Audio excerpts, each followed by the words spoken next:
Alrighty, hello. Welcome back.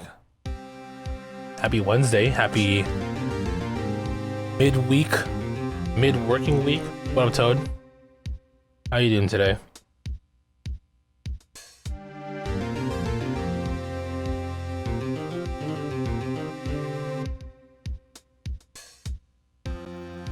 Doesn't know. Yeah, I mean, I couldn't stream yesterday. Had some family members come over to hang out. So we did that. But we're here now. Gonna try and power through a couple. Well, maybe. Well, actually, I don't know. We're in the middle of case. We're in the middle of case 3 right now, I believe. I guess the goal would be to try and get to the end of, if not close to the end of case 4, which could be a while for sure. That way we can spend Thursday hopefully finishing up the final case, and then wrap up the game just in time for Friday. Or at least the plan is to be playing some good old Monster Hunter Wilds, right? So we'll see where that goes. We'll see what happens today. Your new goals will be here tomorrow according to the tracking. Ooh.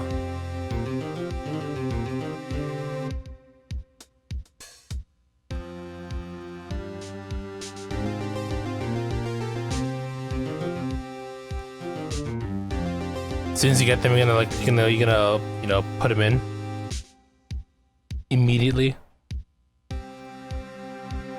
Okay, so where were we? Oh, so yeah, we're in the middle. I think this is the beginning of the second part of the trial. Trial day 2, I think. Pretty sure there's 3 days to this trial, if I'm not mistaken, but we'll just go through it. Excuse me. Mr. Wright? Yes? Why do you look so unhappy? Oh, nothing. Really, it's nothing. Right, Mia? Uh-oh, she looks even unhappier. Phoenix, your client is now practically a dead man walking. Perhaps that's why I feel particularly close to him. There's no time for dead people jokes, please. You know we're going into this trial utterly defenseless.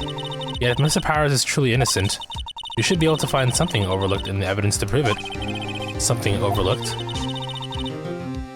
You have to find something, Phoenix, today. It's that, or lose the trial. This isn't going to be easy. Probably wait until payday so you have enough money to pay for it. Oh, I guess you're gonna have them done. Save some money, do it yourself. Add a little personal touch to your car, you know?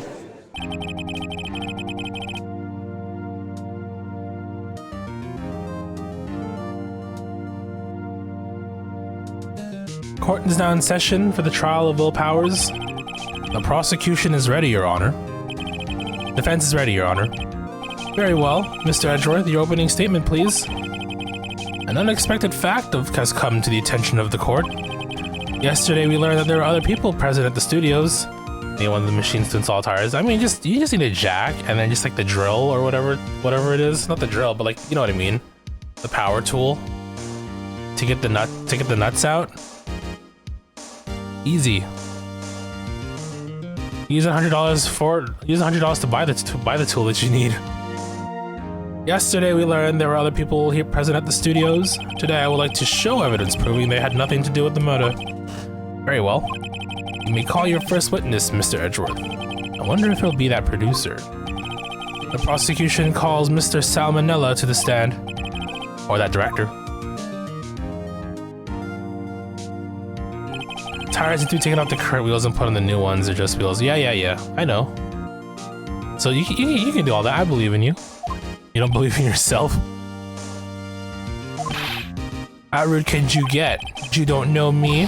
I'm the director. I make the Steel Samurai, noob. Raffle. And Salmonella. I'm a director. Television. Were you at Global Studios on the day of the murder? Yes, Your Honor. Very well. Please testify to the court about the events of that day. Phoenix. Let's start by picking this testimony apart. If Powers is innocent, you know what that means. Someone in the trailer on that day did it. Right. She doesn't waste any time putting on the pressure.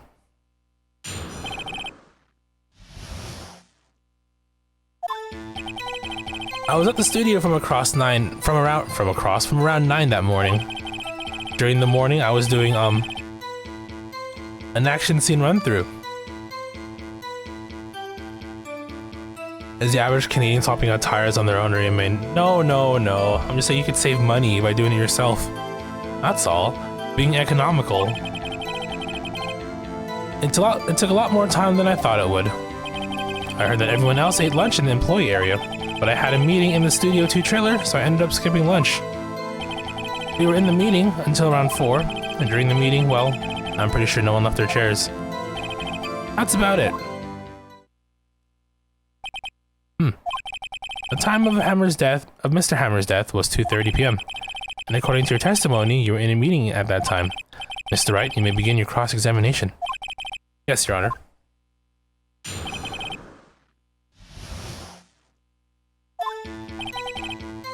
Okay, what do we have to work with, first of all? You just got sleeping pills, the time the monkey's head blocked the path. Okay. Cody's book. Updated info on the spear, I believe. That's about it. Okay. During the morning, I was doing an action scene run-through. In the employee area? That's right. It was a fight scene between the Steel Samurai and the evil magistrate. Was anyone else at the run-through? Oh yeah, the security lady there was watching the whole thing, lol. She was cheering on Hammer, if you can believe it. She certainly has lungs for it. Anyone else? Nope, just as for. Took a lot more time than I thought it would. I heard that everyone ate lunch in the employee area. Everyone else ate lunch. What exactly did they have for lunch? T-bone steak. The assistant cooks them up. Come to think of it, there was a plate with some bones on it in the employee area. Everyone else, meaning that the witness, did not eat with them. But at a meeting in the Studio 2 trailer, so I ended up skipping lunch. You saw empty plates though, so in the end you didn't get to eat. Yeah, no steak at least. Can you believe it? That must have been tough. Phoenix? Yeah? Doesn't something about that seem odd to you? A little vague. It's contradictory. You lost 3 gives in D rank? Damn. I guess today wasn't your day. Sorry to hear, man. Besides that, how you doing?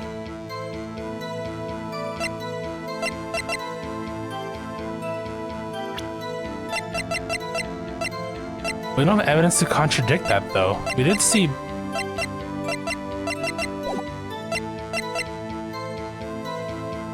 You know you're cut out for these games. Don't say that. You just need to play some more and practice. Mr. Manila, steak at least. So you ate something other than steak? Yeah, good call. I had some chocolate in my pocket, which I used to stave off starvation. I see. Is that all? No, maybe contradictory then. I'll try and do that. Your day was chill overall. That's good. How was mine? My day was pretty good too. Easy day at work. I gotta charge my controller. Hold on one sec.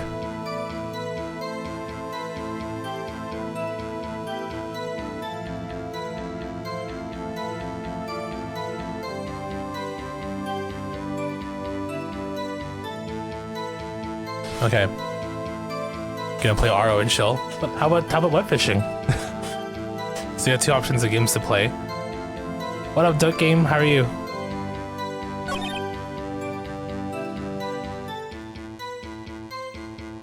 Let's see. Let's try this again. Contradictory.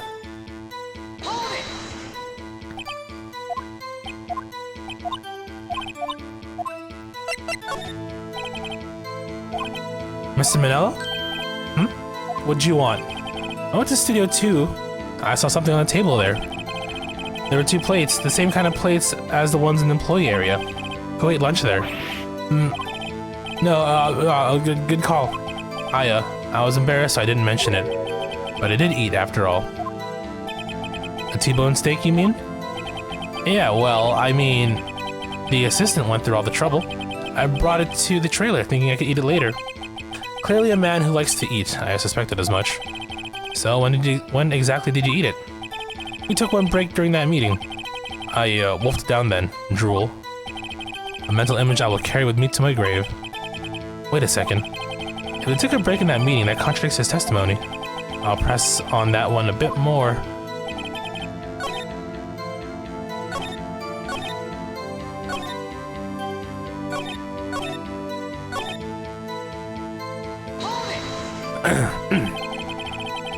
So in the end, you didn't get to eat. Yeah, no steak at least. Can you believe it? Oh wait, no, we went through this already. So he already mentioned this.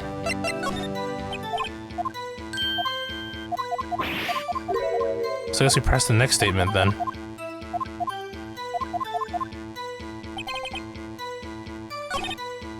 Pretty sure no one left their chairs. Probably wet fish later. You're getting close to Soul Linker 92. Ooh. You didn't take a single break? Well, yeah, not a one. Sweats. What's he sweating about? What's he sweating so much about, I wonder? Well, I had an idea. Wait a second. Maybe I do have an idea. Wait a second. Mr. Manella, you just contradicted yourself. Didn't you just tell the court that you ate that T-bone steak during a break? Oops, Raffle.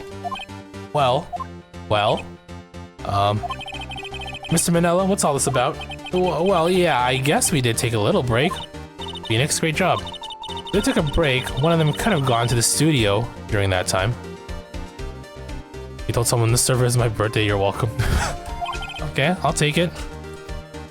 Your Honor, I call on the witness to testify to the court about this break. Very well. Mr. Manella, your testimony, please. Uh-oh, Edgeworth is laughing. What are you scheming, my dude? Yeah, for what it's worth, we took a break, Raffle. But it was only 15 minutes. 15. That's only 13 in base... Okay. Not enough time for someone to say, commit murder in Studio 1, lol. That's only just enough time to eat a T-bone steak, if you ask me, Steams. I don't think it would even be enough time for that, but that's just me. Very well, let me begin the cross-examination.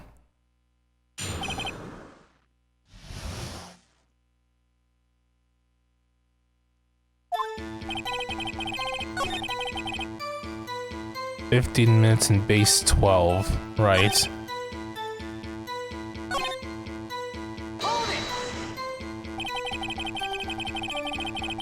I have to say, he looked like a guy gets to his meals pretty fast. Well, I was facing a cold, slightly chewy T-bone steak. Even I have to take my time eating that kind of food, lol. Well, Phoenix, that testimony was too short to write any kind of useful information out of. Okay. Prove that he was able to go in Studio 1.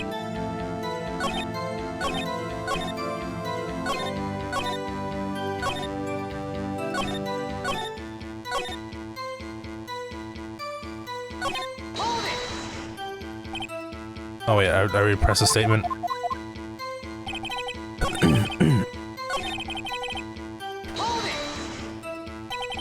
Why is that? Oh, that's it? Okay, hold on. We took a break. What were you doing for those 15 minutes? Eating my T-bone steak? What else? There were 2 plates on that table. Oh, right. One was Diva's. Sorry, D. Vasquez's plate. D. Vasquez, the producer. To eat a T-bone steak in 15 minutes, that's quite a feat. Not enough time for someone to say commit murder. Okay.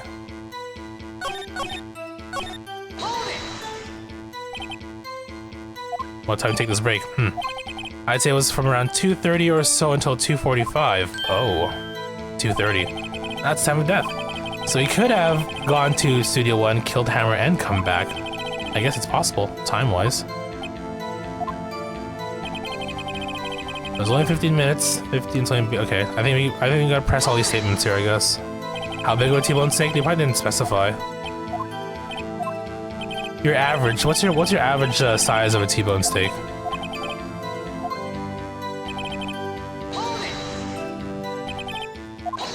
There we go. Haven't we had enough of this pointless line of questioning? Your Honor, The testimony to this point has made one certain fact painfully clear. The people in the trailer had nothing to do with this murder. It was impossible for any of them to go to Studio One. What? Something wrong, Mr. Wright? Surely you aren't suggesting one of the people in the trailer went to Studio One? Well, Mr. Wright? Phoenix, this is critical. Think about it before you give your answer. Do you claim someone from the trailer went to Studio One? Well... hold on. This one blocked the path. Oh, to the scene of the crime from 2:30. Okay, so they might argue this.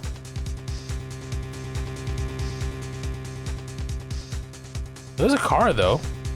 Can't remember how I claim it and claim it loud.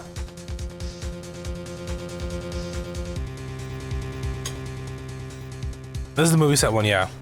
Steel Samurai.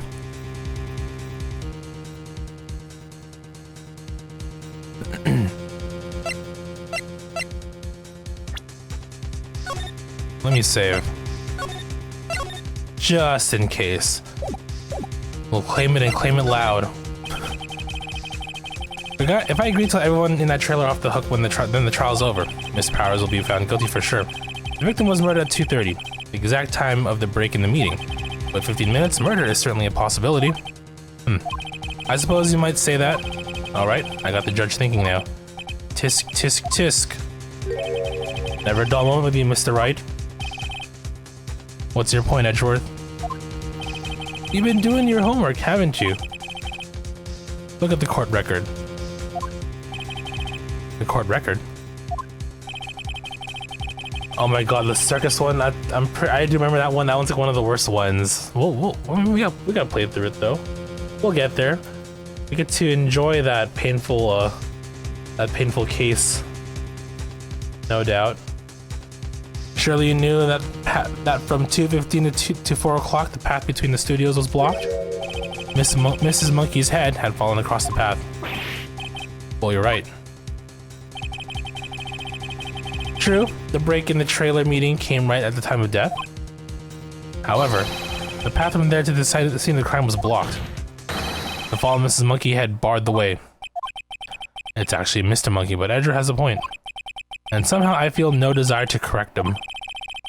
Oh, so it wasn't no then. Dang it, what a long thing.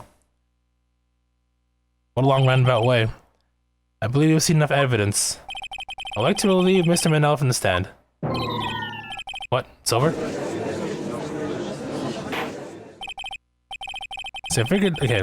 Very well, the court's opinion on this case is as follows. We have found that there were several other people in Studio 2 on the day of the murder.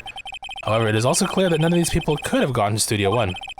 They therefore have no relation to this case. Furthermore, with regard to the photo of Steel Samurai, given the size of the costume, no one other than Mr. Powers could have worn it that day. All that's lacking is decisive evidence that he is the one who did it. If we had that, I'm afraid I would have had to find Mr. Powers guilty. Your Honor, the prosecution is pleased to announce we indeed have a decisive evidence. A witness. I have 2 glasses in my refrigerator as we speak. They have milk, honey, chia seeds, and mango. Oh. Getting your mango chia pudding ready?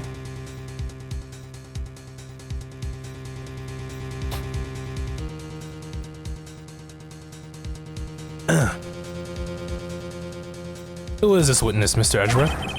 A witness saw the very moment when the Steel Samurai secured the victim.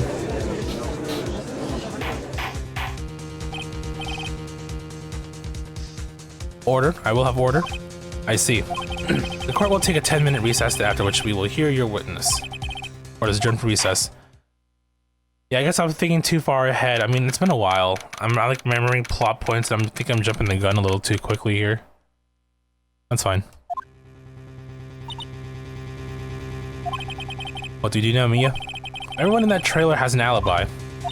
I'm sorry, Phoenix. I guess I was wrong. But Mia, don't tell me you're giving up. If you give up, what hope do I have? Don't get me wrong, I've never given up on a trial before, not while there was still a chance.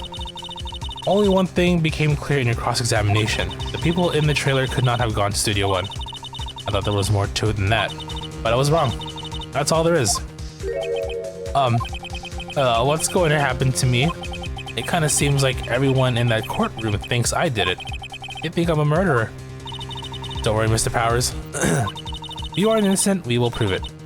I guarantee it. Leave it to us and be yourself. Be strong.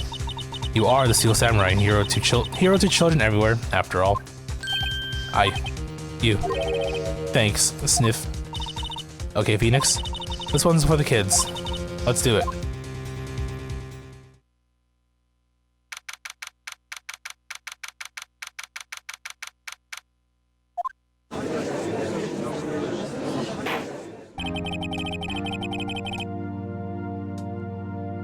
Court is back in session for the trial of Mr. Will Powers. Prosecution has a concern.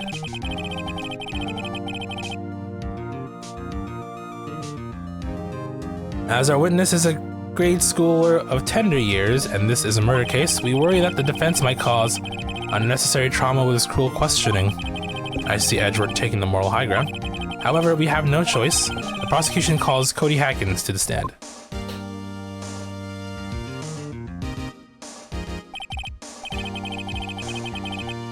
Your Honor, perhaps you could arrange a box for him to stand on? Oh, right. Guard, please bring him a box. One of those donut crates.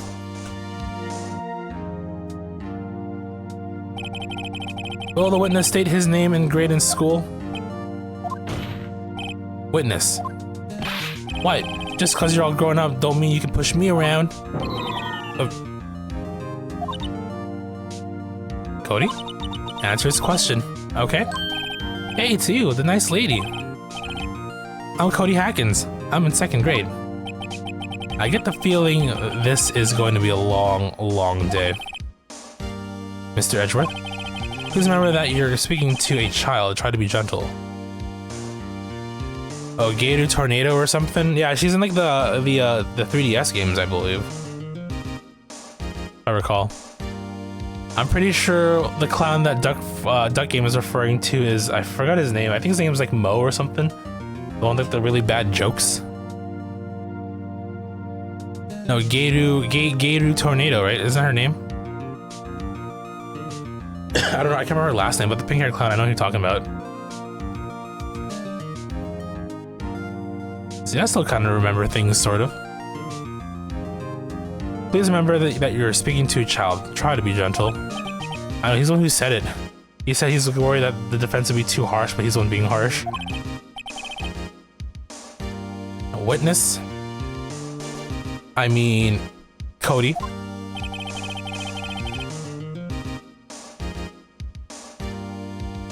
Isn't the clown's last name Lester? It's Mo the Lester. You know, like that same kind of naming convention like the Sonic characters. He's having trouble with this gentle thing. You were present.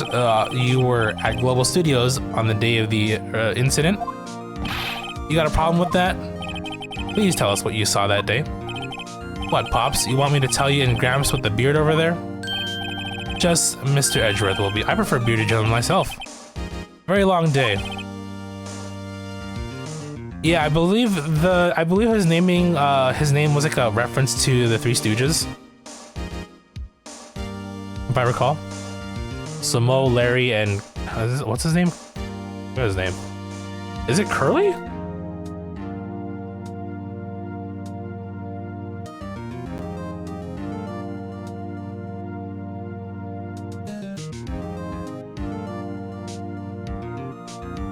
Yeah, Curly, Larry, and Mo.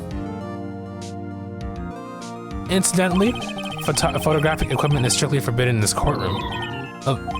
My apologies, Your Honor. He said he wouldn't testify if he couldn't bring it. I'd like special permission, if that's possible. Wait, so you're saying you had to bargain terms with a kid and you lost? Hey, I just got this new camera. Don't really know how to use it all that good yet, but I bring it with me wherever I go. Phoenix, I wonder if he had that camera on the day of the murder. You'd better make a note of it in the record. Very well, Cody. Please testify to the court about what you saw the day of the incident. I have approximate knowledge on minigames. I do too, kind of, sort of. Especially if it's the games that I really, really enjoyed. And I haven't touched these games since they came out. Well, I played the DS version, so that's like, what, 2004? Yeah, that game's been in and out. He you know, they show themselves every now and then. I wanted to see a Steel Samurai rehearsal just once. I found a map on the internet and went to the studios that day. I went through the woods, off the path, so that old lady wouldn't catch me. I was going for the studio. I got kinda lost on the way though, for about 30 minutes. Then I came out by the studio, there was a Steel Samurai. It totally rocked right before my eyes. Out came the bad guy. Of course the Steel Samurai took him down, pow.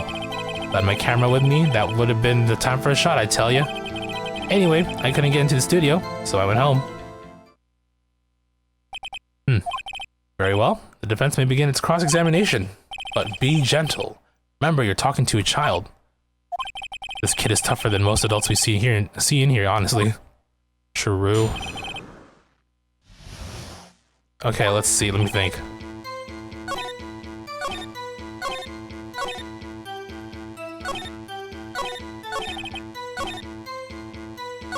Okay. One Steel Samurai, here's the information I need. Right before my eyes came out the bad guy. What sort of bad guy was it? A guy? A person? Kinda tall. Skinny. Are you sure it was a guy? I don't know. He was kinda far away. Huh. He's been awfully vague. Okay, so...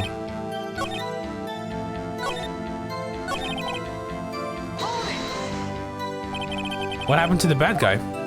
Huh? Well, he kinda didn't move. Not a bit. Like he was dead.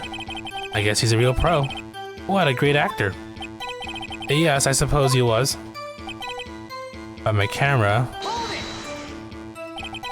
If he had your camera, pretty sure... He always carries it. Okay. I think we object to the statement here. If he had your camera... You mean you weren't carrying your camera then? No, I wasn't. It's not like I have it all the time. Really? I guess seeing the killing freaked him out and he went home. These gentle words would be for him. Easy for you to say.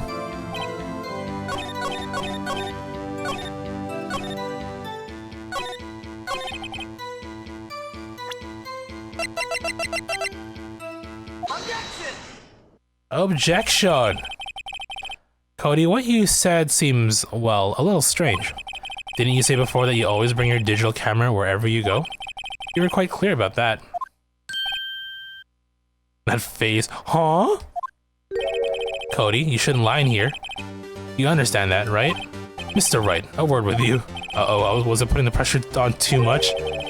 What is this digital camera contraption you're talking about? It's, a digital camera, Your Honor. It's kind of a new sort of camera. How do I explain that? I see. Anyway, Cody, I can't believe you wouldn't bring your camera on a trip to the studios. You did bring it, didn't you? Mr. Wright, how cruel you are to terrorize a poor child so. I don't care if he's a child or a prosecuting attorney. No one should lie in court. What do you mean, or a prosecuting attorney? Well, Cody? Well, what? Yeah, so I had my camera, so what? You got a problem with that? So you did have a camera. And did you use this camera? Why would I use it? I was too busy watching. Very well. Please testify to the court about what you were so busy watching.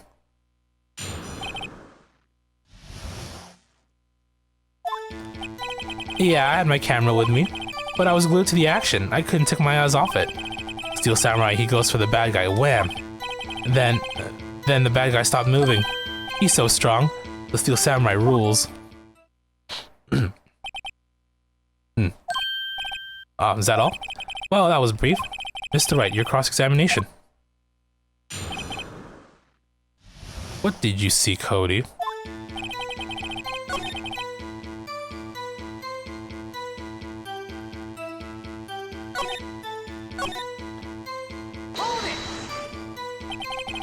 So you're watching the Steel Samurai. Did you watch the whole fight? Yeah, of course. You didn't turn away, not even once? No. Okay, then tell us exactly what happened.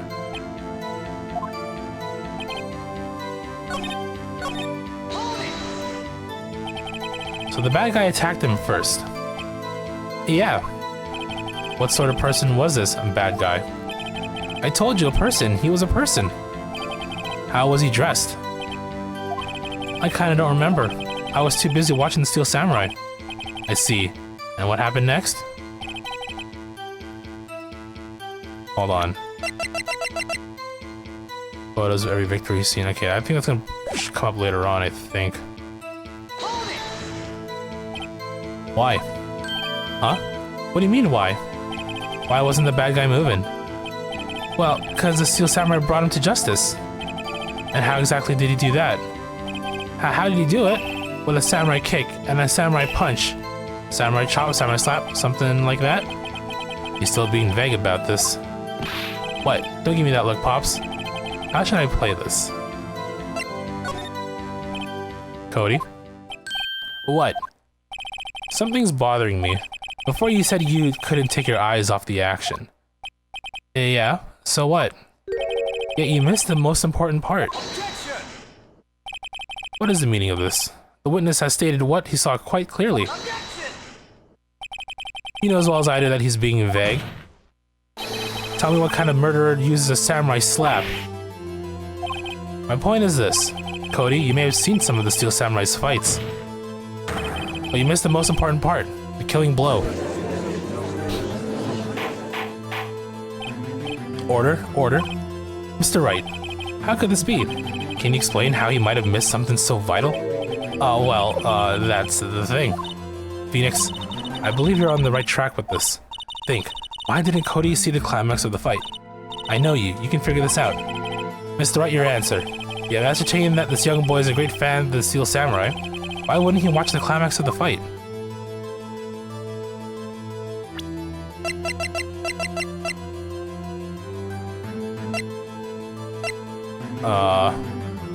Can I show evidence? We established so far, he couldn't watch it, he was watching something else, no. I think showing evidence would be the key. What can I show though? Contains photo, okay no, it has to be the camera, right? Oh, he's still learning how to use it, I mean that could be it.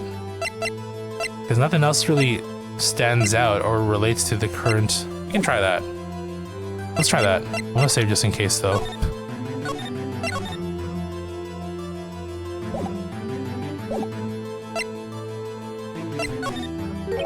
Your Honor, I have evidence. Evidence? Yes, Your Honor. Why did Cody look away from the fight? Here's my proof. What's that? The camera? The witness stated that he recently received this camera. Yes, I'm aware of that. He wasn't entirely familiar with its operation. I'm aware of that too. Ah, correct. Why would Cody be looking somewhere else at the critical moment? Because he was looking at his camera. He was trying to take a picture. Hey! Bullseye. What's your problem, Pops? You got a thing for picking on little kids?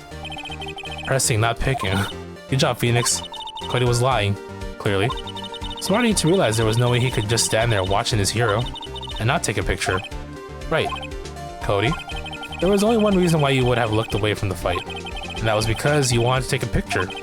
But having just received your camera, you weren't used to using it yet, so you missed the climax of the fight, correct? Yeah. Well, Phoenix, I'll bet you anything he's hiding more than that. Have him testify again. Right. Mia means business. Your Honor, the defense would like to request that Cody Hackins testify once more. Very well. Cody, could you please tell us about your camera and about why you didn't take a picture of the fight? Welcome to the real world, kid. Wow, Phoenix, you're so mean. He's a child. How old is he again? He's like...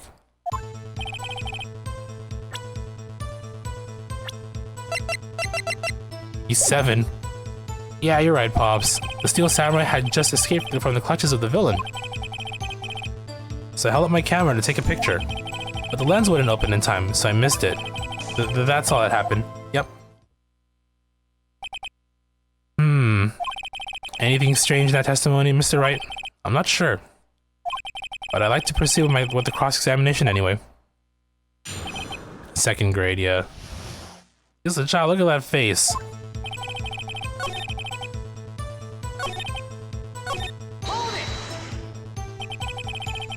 So you did see the beginning of the fight? Yeah. Did you notice anything unusual? Well, I guess the Steel Samurai was moving a little strange. Moving strangely? So I let my camera take a picture, but the lens wouldn't open in time, so I missed it. That's all that happened. Yep.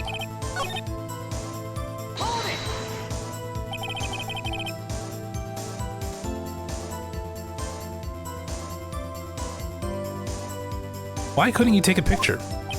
My new camera has too many buttons. I couldn't figure it out. I tried to take a picture. I really tried. But the lens wouldn't open in time, so I missed it. When the lens opened, what did you see? Well, a person on the ground and the Steel Samurai. That's all that happened. Yep. That's all. Yeah, I told you I didn't take a picture. I would have once I got that lens open. Did he really not take a picture? Not even one? No, he definitely would have taken a picture. Oh yeah, here. Contains, yeah, okay, so I guess we could present this at some point. There's gotta be something here I can use. Cody? Listen up, Cody Hackins. I know exactly what happened that day. You took a picture. Hey! Bullseye? How did you know? I see through all your lies, Cody Hackins. It's one of my powers. Oh, wow. This feels great. Yeah, I took a picture. Perhaps you can change your testimony to reflect this, Cody. I took a few shots, but it was too late, so I erased them. You erased them? Yeah. Why would you erase a picture of your beloved Steel Samurai victorious? Well, you know, why would I want to keep a picture like that? He's becoming less and less cooperative. Better find a clear contradiction soon or some solid evidence. Okay.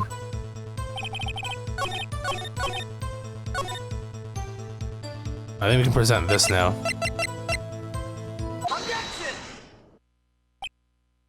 Cody? Oh, what? Man, every time you say Cody, you follow with something bad. I just wanted to thank you for giving me this the other day. Huh? Oh, right. What was it that you told me then? I go to every live performance. I always take a picture when the Steel Samurai lands the final blow. Was Zam. Got 'em all. Never missed one. Perfect collection. Perfect collection. Cody? Did you really get a picture of the Steel Samurai standing victorious over his foe? If you did, I find it hard to believe that you would just erase it. Wouldn't you keep it for your album? Ah. Mr. Wright, what exactly is this album? It's called Path to Glory. It's a collection of pictures of the Steel Samurai, all taken by Cody Hackins. He claims it's a perfect collection of every battle the Steel Samurai has won. I see. Don't you find this very odd, Your Honor? Among all those pictures of the Steel Samurai, none were taken that day.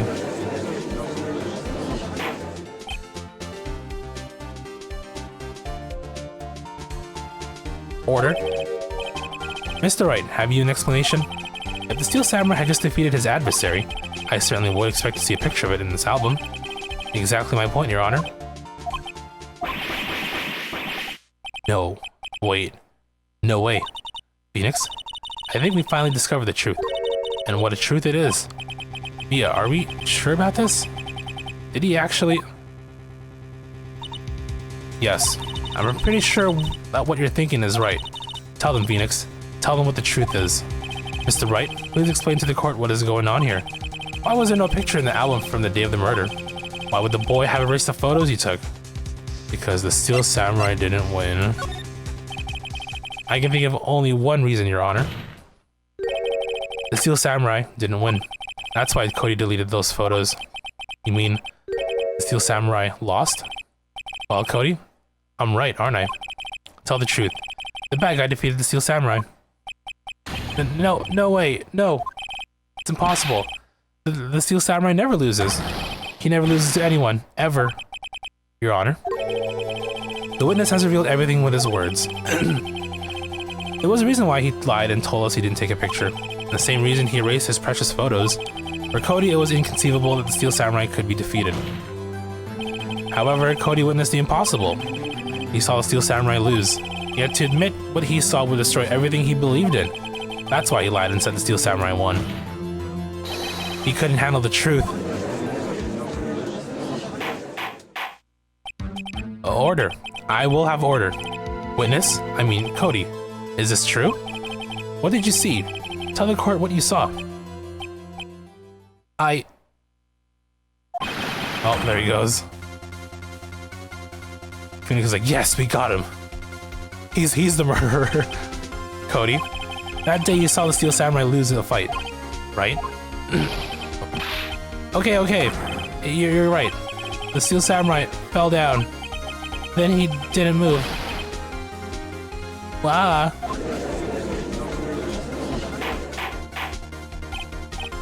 Order. What kind of stunt are you trying to pull, Wright? The Steel Samurai was the murderer, not the victim. Yet according to your witness's testimony, the Steel Samurai was the one who fell. Mr. Wright, what's going on? Apparently we have all made a serious error. An error? What's all this about? Hammer was the victim, which is already established. Steel Samurai was the victim, there was no victim.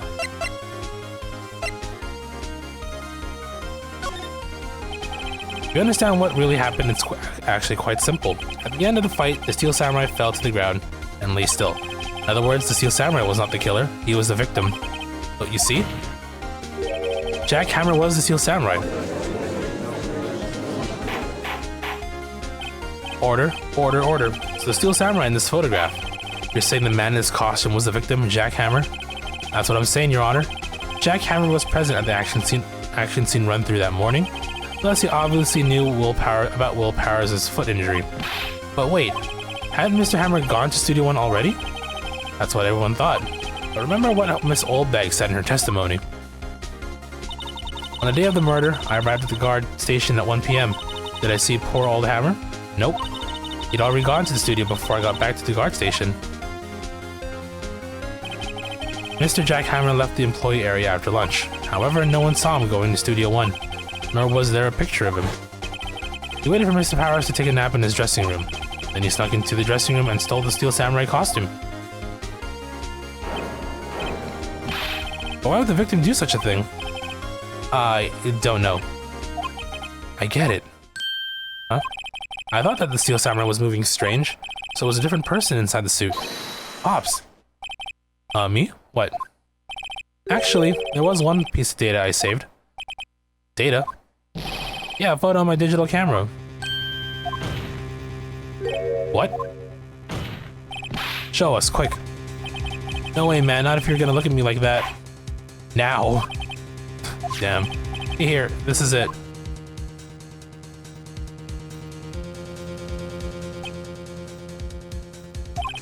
Well, looking at this, it's still a little hard to say. I'm afraid that it could be anyone in that costume. Your opinion, Mr. Wright? I agree, Your Honor. This isn't decisive evidence. I'm sorry, this doesn't look like it's the proof that we need. I'll give it back. Wait, Phoenix. Mia? What? Look at that photo once more. That's it, Phoenix. That photo is all the evidence you need to win this trial. What?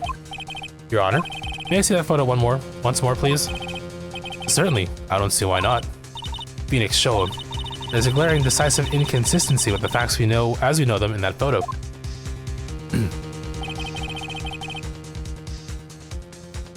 Studio 2. Take that!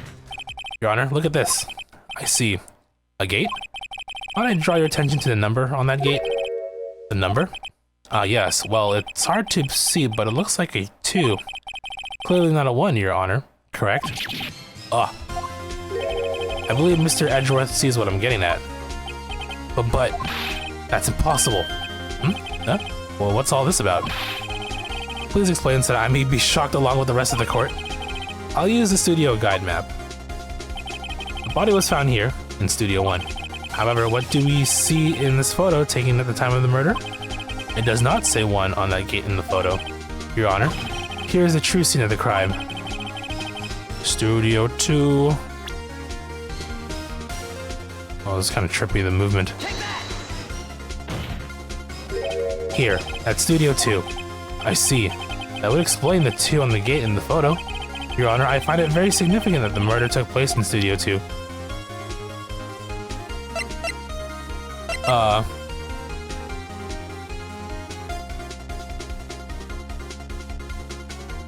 Well, I mean, we're trying to, now we have more suspects, I believe, right? No filming is done there.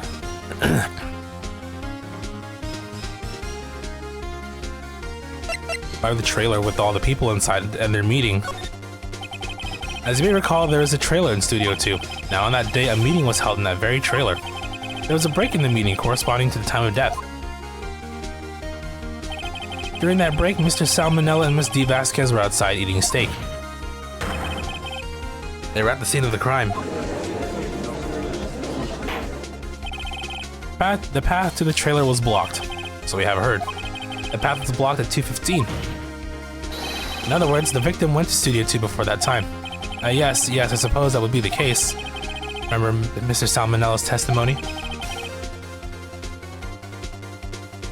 Allow me to remind the court. He said no one in the trailer was guilty because they could not have gone to Studio 1. In actuality, the reverse was true. Only someone in the trailer could have committed this murder. They were the only ones with access to the scene of the crime, Studio 2. Order. The defense makes the following claims. The scene of the crime was Studio 2. The person that the security guard Miss Oldbag saw was the victim, Jack Hammer. Mr. Hammer, for some reason, stole a steel samurai costume, and he went to Studio 2. This is madness. Jack Hammer is the victim. The victim. Why would he steal a steel samurai costume? Are you suggesting he did so to cover up the details of his own murder? Well, no, of course not. Or do you have proof? Give me proof that the victim, Jack Hammer, stole the costume. I have proof. The medicine, or the sleeping pills. I have proof. You do? You do, Mr. Wright? Now that they're so surprised, suddenly I'm much less confident.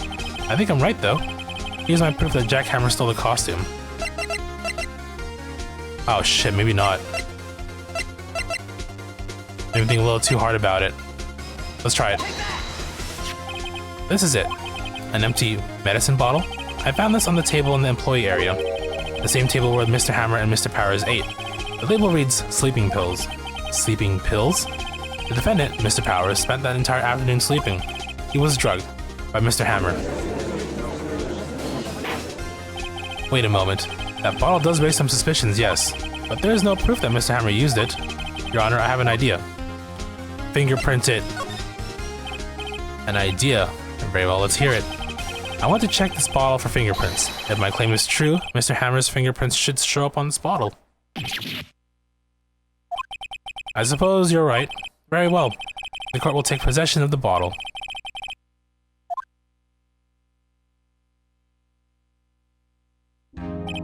This court will suspend proceedings on the current trial for today. Cody Hacken's testimony has revealed new possibilities in this case. In fact, things may have happened very differently than we previously thought. The steel samurai seen by Miss Oldbag may have been the victim, Jack Hammer. The scene of the crime was not Studio 1, but Studio 2. And those in the trial did have time to commit murder. Mr. Wright?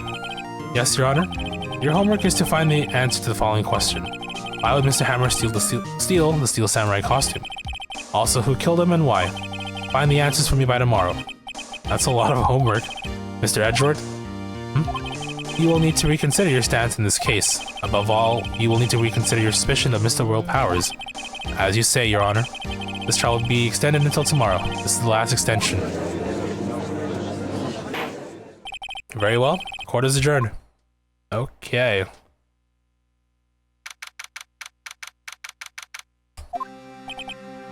Ooh, that was a close one.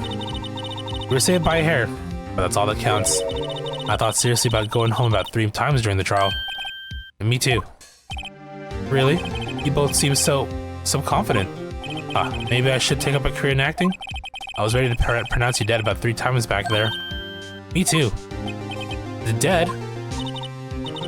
course, we're kidding. Are you sure? I wasn't kidding. Now, Mr. Powers, we have to go and make our final investigation, but I promise you we'll find the true killer by tomorrow's trial. Right. Thanks. Sniff.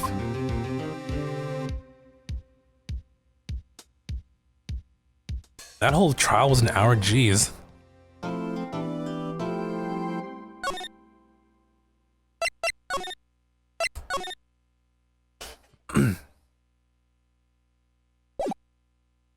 Whole dang hour.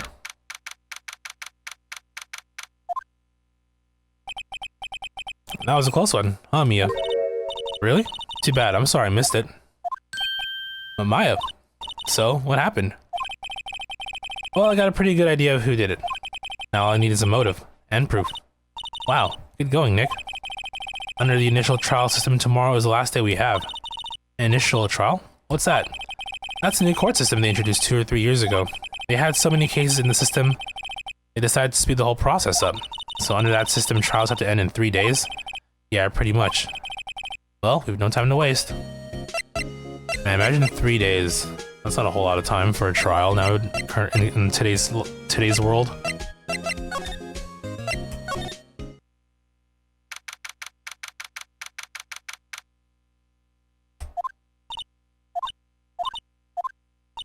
The old windbag sure is quiet today. You know, this place is really peaceful like this. Nick? I think her guard's down. Yeah? I bet we could even eat those donuts in the guard station if you wanted. You eat, you die.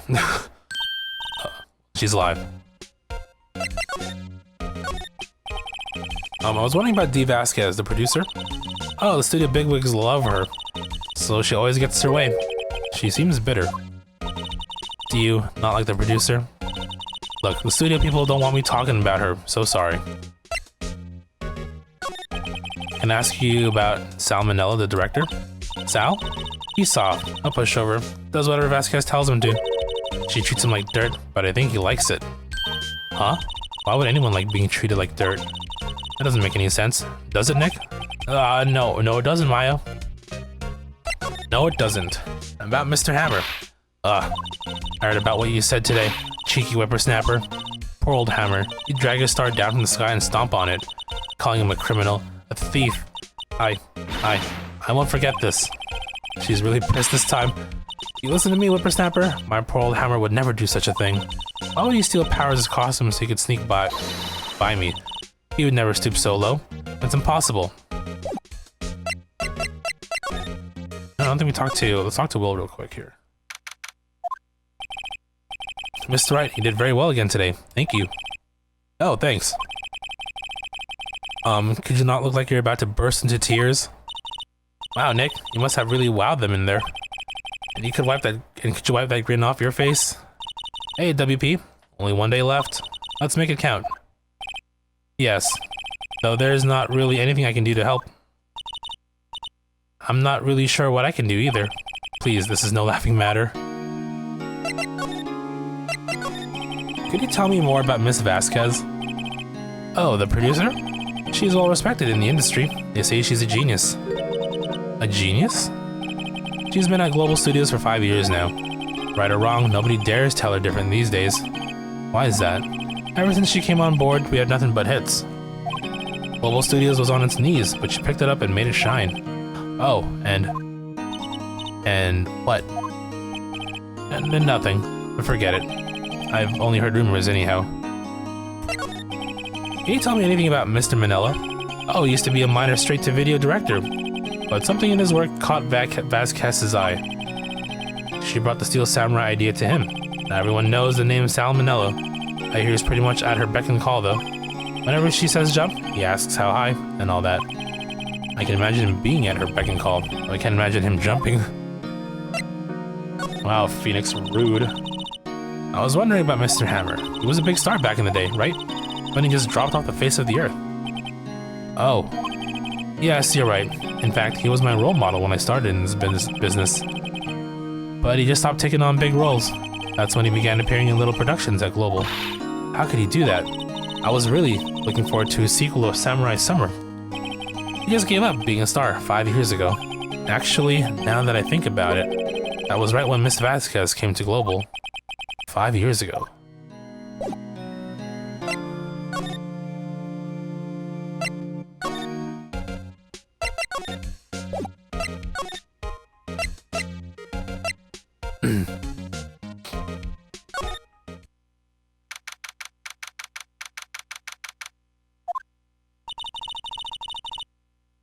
I guess they're not filming today either.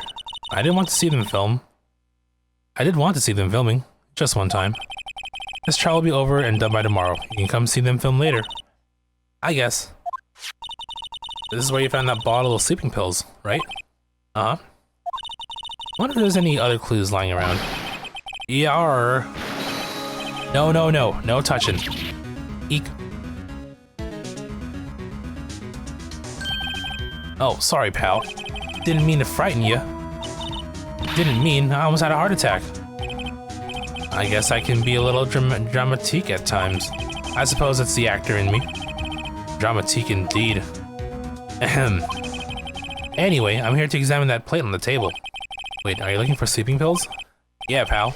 Traces thereof. So you're looking for traces of the sleeping pills. How? For a thorough examination, I gotta take the plate back to the precinct. But I have the capabilities to make a cursory examination right here. Our science guy gave me some testing solution. This reacts to these sleeping pills, see? If there's traces, it'll change color. Wow, neat. Well, Detective Gumshoe, what are you waiting for? Now, everything in due time, pal. Well, the testing solution on the plate changed color, all right. So the food on this plate had been laced with sleeping pills. Looks like it. How goes your investigation? To tell the truth, it's a real mess, pal. Some people think we should pursue the case we already have against Powers, and some people think we should switch suspects. What do you think, Detective Gumshoe? Well, pal, I hate to admit it, but I'm not sure I buy the case against Mr. Powers anymore. I feel kind of bad for Mr. Edgeworth, though. How's Edgeworth doing, anyway? Mr. Edgeworth is out of control. He was in the waiting room and he crushed this paper cup with hot coffee in it. Whoa. Talk about burns, pal. Wow, the fury of Edgeworth. Yeah, crushing paper cups. Cups, bottles. Say, whatever happened with that empty bottle? Oh, the bottle of sleeping pills? Well, I got some good news for you about that. They found the victim, Jack Hammer's prints on the bottle. So that means... Yep, sounds like the one who put Powers to sleep was none other than the victim. So I was right.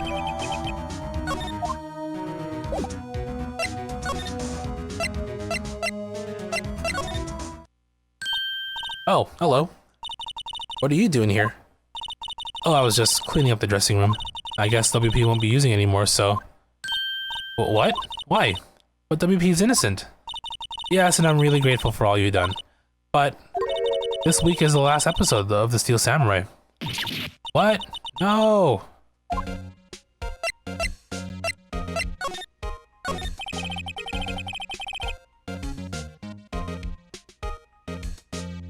I was wondering if I could ask you about Mr. Hammer. Yes? On the day of the murder, he went to Studio 2. Huh? I thought he went to Studio 1? He stole the Steel Samurai costume too. What? Why would Mr. Hammer do something like that? Oh. I guess the rumor must be true then. The rumor? Yeah, Miss Vasquez, a producer, had some kind of hold on Hammer. She had some dirt on him. He'd do anything, she said, apparently. Some dirt? What dirt?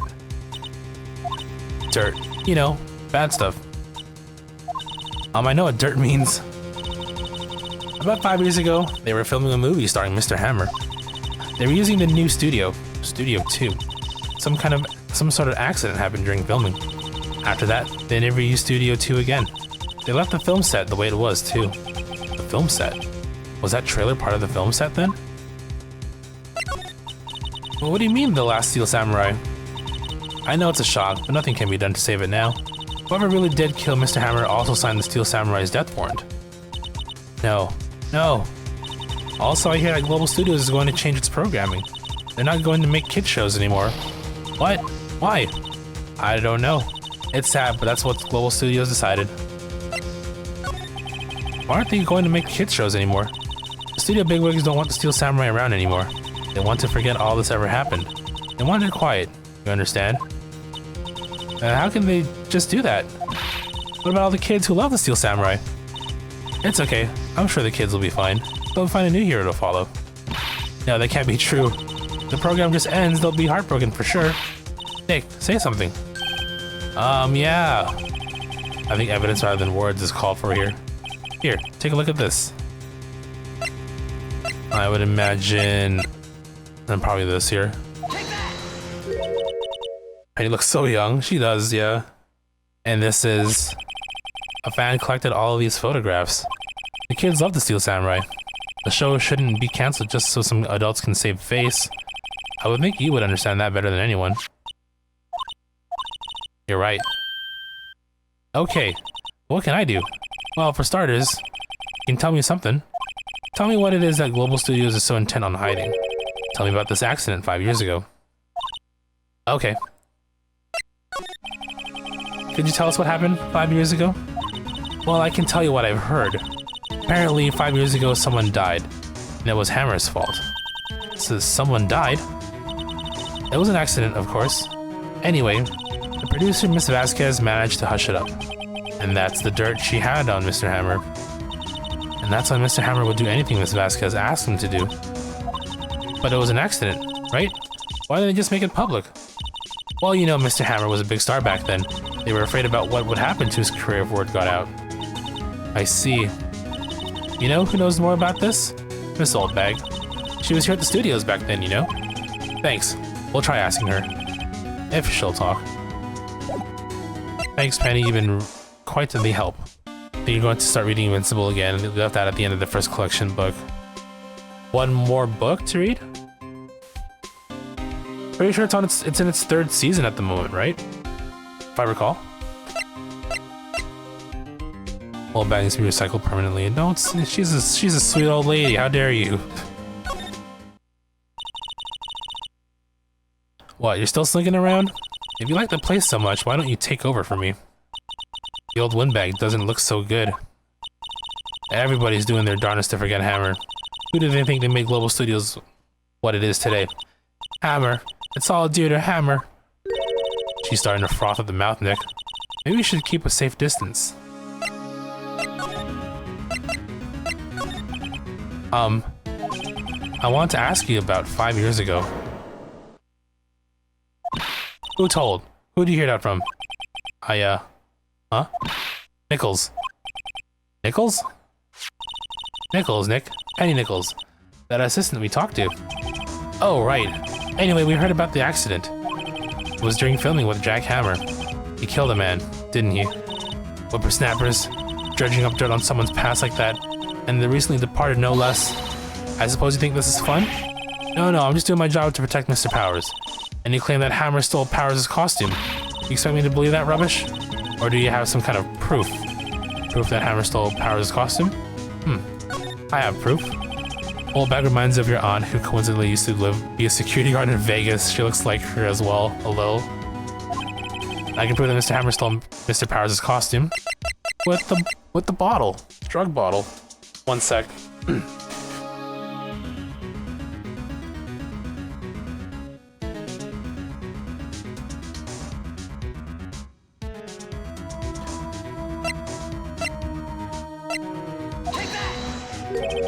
Here's my proof. What? What's the little empty bottle supposed to prove? It's a bottle of sleeping pills with Mr. Hammer's fingerprints on it. What does that prove? I'm sure old Hammer had some sleepless nights. Where's the proof that he used those pills on Powers? Mr. Powers ate a T-bone steak for lunch, correct? Well, yes, so? This is the plate that he used to eat that steak. There are traces of sleeping pill powder on the plate. We got her. I see. Poor Hammer. You did wrong, Hammer. Rest your soul. Miss Oldbag? Okay, you win. I'll talk. I'm tired, see? Tired of holding it all in. Miss Oldbag. You're right. 5 years ago, there was an accident. A fatal accident. What's worse, a paparazzi took a photo of it.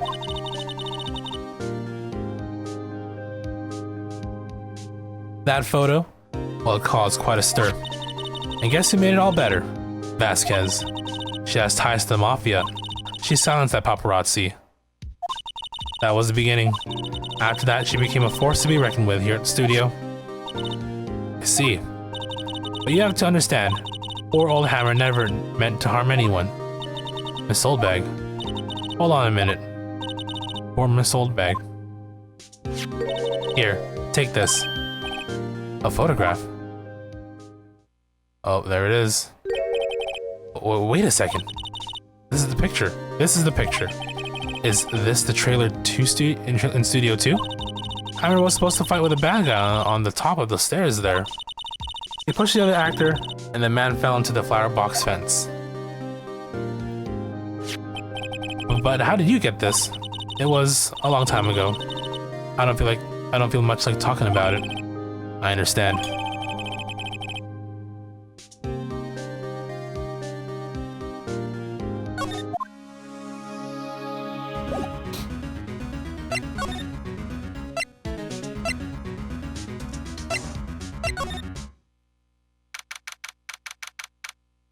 Happy 7th streak. Think back, Nick, to the day of the murder. Mr. Hammer put on the Steel Samurai costume. And he left from here to go to Studio 2? Right. But why? I wonder if someone called him. Like the director or the producer. Get your 7s ready. You should have done the 7-7s. Wasted opportunity. Hey, Nick. It's Miss Vasquez. Hello? Hello? Hello? Hi. Maya, you should at least try to be polite.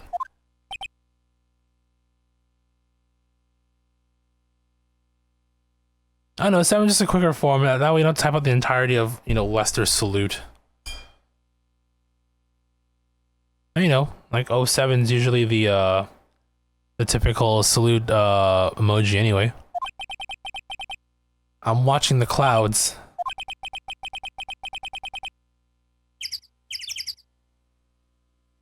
Like, what do you mean? Oh, I guess, well, I don't know, actually. 7 just made sense to me, That's all she had to say, apparently. Excuse me? Mr. Hammer came here on the day of the murder, and... Shh. Perhaps you didn't hear me. I'm watching the clouds. I'm not interested in talking to you. Do something, Nick. She's really ticking me off. Oh dear. Okay, I'll do something alright. Here, the photo of what you did. She's not even looking. Where? Oh, what? Where did you get that? Well, old bag. Oh, old? She means the security lady, Miss Oldbag, Nick. Right. Anyway, Miss Vasquez, you hid this incident from the press, didn't you? And you used it to control Mr. Hammer. The wind. The huh? It's gotten stronger, don't you think? The wind.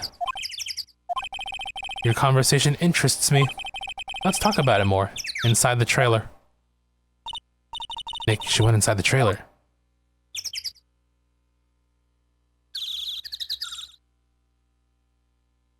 If I were to make another animated emote, what do you think I should do next there?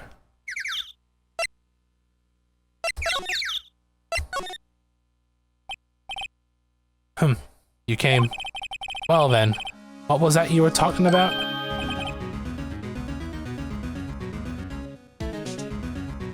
Why is she so eager to talk all of a sudden?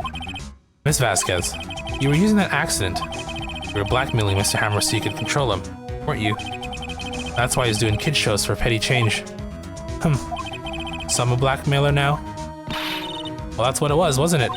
I mean, sure, it was an accident, but you used it to drag Mr. Hammer down from his rightful place as a star. Oh, I haven't pulled anyone down from anywhere. Mr. Hammer's career went sour of its own accord. But, you were the cause. You pressured him. And to think it was just an accident. Excuse me. What is this all about? You keep saying accident, accident. How are you so sure? What do you mean? Must I spell everything out for you? Think, what would it be if it wasn't an accident? No. No way. You mean Mr. Hammer did it on purpose? That is what I mean. Where's your proof? Can you prove it? Just think. Would he have let me run his life for 5 years over a mere accident? And I ran him hard, believe you me. But the security lady said it was an accident. Oh, well, she was a big fan of Hammer's, you see. She jumped on the reporter who brought that photo from the studio. She wrenched it out of his hands, she did. Gave him a few bruises, too. So that's why she had the photo. She's an old fool. Of course, all the reporter would need is the negatives. He could have made a copy. But he didn't. Because I killed him. The only copy of that photo is the one you hold. Give it to me. Now. What? This is valuable. Boys. Oh shit, I forgot about this. Who are they? Professionals. They're good at erasing various things. What do you think? Would you like to be erased? What? The trial ends tomorrow? How unfortunate. It's a shame you'll have to miss it. Tell me why. Why do you want this photograph so badly? This is Mr. Hammer's dirt. No? Why should D. Vasquez care about it at all? I'm sure you have plenty of time to think about that where you're going. So long, friends. Boys, erase away. No! And they died. Hold it right there. I heard everything, pal. D. Vasquez, you're coming down to the precinct with me, now. Not bad. Very well. It appears this contest will be decided tomorrow then, in court. I'll be looking forward to it. Damn, Ed, Gumshoe to the rescue. Hey, you okay, pal? Sorry I was a little late with my entrance. I don't get many chances to practice that sort of thing. Detective Gumshoe. Thank you, thank you, thank you. I was really scared. Huh? Don't mention it, pal. Just doing my job. Detective Gumshoe. Sorry, it's just... I wanted to say the line ever since I became a detective. Okay, I got one more job to do today. I'm sure we'll run into each other again soon. Well, Nick? Looks like we're getting close to the bottom of this. And who's at the bottom? D. Vasquez. Alright, end of day. Trial time!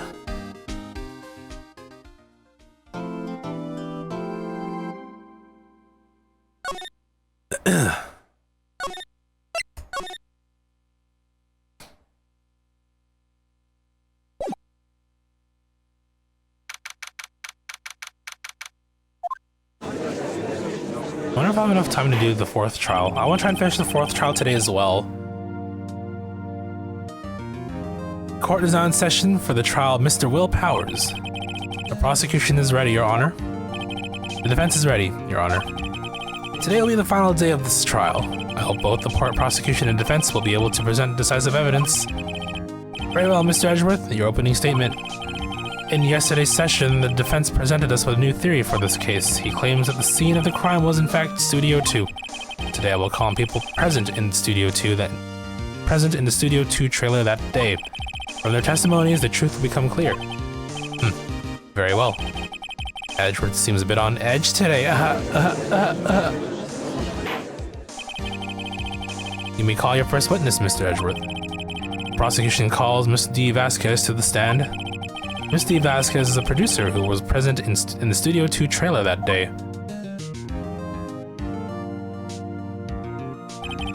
Will the witness state her name and occupation?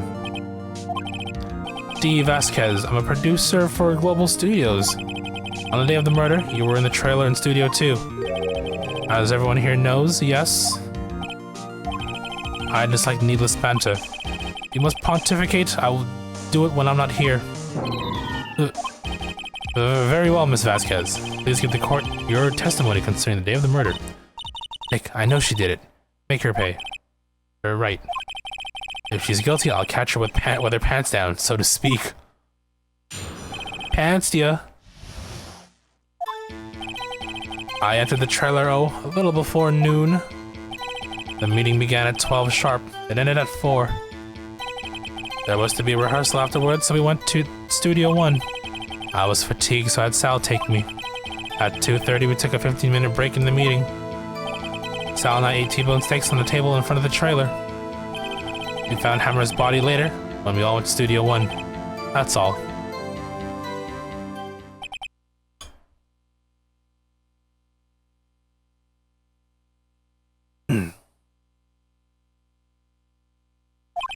I have a question about one part of your testimony. You were fatigued, so you had Sal take you? The van. There's a van at Studio 2. I had him take me in that. I thought it might be risky to walk, what with that monkey's head toppling over. Van added to record. I see. Very well, Mr. Wright, your cross-examination. This is the final battle, Nick. Let's do it. You're glad I don't have follower-only chat on. If I had that when I first... I mean, isn't the whole point of, like...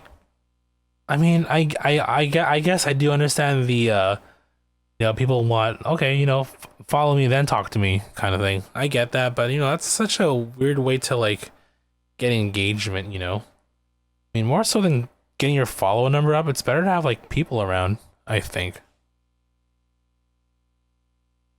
If you're looking to succeed as a Twitch streamer in terms of, you know, in terms of getting paid the big bucks, of course, it's more about, like, the viewers, isn't it? As opposed to follower count. Like, you can have a low follower count, but have, like, a super high, ridiculously high, you know, like, viewer, I don't know what they call it, but, like, you know, in your stats, you have, like, high, consistently high viewer numbers, right? Okay, trailer before noon, meeting began at 12. There was to be rehearsal afterward. Fatigues had Sal take me. 2:30, we took a 15-minute break in the meeting. We had T-bone steaks.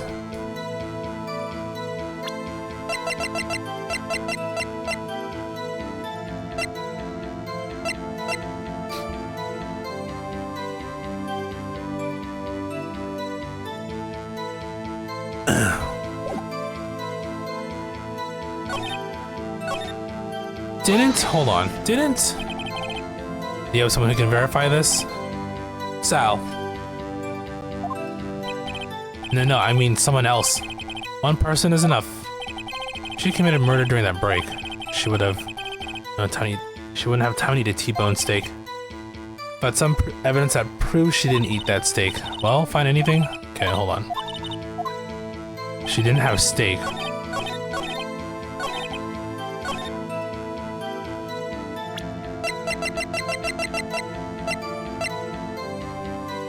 A large bone. Then again, if I recall, their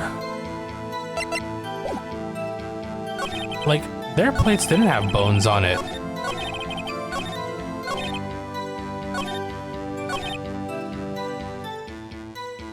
Let's try this. Let me save first, actually.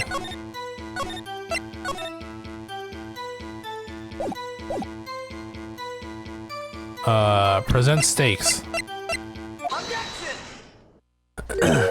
Ah, as I thought. You claim you ate a T-bone steak. But I say you did not. Oh, what's this now, Mr. Wright? Look at this. It's a plate. This plate was on the table in the employee area. As you can see, a large bone has been left behind. Mr. Wright, need I remind you it was a T-bone steak? Exactly my point. Remember, if you will, Miss Vasquez and Mr. Manella ate at a table outside the trailer. There's no bones. There's no way they ate the bone either, yet there were no bones left on the plates. The plates were bare. Oh. Miss Vasquez? Tell me, how can a person eat a T-bone steak and not leave the bone? I think I know how. You ate the bone too. You didn't eat the steak. You didn't eat any steak during that break. You took your steak and threw it somewhere, like that incinerator. I see. So what was Miss Vasquez doing during her break? Oh, you know, murder. Isn't obvious, Your Honor. She was meeting with the Steel Samurai.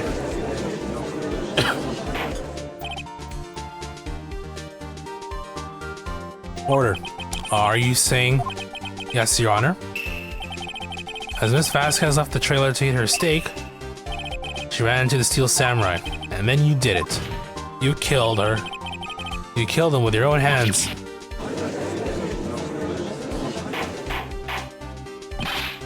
Mr. Wright, isn't that a little presumptuous?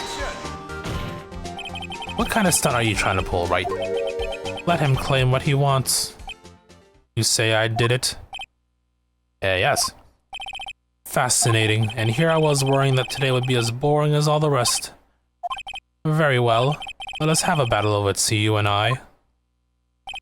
Any day, Vasquez. Good luck, Nick. Let's see, what was that murder weapon again? Oh yes, the samurai spear. Yes? I am, as you can see, a woman of petite stature. How could I possibly use that heavy spear as a weapon? You couldn't, could you? I think you would have a great deal of difficulty using that as a weapon. Pretty much anyone would. Ha. You see... Yes. However, that has no bearing on this case. Meaning... a samurai spear was not the murder weapon. What? Looking for new channels to follow you, come across one that's follow or only you leave. I mean, I guess that's true. And it'll entertain you for a little bit and you leave still. You don't follow and comment and you don't follow and compliment on the nice lady's nice figure. What is the meaning of this? The spear was found lying next to the victim's body. I have proof, Your Honor.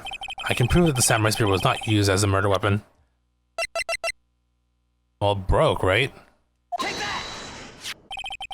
I present my proof, the so-called murder weapon. But that is the murder weapon. Not so fast. Remember that this spear broke during the morning action scene run-through? But someone fixed the spear. It was a security lady. She fixed it with duct tape.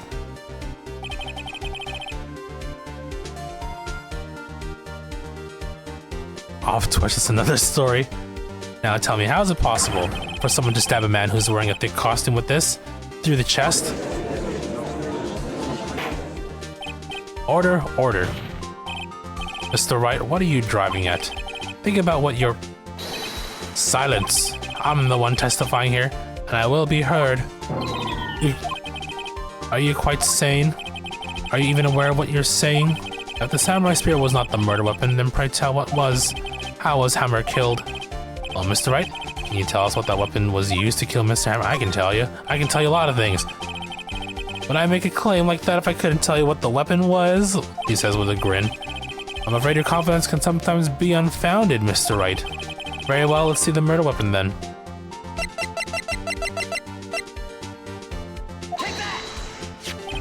Look at this photograph. Oh, what is this? Why, that's Jack Hammer standing at the top of the stairs. Order, order. I cannot have order, this trial will be suspended. Mr. Wright, what is this all about? This photograph is from 5 years ago. There was an unfortunate accident at Global Studios. This is a photo of that very accident. Not a word of this was leaked to the outside. It was a close-kept secret at the studios. What does this have to do with the current case? Mr. Edgeworth, you still can't see it. See the fallen man in this photo? See how the fence post pierced him through the chest? What? Are you saying? Yes. What happened 5 years ago?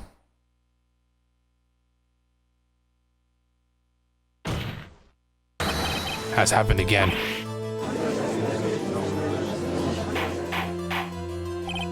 Mr. Wright, continue. It's 2:30 p.m. on the day of the murder. Misty Vasquez meets Jack Hammer outside the Studio 2 trailer. Then she did it. She pushed Mr. Hammer off the stairs onto the fence. Just like Mr. Hammer had done himself 5 years ago. Though whether she did it on purpose or by accident, I cannot say. Do you like Nickelback? They're alright, they're cool. I like their songs. I'm not a devout follower or anything, but I do enjoy them. In other words, the victim, Mr. Hammer, he died in the same way that he caused another man to die? 5 years ago? Precisely. Ironic, isn't it? Oh, very creative, Mr. Wright. I could use a man like you on my script writing staff. You deny what I say is true? Mr. Wright, let's say for the sake of argument that Hammer died at the trailer as you say. Yet the body was found at Studio One, was it not? And in the evil magistrate's costume, no less.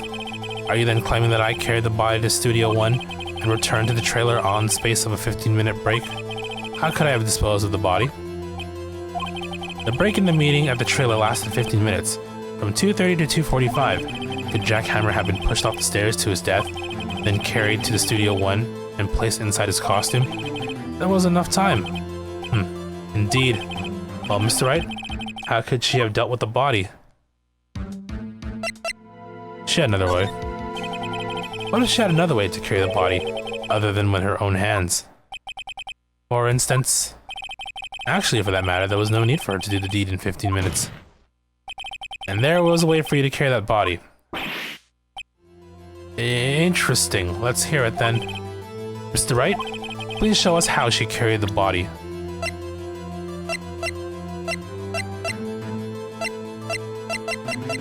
I was looking for like a joke answer, but it's fine. You know why they call him Edgeworth? Tell me, Toad, why do they call him Edgeworth? Miss Vasquez, you carried the body to Studio One, and you used the studio van to do it. Recall your testimony. There was to be a rehearsal afterwards, so we went to Studio One.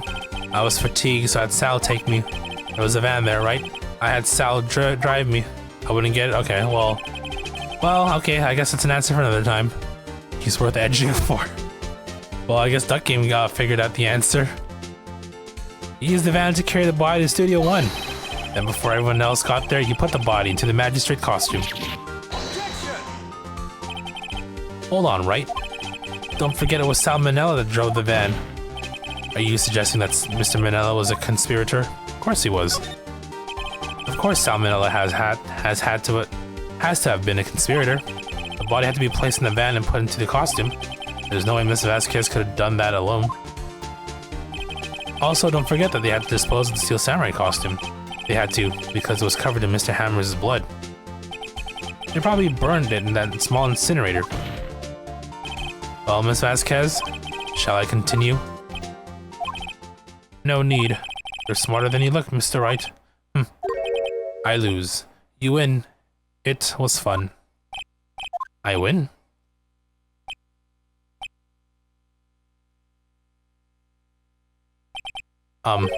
So, what happens next? Don't you have anything to say? What would you like me to say? Huh? I lost? Something like that? I just said that. Wait, so you mean D. Vasquez? So it was you? You killed Jack Hammer? The silence is deafening. Who can say? Huh? Are you sure I did? Mr. Wright, we just engaged in a battle of wits, and the result of that battle, you proved the possibility that I murdered Hammer. Right. But that is only a possibility. Proof is another thing altogether. You lack decisive proof, Mr. Wright. What? Order. Mr. Edgeworth, your thoughts? No. Of course it's as the witness says. Certainly, it does seem very likely she did it, but there's no proof. Edgeworth isn't sure. Well, I came here as a witness today. If you've no more questions, I'll be leaving. What do I do now? Testify again. I'd like you to testify again. Testify again? No one to give up, Mr. Wright. Think about it. Even if I were to testify again, what's the point? I can only say what I said before. The truth, Mr. Wright. I've already said all there is to say. What would happen if I said it again? You ask the same questions, get the same answers. A waste of time.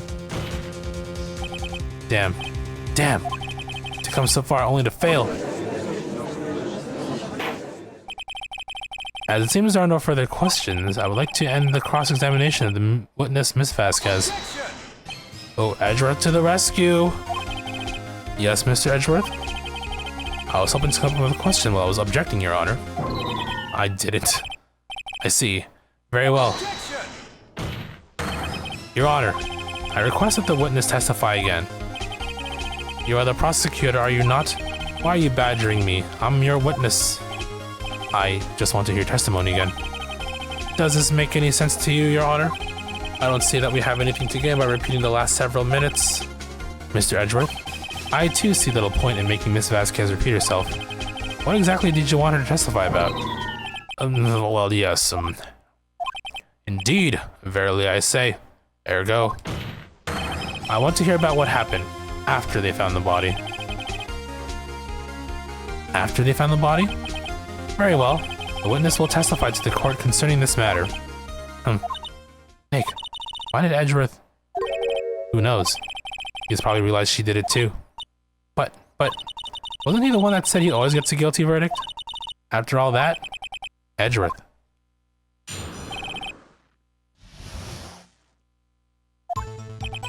I was with Sal and Oldbag, the security lady, when we found the body. The assistant was there too, only Powers was absent.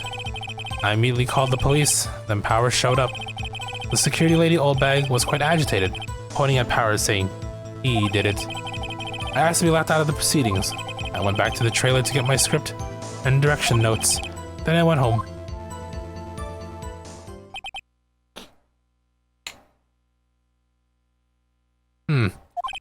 I see no issues raised by this testimony. Mr. Wright, your cross-examination. Okay, Nick, we're close, real close. She may be acting tough now, but if you put her on the spot, she's sure to falter. Find the key you need and twist the truth out of her, Nick. Right. Rightio.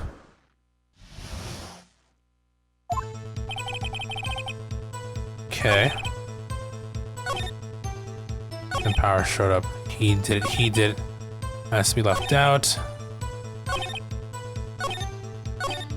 I guess we gotta start from the beginning.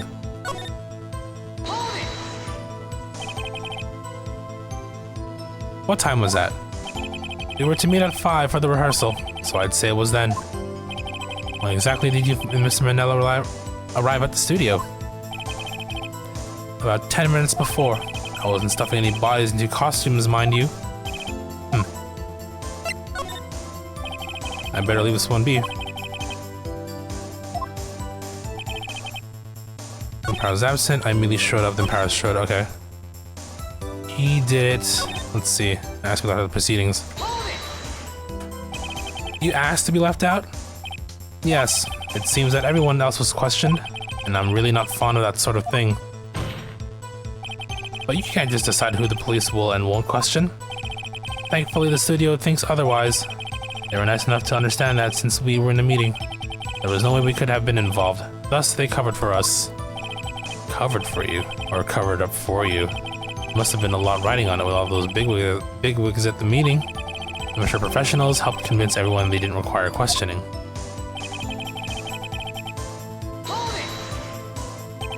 The script and your direction notes?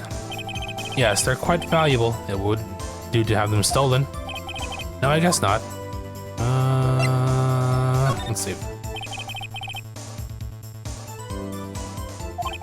I think... Right.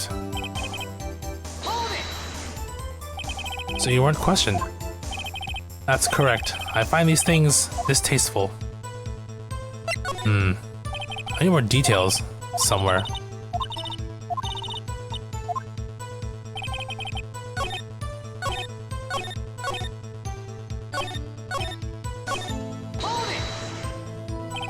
Oldbag, the security lady.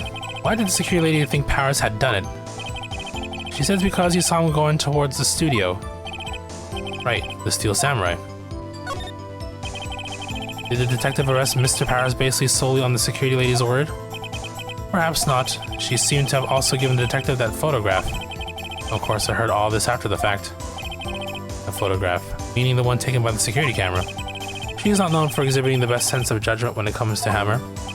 I don't think there's anything I... Yep, no.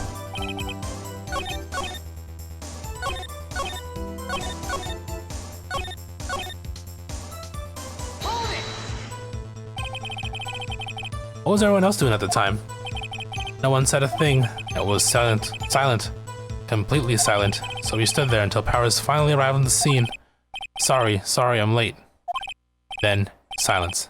Dead silence. Ugh.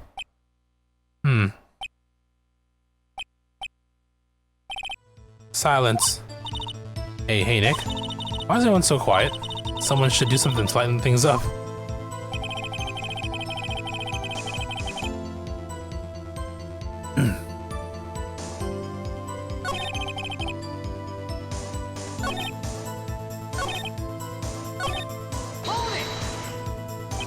Mr. Powers was taking a nap, correct?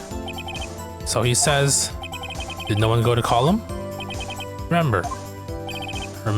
What? There was a dead body lying in front of us, yet you expect me to be calm? You certainly seem calm enough when I accuse you of murder. No.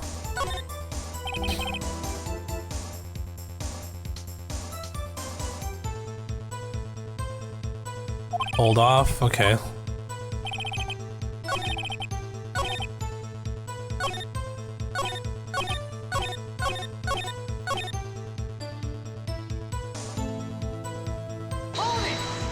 I guess we have to press every statement then?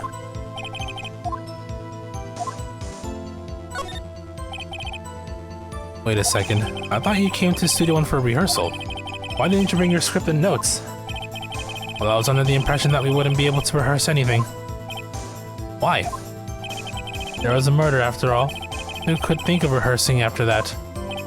Oh yeah, I guess. Very well. Please continue. Your Honor, I have an objection to the witness's last statement. Oh, Edgeworth, what the save? Huh? Think. Miss Vasquez said she didn't bring up the script because there wouldn't be rehearsal. Don't you see what that means? She would have to know about the murder before going to Studio One. True. Order. Mr. Edgeworth. What you have just said is a reasonable observation. However, I find it hard to understand why the prosecution would make such a move. Or are you thinking of a career change to defense? I appreciate the concern, Your Honor. I will stand by my statement. However, regardless of how the court sees my role here. Now, Miss Vasquez, do you have an explanation? Can't believe Edgeworth is helping me. So the prosecution is in cahoots with the defense? What kind of court is this? Anime court. No matter. I think you misunderstood me. I had a perfectly good reason to believe there would be no rehearsal. Very well then. The witness will change her testimony to reflect this reason. I knew that Hammer was injured and couldn't do any action sequence to him behind. Hammer wasn't injured, it was the other guy. It was Powers.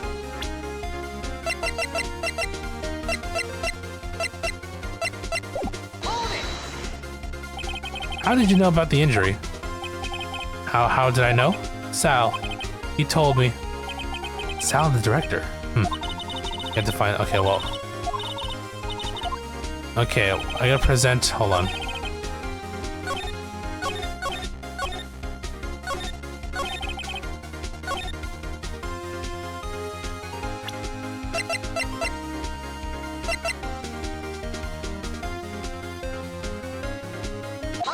Let's try this one. You knew that Hammer was injured? Don't you think that's a little funny? I mean, it was the Steel Samurai who was injured. It was Will Powers. What? Mr. Wright, explain yourself. Yes, Mr. Hammer is dragging his leg in this photo. But that's because he was pretending to be Mr. Powers. Pretending? One person was injured in the run-through that morning. That person was Mr. Powers, not Mr. Hammer. Now, why did you think it was Mr. Hammer who was injured? I already said it was Sal who told me. That's right. He must have gotten it wrong. I think not. Mr. Manella was at the run-through that morning. He would have known it was Mr. Powers who was injured. He saw it happen. Why would he tell you the wrong person? Miss Vasquez? You saw Hammer limping.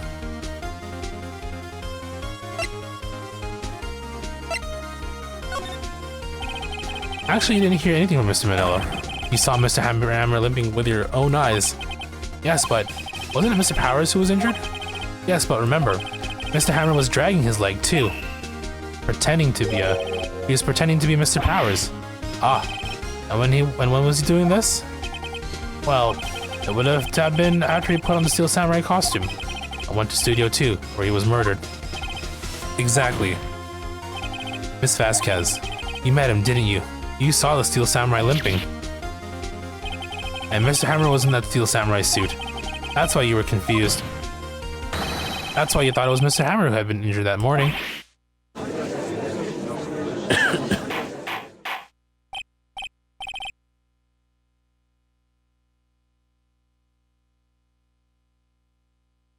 Order, order, I will have order. Witness? Can you refute this claim? Yeah, let's see you sneak out of this one, Vasquez. Very well. I have a question for you. Why are the real killers always so persistent? Why in the world would I want Hammer dead? Yes, he'd fallen on hard times, but he was a star. I had nothing to gain from his death. Nothing. Yes, you would need a motive. Why would she have killed the victim? There is a reason. It is unclear to this court. Does the defense have anything to say on the matter? In other words, can you prove she had a motive? Of course I can prove it. Okay, I have a proof and I'll show it to you. I present to the court evidence of Miss Vasquez's motive in this murder.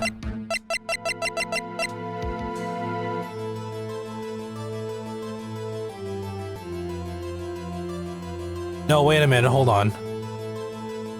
Oh shit. Well, it's too late now, I can't go back. We'll just roll with it. No, she didn't have a motive, probably. Okay, I remember how it goes now. No, as long as she had a motive. We'll see here. This is the photo from before.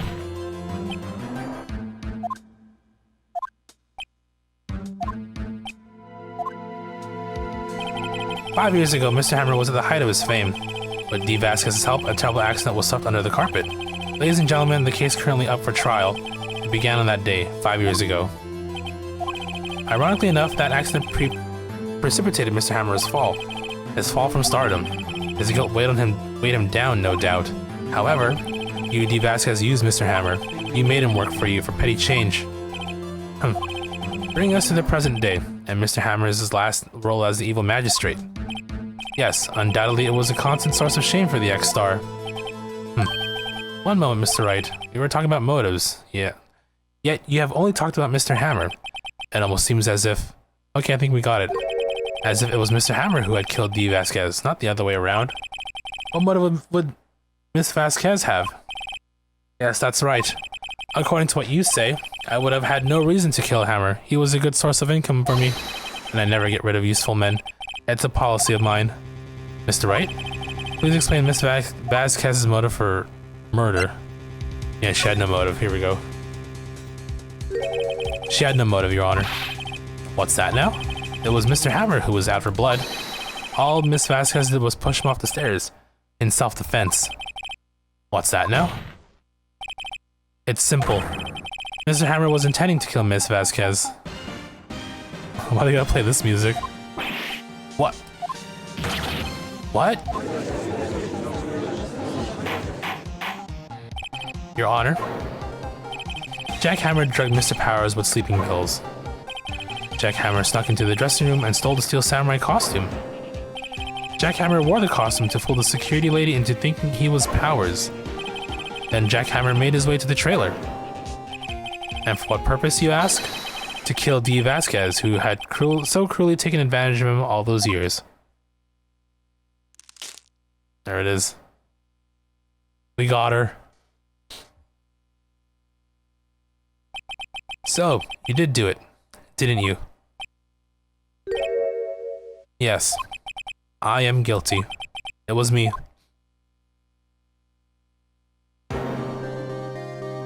Someone call an ambulance. There's blood everywhere. We're too late. Miss Vasquez. What happened here? Manuel fell from the trailer stairs. Manuel! Miss Vasquez, please try to remain calm. No. How could this... It was an accident. Mr. Hammer was doing an action scene, and... No, Manuel. Don't touch him, Miss Vasquez. She probably cared for him. Please don't die. Please. Revenge plot. Congratulations, Mr. Wright. I lose again.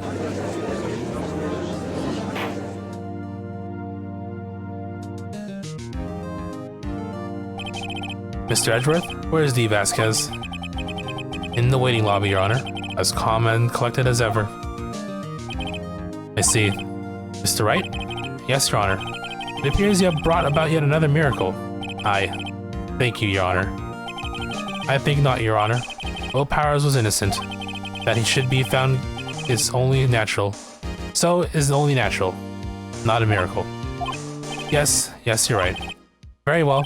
This court finds the defendant, Mr. Will Powers, not guilty.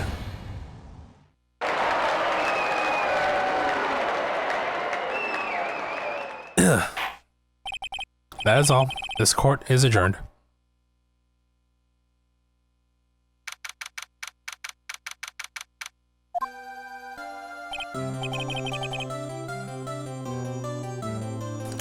I don't know what to say. What about you're welcome? Thank you so much. I'm just glad you're okay. Yes, but it's sad. I know now that Mr. Hammer stole my costume. It's bad enough that he wanted to kill Miss Vasquez, but to think that he tried to frame me for the murder makes me sad. Tell me, why, Mr. Wright? Tell me, why did Mr. Hammer want to blame me?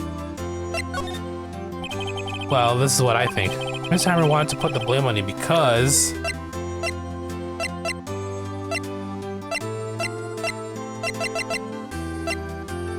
I guess anything related to the Steel Samurai, right?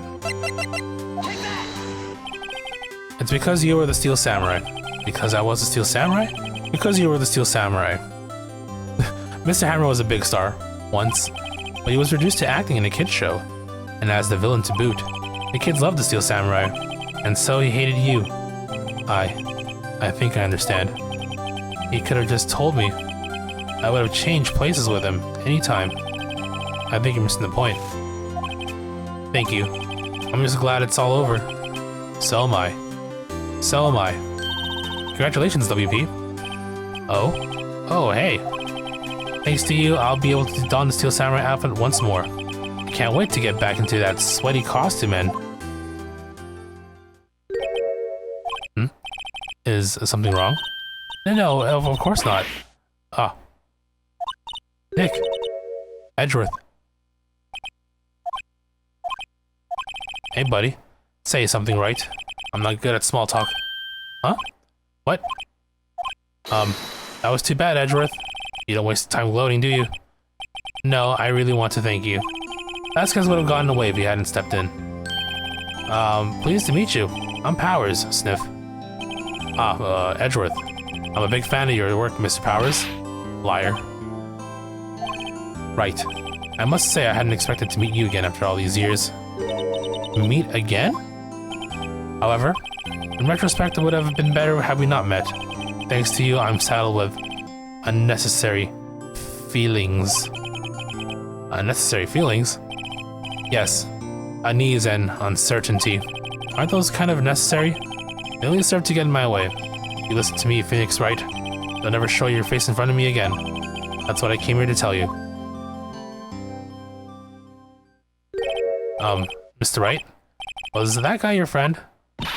What? Friends? As if. They're rivals. Right, Nick? For now we are, I guess. Huh? Why do I get the feeling I'm missing something? Come on, Nick. Tell me. What's the deal with you at Edgeworth? And so the curtain closed on another trial. I caused quite a stir by revealing that accident from 5 years ago. It was the talk of the town. Thankfully, Global Studios rethought its programming change. They went back to making kid shows again. Nick, this is it. The new show starts today. You want to watch it with me, right? I'll admit, I was kind of surprised. I didn't think they'd seriously go through with it. You have to buy trading cards too, okay? We have to trade with Cody and that assistant. Fine, I'll do it. Isn't it great that WP gets to play the lead again? I wonder if they'll show his real face this time. I don't know.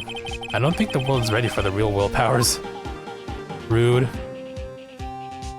So that whole, like, not even the whole trial, that was like the last 2 legs of it. 2 hours. Can we finish up this trial in one, and you know? The goal is to finish this trial, I would hope.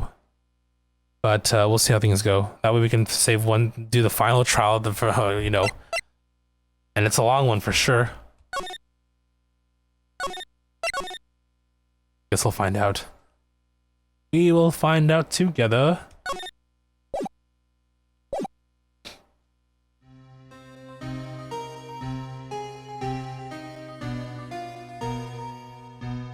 It's been, what, 15 years? About that, yes. 15 years is a long time to wait. You can't imagine how much I've suffered.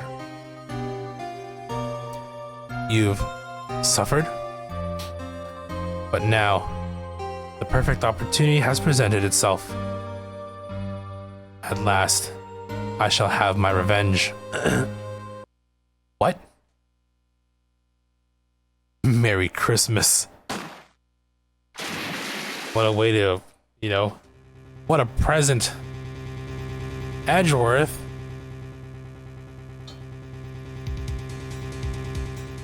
It looks like the more iconic cases that I like remember, like, I mean, I don't remember how like we get there, but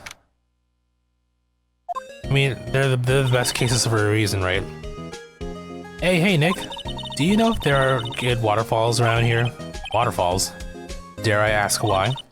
Duh, Nick. Isn't it obvious? I need a waterfall to stand under. Preferably a freezing one. Oh, is that part of your spirit medium training? Of course, except I've been slacking off lately.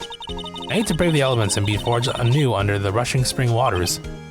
Okay. I don't know about any falls per se, but Gourd Lake is pretty close. Oh, darn. Sorry, but them's the breaks. Can you just take a cold shower or something? Good idea. So much for rushing spring waters. Next in the news, a large identified animal was sighted at Gourd Lake. The town is buzzing with excitement. Locals are calling it Gordy, in the tip of a hat to Nessie, the Loch Ness Monster. Though its namesake, Nessie, has proved to be a hoax, locals are confident their Gordy is the real deal. Yawn. Boring. Can't they show real news for a change? Nick? The water pressure's kind of low in that shower. Want more pressure, huh? Why don't you go down to the fire department and have them spray you with the hose? Good idea, Nick. Apparently, fey blood is no aid in detecting sarcasm. We interrupt this program to bring you a special news bulletin. Strange occurrences continue at Gourd Lake, but this time, it's murder. Gourd Lake again? The body of a man was found in the lake early this morning. The suspect was apprehended. Sources inside the police department revealed that the suspect's name is Miles Edgeworth, age 24. Edgeworth was an up-and-coming prosecutor known for his skill and connections. He was guaranteed a long and rewarding career. Has he thrown it all away? Edgeworth? What's going on? Edgeworth would never do something like... Nick? Yipes, Maya. The fireman yelled at me when I called him. We got bigger things to worry about than that. They arrested Edgeworth. What? You mean the prosecutor? Yeah, he's a suspect. In a murder. What? When? Where? Whom? Why? How? I don't know. Let's go find out, Nick. Alright. Before I continue, I'm gonna quickly BRB here. Give me like a couple minutes. 1 moment.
Okay, we're back. Let's continue.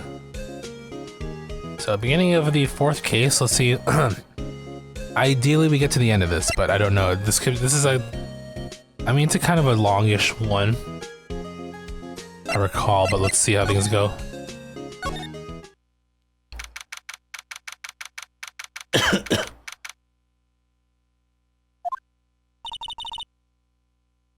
You know, Nick, we've all been in here one time or another, haven't we?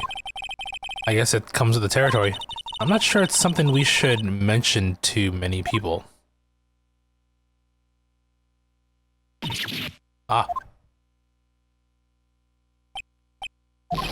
Hey, Edgeworth, come back. What's Naruhodo mean? It's like, it's Japanese for saying like, oh, I see, I understand. Also, it's Phoenix Wright's Japanese surname. Pretty sure it's Ryuichi Naruhodo, if I recall. What are you doing here? Nick, I don't think he's in a very good mood. Well, he is in detention. Were you in a good mood when you were here? So you've come to laugh at the fallen attorney. Then laugh. Laugh. Well, why aren't you laughing? Nick, should we be laughing? Nah, it's a trick. Laugh and he'll get mad, or burst into tears. Edgeworth, we don't have so much free time that we can spend it coming down here to laugh at you. Yes, you do. Actually, he's right. I hoped you wouldn't come to see me. I hope you wouldn't come. I don't want you to see me. Not like this. Oh, there you go. I don't want to see you like this either, believe me.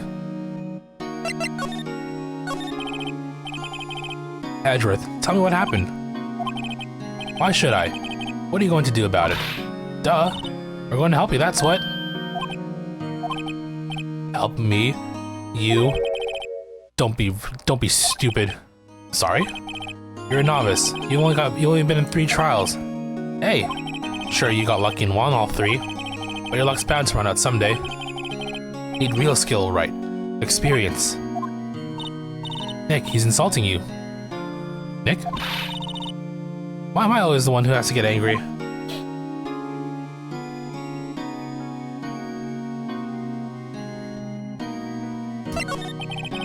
The murder took place at Gourd Lake, correct? Yes, late last night. The lake is a long way away from your offices and the courthouse. Why were you down there? I see no need to tell you. Mr. Edgeworth, you didn't really. Gordy. Huh? I went to see Gordy. Huh. Miles is a believer. He believes. Gordy? What's that? I'll tell you later. Why won't Edgeworth talk to us? Alright. Let's get some information elsewhere. This is where it happened? Yeah, Gourd Lake is in the middle of this park. I can see some police walking around in there. Questioning people, probably. Hey, isn't that Detective Gumshoe over there? Well, pal, there's enough of us here. Anyone found anything? Sorry, sir. Nothing. Idiot, the trial's tomorrow. We need clues on the double. But, sir, there weren't any clues. That's why you arrested that attorney, Mr. Edgeworth. It's clear, sir. He's the one who... Shut up. Just you try saying that again. I'll make you sorry if you don't. So, just get out of my face, pal. Yes, sir. Detective Gumshoe's kind of scary today. Recruits. Heh. Ah. Eat. Hey, you're that hairy guy. Hairy Butts. Right. Phoenix Wright. Will you ever learn my name? And just what are you doing here, pal? Investigating? Huh? Well, yes. I suppose. Well, I'm here to help. Ask me anything you want. Bring it. He seems different than usual. I wonder what's up. Mr. Edgeworth hasn't actually asked us to defend him yet. Huh? Oh. You don't say. Detective Gumshoe? Do you know what happened here? Huh? You don't know, pal? No. Wow, okay. Mr. Head in the fluffy pink clouds lawyer. Head in the... Huh? Never mind, I'll tell you. It happened last night, about 15 minutes after midnight. There was a boat out on Gourd Lake. In that boat were 2 men. One of those men shot the other with a pistol. And the shooter was Mr. Edgeworth? A cop who arrived on the scene arrested him. How did they get there so fast? Well, there was a witness. When the report came in, we raced to the lake. A witness? You don't think Mr. Edgeworth is a murderer, do you? Absolutely not. It's impossible. I don't care if there's a witness either. I don't believe a lick of it. Alright, who cares what the witness says? I care. You really believe in him, don't you, detective? Of course I do, but the police are pretty sure he's a killer. Nobody's even taken this investigation that seriously. Oh no. After all the help Mr. Edgeworth has been to us, hard to imagine that no one's standing up to take his side. Well, at least you are, detective. At least you are. More info. Do you know who'll be on Mr. Edgeworth's defense attorney? Do you know who'll be Mr. Edgeworth's defense attorney in tomorrow's trial? He hasn't gotten one yet. What? The trial is tomorrow, isn't it? Well, I don't know the whole story, but apparently no one he's been talking to will take his case. Why not? He's Edgeworth, duh. Mr. Edgeworth won't tell me. When you guys showed up, I figured he'd ask you to defend him. Unfortunately not. Well, pal, then you got a job to do. Help out Mr. Edgeworth. Prove that badge you wear isn't just some fancy piece of metal. Prove it to me, pal. Show me you're an attorney. Do it. Who was this witness? Sorry, pal. That's confidential. Anyway, the witness saw everything, apparently. I'm sure they'll turn up at the trial tomorrow. Was there only that one witness? Yep. It was pretty cold out on the lake last night, and it was Christmas Eve after all. Still, we're being thorough. Never know when you're going to turn up another witness. That's why we're here today, checking things out. So far we're coming up empty. Oh, it's Christmas today. I've forgotten. What are you getting me for Christmas, Nick? Talk to Santa.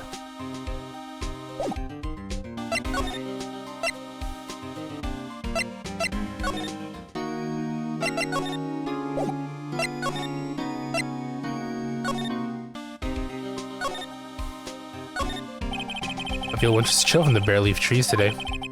What is it about winter that turns people into poets? I don't know, but my toes are starting to feel numb. Yes, my poetry has that effect on some people. The sign says Gourd Lake Nature Park. This place is full of families picnicking on the weekend. But no waterfall. Not many picnickers come here for spiritual training, Mayo.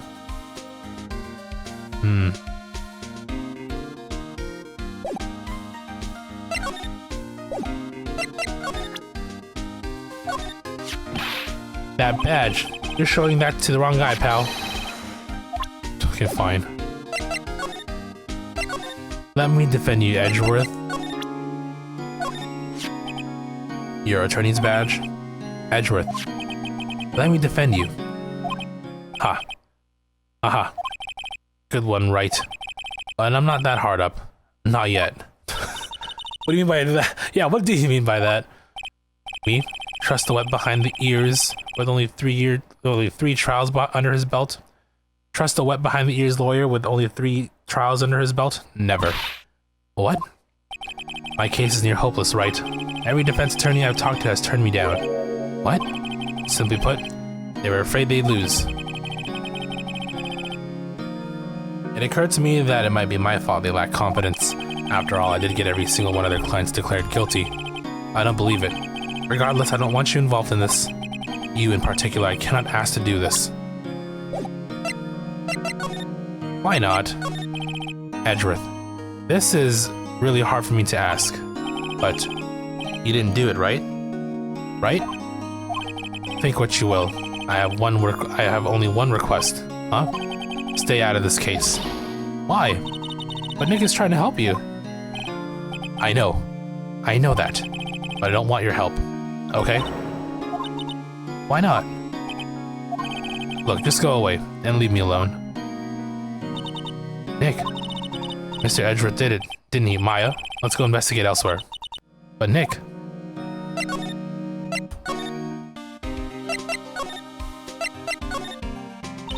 Is it true? No one will take Mr. Edgeworth's case? Yeah, he's a bit of a celebrity. If you defended him and lost, your reputation would be sure to suffer. He had no clue he had a different name. I mean, I only know of his different name because there was an Ace Attorney movie that came out in Japan. I watched that, and that's how I learned the Japanese names for a lot of these people, for a lot of the characters that you know here and now. It's like a live action Ace Attorney movie. They did a pretty good job, I feel. I thought it was fine for what it was. I remember they deviated from certain plot points, changed some stuff around, but it still worked out. What's more, the case against him is, well, it's pretty solid. I suppose it would be if they have a witness. Hey, pal, don't tell me you're going to turn your back on him too. Remember the Steel Samurai case? Mr. Edgeworth helped you get your client declared innocent. I know. I went to Edgeworth. I tried. He really doesn't want us to represent him. Especially not us, he said. What? Well, that doesn't make any sense, pal. You should have heard him talking about you after that trial. He kept saying right, right, right, over and over. Nick? I'm not sure that's a good sign. Neither am I. Why wouldn't he want your help? Isn't the Pokemon thing tomorrow? Is it? Pokemon presents. Oh, 6 a.m. Oh my god. Yeah, 6 a.m. tomorrow. Guess it's something for me to watch in the morning before I head off to work. Why wouldn't he want your help? I don't get it. Detective Gumshoe, sir. What? Find something? No, sir, not yet. But there was a call from the precinct. They want to hold an investigation briefing. A briefing? Right, I'm off. Oh. Sorry, pal. I guess you heard. I gotta go. Any last things you want to ask me before I head back? Yes, the autopsy report. Well, yes, do you have any information on the victim? Sorry, they haven't worked up the autopsy report yet. I'm still waiting for it myself. Actually, say if you get the time, drop by the precinct. We can talk more there, pal. You're not coming back, detective? Probably not, pal. So what should we do if we have something to talk to you about? Ah, right. Here, I'll show you how to get into the precinct. Come down and see me anytime. Oh, hey, Detective Gumshoe. What? We'd like to take a look around in the park. Can we walk around? Yeah, no problem, pal. You got my permission. You know, Nick, I think there's something to be said for talking to people when they're busy. Yeah, they don't have time to think about not giving you information. Right. Now let's get investigating. What do you think they're gonna show at the Pokemon Presents tomorrow? I'm gonna call it Pokemon Presents from now on. Because technically they're presents, like little information presents, full of surprises and news, I would imagine.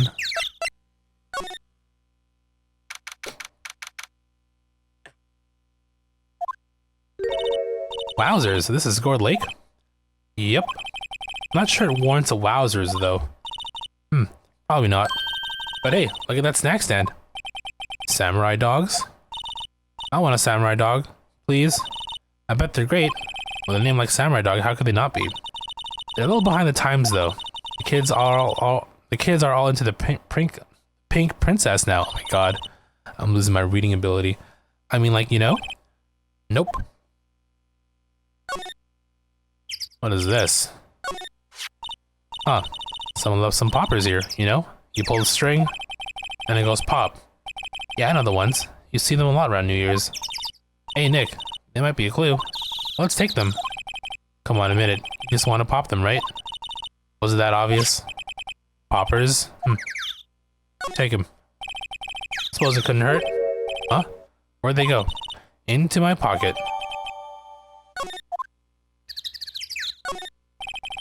A hot dog stand. It's closed.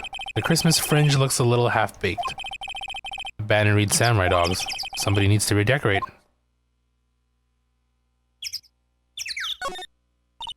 Wow, Gourd Lake is really big. Yeah. Say, Nick, why is it called Gourd Lake? Oh. Well, a long time ago they used to grow gourds here. Whoa, no way. I was sure it was because the lake looked like a gourd when viewed from above. You know, like an hourglass shape. Well, it is shaped like a gourd actually, but that's just a coincidence. Oh, okay. Check the trash for any clues. The trash can is empty. At least the place is well maintained. Okay, nothing further, I guess.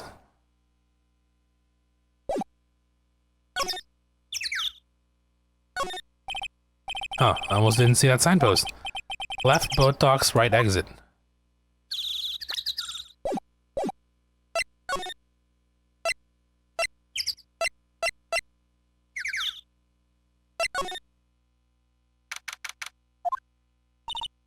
Nick, what is this place?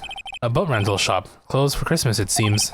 I guess a murder taking place on one of the boats won't be good for business either. Boats. I've never ridden on a boat. Really? Well, how about we go out on one when the trial's finished? Hey, good idea. You bet. A small boat rental shop. Doesn't look like anyone is around. They're probably closed because it's Christmas. Boats. Boats, boats, boats, boats. There are some boats floating at the dock. Was one of these boats used in the murder, I wonder? Nick? Huh? I changed my mind. I don't really want to go for a boat ride. There's more forest off that way. I doubt I find any helpful clues in there.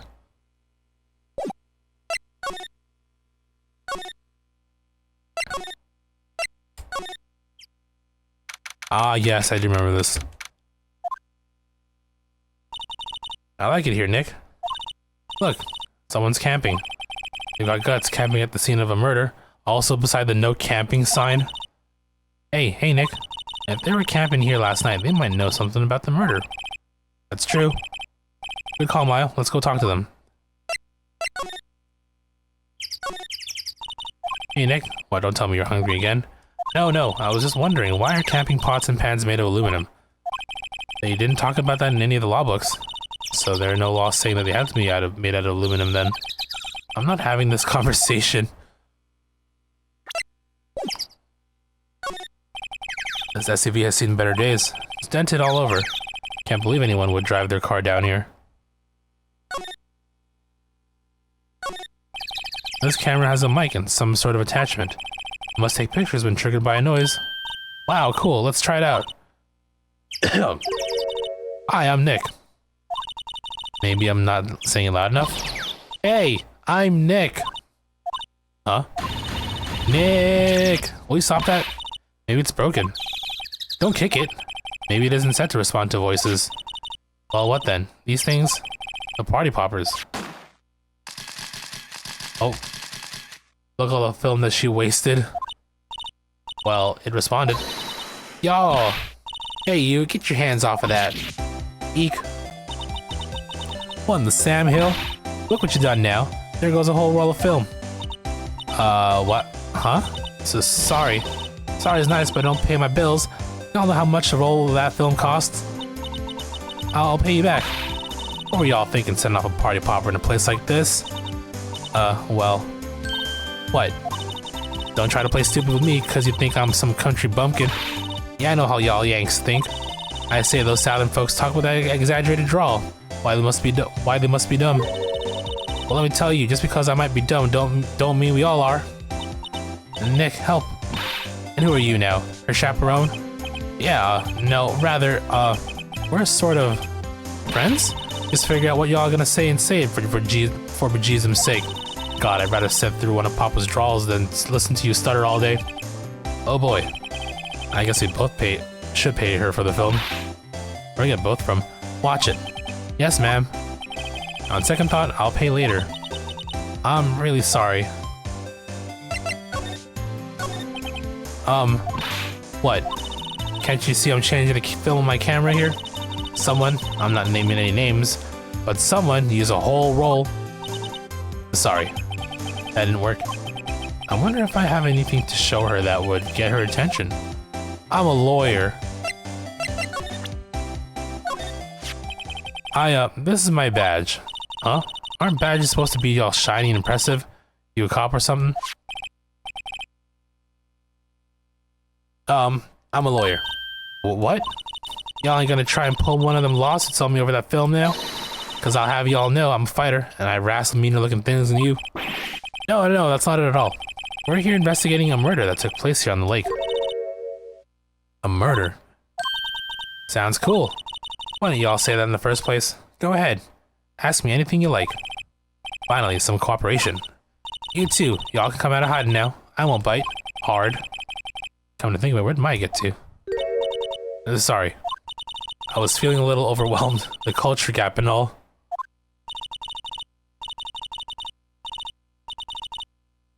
Never you mind, honey. I can talk Yankee for you if it pleases you. Thanks. I think I'll be okay. Great then. I'm Lotta. Lotta Hart. But y'all can call me Lotta. I'm here photographing meteor showers for a research project. Mighty pleased to meet you. Alright, let's talk. Oh yeah, when was that murder anyway? I ain't seen much television lately. It happened late in the night on Christmas Eve. That's so. Christmas Eve? A man on a boat was shot. Do you see anything? Well, let me see. A boat, you say? I reckon I might seen one. Not sure though. Y'all gotta remember, I've been watching this here lake for a good 3 days now. I see enough boats to choke a mule. Kinda hard to remember which one I seen when. So what is it you do, Lotta? Huh? Me? Y'all don't really want to know that, do you? Actually, I'm a research student in County U and Country U, right in the heart of the Heartland. I'm starting to think maybe I don't like these games because every case I'm like, ugh, I remember this case, it sucked. No, they're great. Well, I mean, one that really stood out in the bad way. I mean, it's all about the payout at the end, right? And how everything gets revealed. Wow, neat. Nick, she's a research student at a university. Country U. So I hear. So when did you come up here? Let me see. I guess it was about 3 days ago. What are you photographing? Didn't I tell you all that already? The exploration is the worst part for you, courtroom. Yeah, courtroom chaos is always like, just all the reveals and everything. That's where the payouts are, definitely the courtroom. Meteors, yep, meteor showers. Falling stars? That's quite a camera you have there. Y'all better know it. It's German made. A genuine Solingen. Solingen. It's German. Isn't that where they make knives? So what's the device you have stuck to the camera? Huh? Device? Your camera went off by itself when I fired my party popper. Oh, that mic triggers the shutter whenever it detects certain sounds. It's programmed to pick up loud noises right now. A programmable camera. Neat.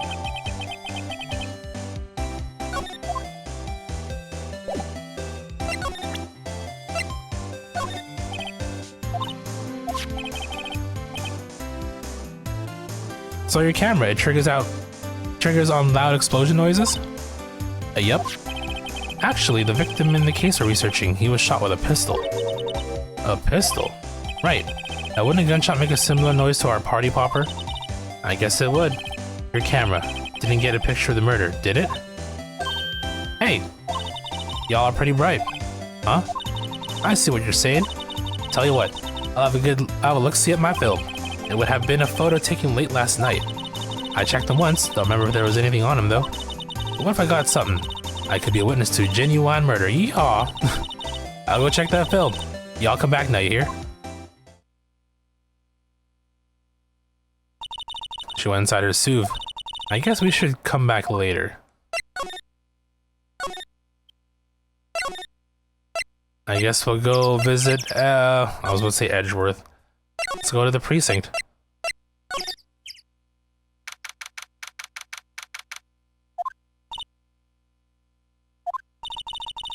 I guess Detective Gumshoe is still in that meeting. Hey. Thanks for coming down, pal. Detective Gumshoe. We just finished the meeting.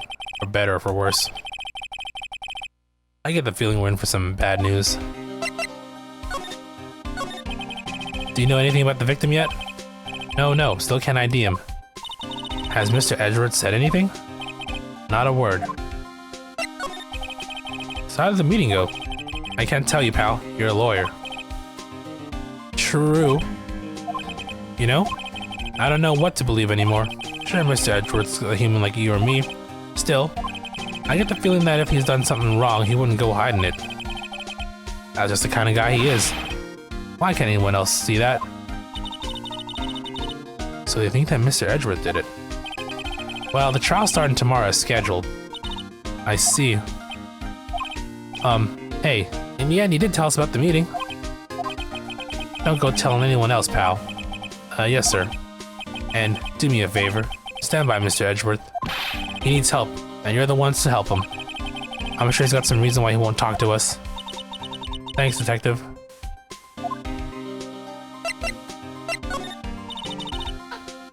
Detective Gumshoe, how can we trust Mr. Edgeworth so much?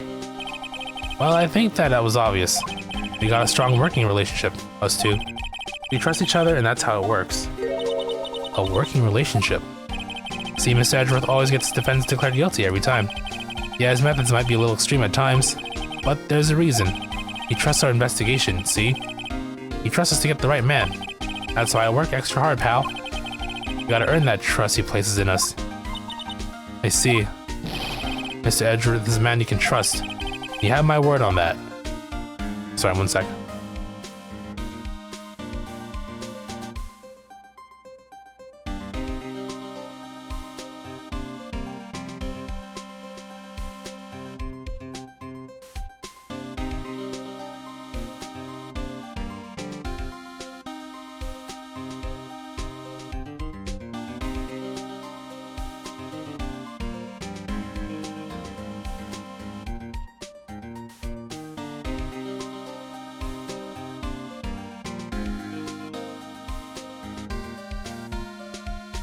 Okay, I'm back.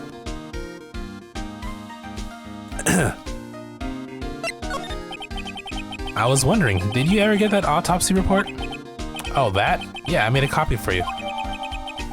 Sometime on the 24th or 25th, cause 1 bullet shot to the heart.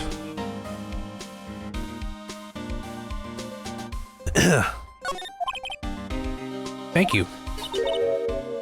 Nick? Huh? Can you show me that photo of the victim? That face. Someone you know? I don't know. I just have this feeling that I met him somewhere a long time ago.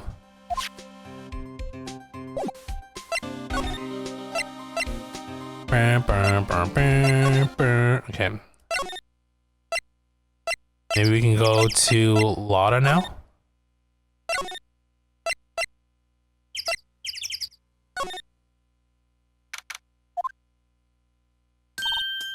Hey, y'all. Lotta. Wait up a sec. We got bingo. Bingo? My automatic camera took 2 pictures last night. Hey. This is them. Take a look. Wait. See? See? He's shooting him with that pistol. It looks like that, yes. But you can't really tell who that is shooting. Well, there was enough fog out here last night to strangle a bullfrog. But you know, seeing these photos really reminded me of something. What? I saw the murder happen. I'm a witness. What? Are you serious? Of course. How do you forget? Never mind. Y'all reckon I should tell the cops? I reckon no. Well, it depends.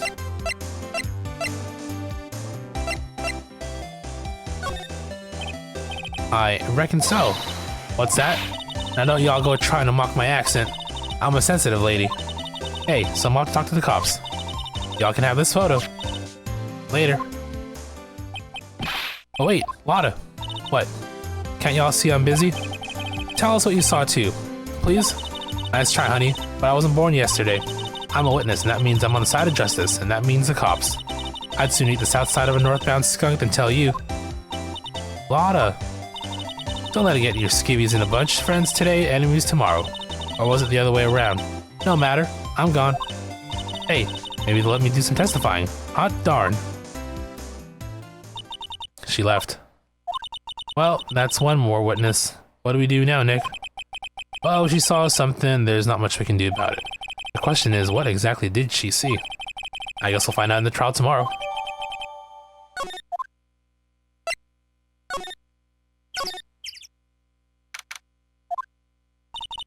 Looks like the police have given up their interviewing. Hey! Santa! Nick, I think Santa's mad at you. Long time no see, Nick. Nick, you know Santa? Wow, Nick and Saint Nick. Hey, I see the connection. Don't be ridiculous. Dude, it's me. Larry. But Larry, what are you doing here? Isn't obvious? I'm working my day job. I sell samurai dogs. Want one? Gotta get money for dates, you know? My girl, Fiance, deserves the best. Fiance? Not another model, I hope. Oh, Fiance's a fine woman, Nick. It was her idea I wear the costume. She was all, you go, girlfriend, you know? She bought this costume for me. That's great, Larry. Wow, a Santa costume. She must really be nice. Oh, cute. Nick, who's she? She's not not my, what? No, she's not. I'm his partner, Maya Faye. I'm, the little sister. Sister? Wow, Nick, must be tough. Working 9 to 5, having to take care of a little sister. No, I'm not Nick's sister. I'm my older sister's little sister. Huh, sounds great. Don't worry, Maya, he's not listening. Hey, Larry. There was a murder here last night. And since you work here, have you heard anything? Nick, you're wasting your time. Last night was Christmas Eve. He was with Fiance, obviously. He wouldn't have been standing out here in the cold. Oh. I think what you said just caught him off guard, Maya. No, it's just, Fiance is not in town right now. She's in Hawaii on a photo shoot. A model. I knew it. Well, anyway, there was a murder here on the lake. The trial's tomorrow. Huh, neat. Defendant is Edgeworth. Miles Edgeworth. Nick? Why would Larry know Edgeworth? Whoa, Nick. You don't mean that Miles Edgeworth? Old Edgy? Yeah, he's a murder suspect. Whoa, murder? Huh? You know Mr. Edgeworth, Larry? Yeah, of course. Edgy was in the same class as us in grade school. What? What?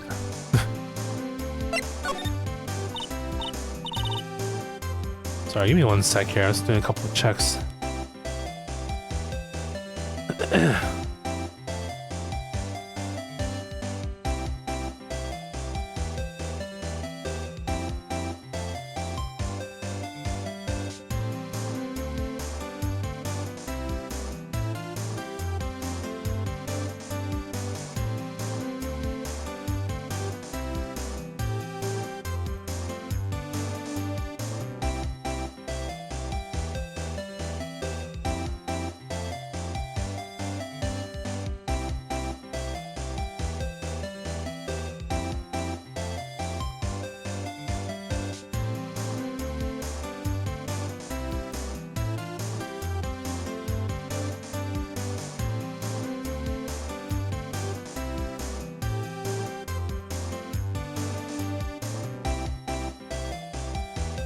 Alright, sorry, just 1 second.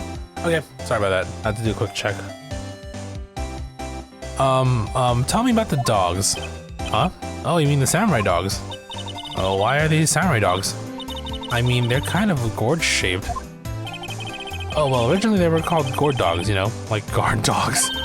Ouch. The samurai thing was Kiante's idea. Oh, she's my woman, you know? She was all, change the name and you go, girlfriend. She made me that banner. Man, the kids can't get enough of those samurai dogs.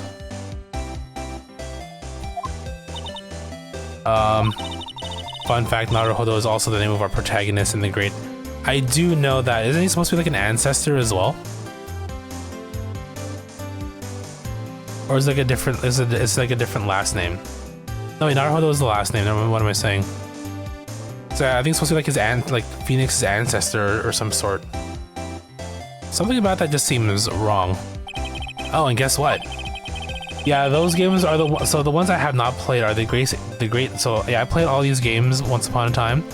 I believe the Great Ace Attorney, both games, and then Miles Edgeworth 2 are the only games that I have not touched in this series at all. So those will be fun when I get to them eventually.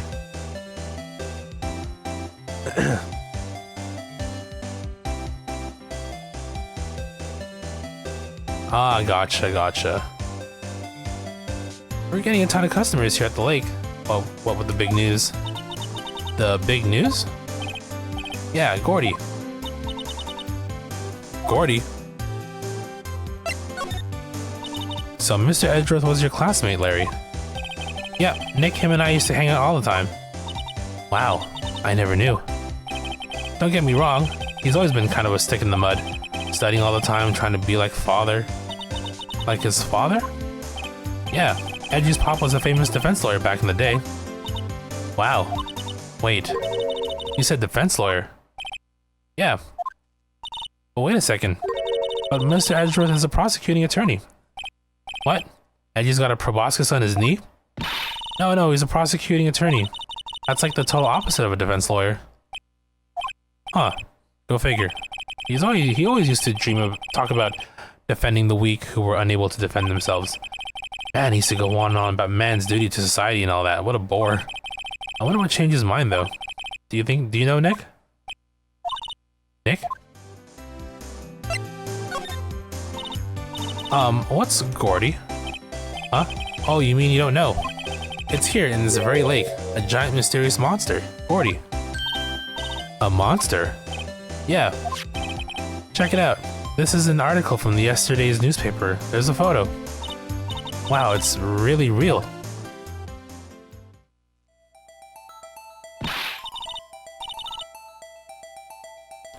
Oh yeah, I did play Layton vs. Wright. I did play that game.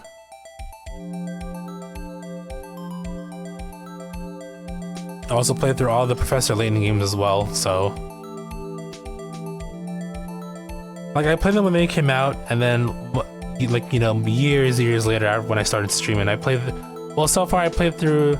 Yeah, I know, I played through the entirety of the Professor Layton, series. Well, yeah, no, only the first, only the original, not original, but the 6 games. I have not played through the Catriel stuff. Well, I think there's only the 1 game, but I've not played through it yet. Nor do I have it. I've been meaning to find like a good, a physical copy, but I think they're harder to find nowadays. Unless I go to eBay and pay a little extra. Speaking of, let me check how much they cost right now. Maybe I'll... Like, it came out on 3DS, and then they did a they did like a re-release on Switch, I believe.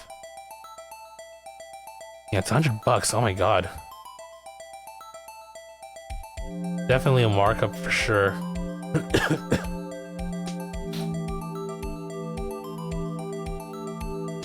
Yeah, I'm wondering when that comes out. I'm excited for that game, actually. Layton in the World of Steam, or whatever it's called. Maybe I'll try and... Well, I do have some... Maybe I will try and secure a copy of Catriel.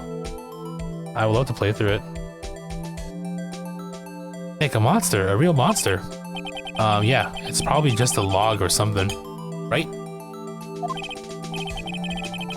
Hey, there's a quote here from the person who took the photo. What's this?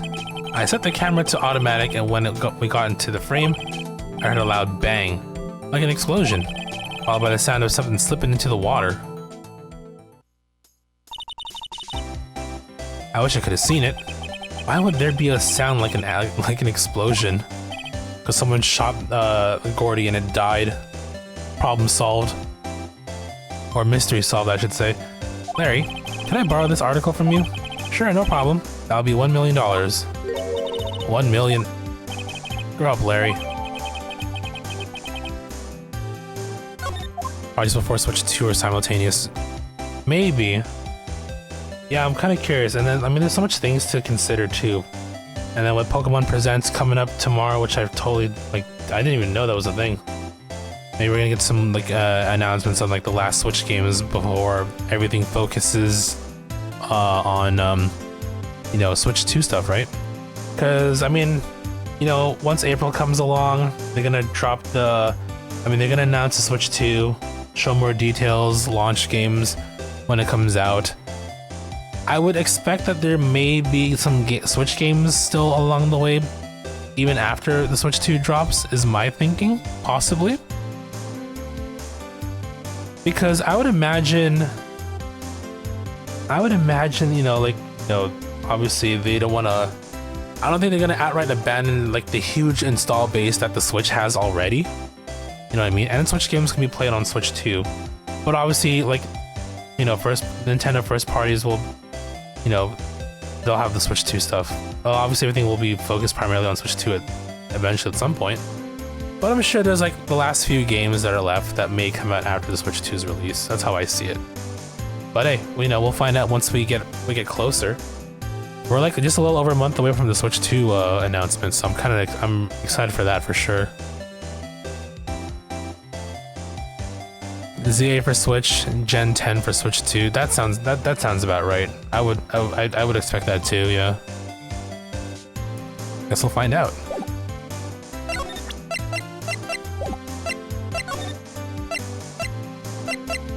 Okay.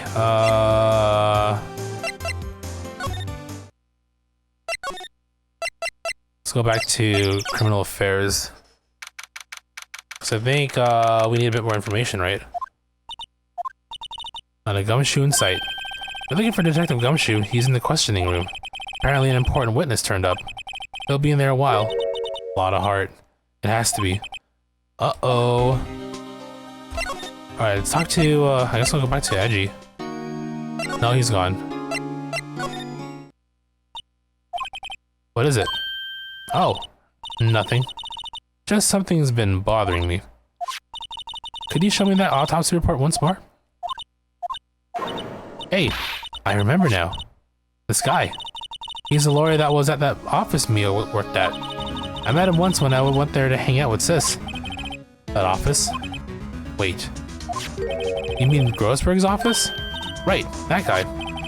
That was the last name I expected to come up. Maybe I should go talk to him. For old time's sake. Grossberg, where's your vote? I mean, the guy got arrested. Didn't White get arrested? He should have gotten your picture back, I would think.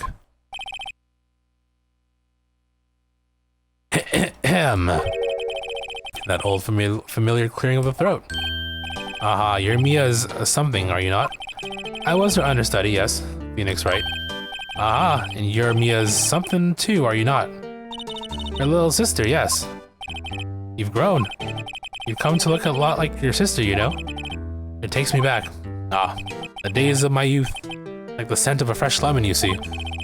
Mr. Grossberg, sir? Hmm? Ah, yes, I beg your pardon. Of course you came here to discuss something. What is it then? Something the matter?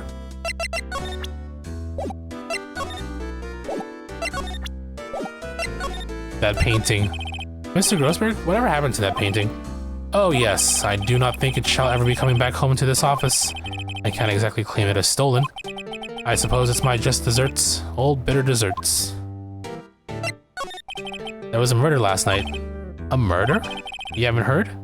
I, just got up, you see. Miles Edgeworth shot someone with a pistol. Edgeworth? What? Who did he shoot? Well, the identity of the victim is still unknown. This is terrible news indeed. I guess he hadn't heard anything. Allow me to present to you the victim. Strange. I feel as though I've seen this man somewhere before. Ding. Ah. Did you remember? He was a lawyer, here in my office. That's Hammond. Robert Hammond. Mr. Hammond. And you say this is the man Miles Edgeworth shot? Tell me more. Who is this Hammond guy anyway? Mr. Hammond. He was a defense attorney in that case. That case? Yes, the DL6 incident. DL6? Why does that sound so familiar? Perhaps you remember? I'm sure someone mentioned it during the trial for Mia's murder. That was the incident where the police were so at a loss that they used a spirit medium. Wait, you don't mean... Was that medium my mother? Yes, my dear. The spirit medium Misty Faye, your mother, contacted the spirit of the victim. But the case was a loss. No conviction was made. The DL6 incident, yes. Happened 15 years ago. A very strange case indeed. They never caught the criminal, right? Correct.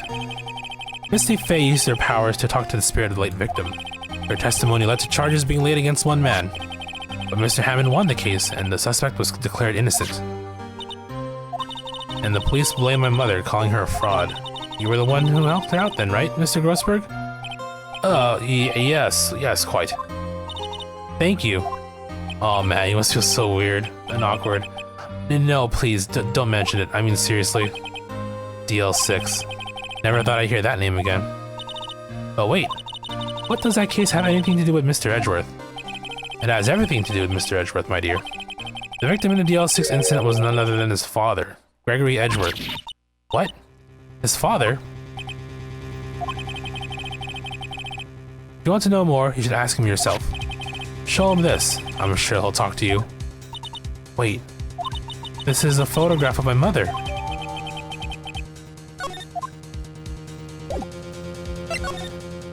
We moving now, boys. What's this? I was hoping you'd gotten my message the first time. Edgeworth, what about your defense? It's no concern of yours. Guess he hasn't found anyone yet. Yeah, this is present. Let's skip the banter and go straight to it. Edgeworth, it's only been a matter of hours since you last visited, yet you've made incredible progress in your investigation. I'll admit it, Wright. I'll admit it. I'm impressed, Wright. You're always single-minded in your work, though.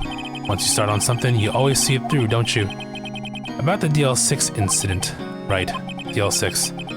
I didn't want you to find out about it. That is why I refused your offer to defend me. I'm sorry if it sounded like I thought you weren't up to the job. I just wanted to keep you away from DL6. So, do you still think it would have been better for me to stay away? I don't know. But I see no point in hiding anything from you now. Very well. Ask whatever you like and I will answer to the best of my abilities. The DL6 incident was when my father died. Right before my eyes. He was shot and killed, and I saw it all. My memories from that time are foggy. I suppose it's a self-defense mechanism. In any case, a suspect was arrested. A man. It's pretty clear he was the only one who could have killed my father.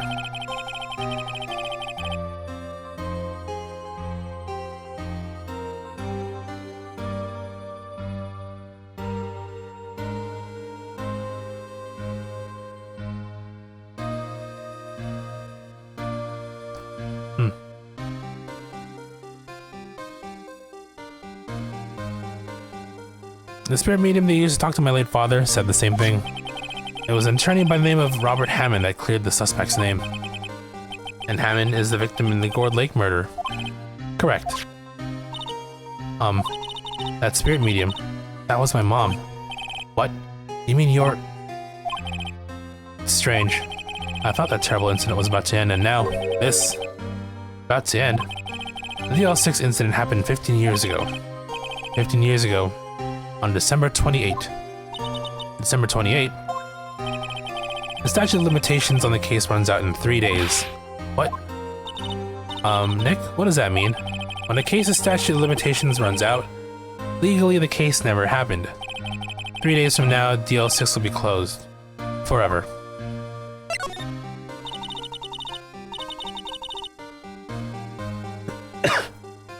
Excuse me. What happened to the suspect? The one who got off innocent?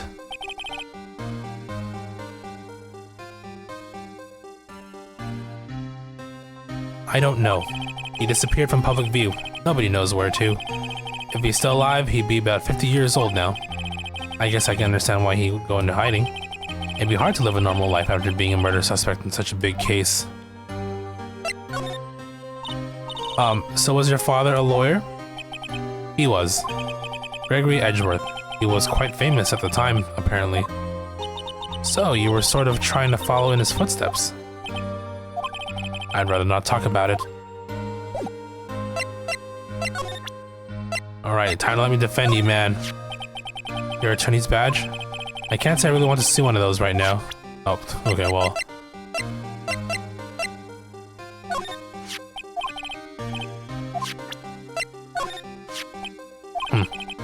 Who would have thought there'd be a photo? Edgeworth. Did you shoot him?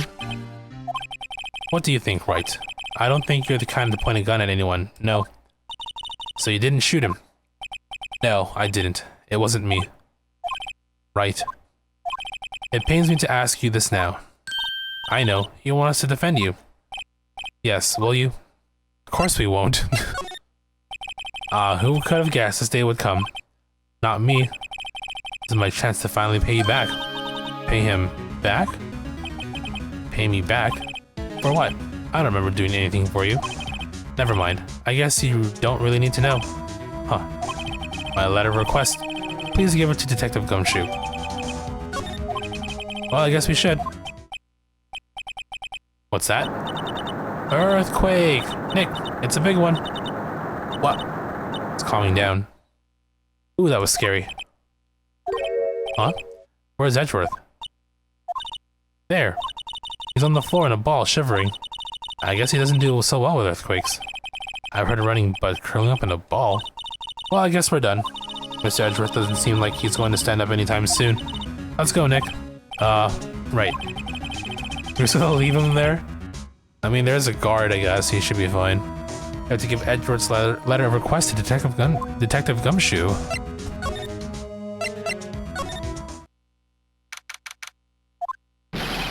What's going on here? Eek. What's wrong, Detective? This wild lady comes in just a while ago. Says she came to talk to y'all after hearing what Mr. Wright had to say. What's this about, pal? A lot of heart. Why are you going around finding more witnesses? You want to give Mr. Edgeworth a death sentence, pal? No, not at all. Just, I mean, she did see something. There's nothing I can do about that. I can't go around covering up evidence. You trying to say something about the way I do my job? No, sir. So? What did Miss Hart say? She says she saw Mr. Edgeworth fire the pistol. What? She even had a photograph to prove it. Right, I saw it too. But you can't really tell from the photo who it is shooting. That's why she said she's going to enlarge the photo. She said it'll drop the quality a mite, but it should let us see who's who. She can do that? Okay, so there's going to be an enlarged photograph that shows Edgeworth in the act. Great. Just great. In any case, she's going to be the one testifying tomorrow. Huh? What happened to the other witness? Well, apparently there was a cancellation. Cancellation? I'm afraid tomorrow's going to be life or death for poor Mr. Edgeworth. We got a witness who says she saw the very moment of the murder. We got a photo taken where the shot rang out. I'd say that sounds like a pretty unwinnable case. But wait, what did Mia used to say? If he's innocent, there's got to be something I've overlooked. It sounds like Mr. Edgeworth is going to ask the state to assign a public defender. I was just asked to file the paperwork, but you still got time, pal. Go talk to him again for me, please. You have to convince him. You have to make him let you defend him, please. I know you're the only one who can do it, pal. You're the only one who can save Mr. Edgeworth. Damn. Well, I just got some good news for you, my friend. Look what I got. Hey, you did it, pal. Glad I waited till the last minute to file those papers. I'll rip them up and start new ones for you. Thanks, Detective. Well, see you in court tomorrow then. Good luck, pal. Hey, you guys feel that earthquake a little while back? I was worried. Worried? We're fine. I've lived out here my whole life. I'm pretty used to them by now. Oh, I was worried about you too. I was worried about Mr. Edgeworth. Oh, right. He did seem to overreact a little now that you mention it. Yeah, well, I'm not surprised. It was a pretty big quake. I'm going to go check on him. You two go eat and get your rest for tomorrow's trial. Later.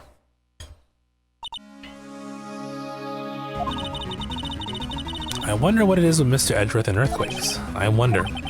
He was never that scared of them when he was in school. Then again, I only really got to know him in 4th grade. He transferred to another school after that.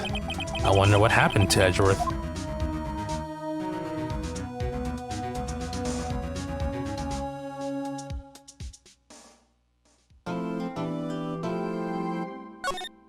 Alright, that's like the first part done. I was almost an hour, god damn.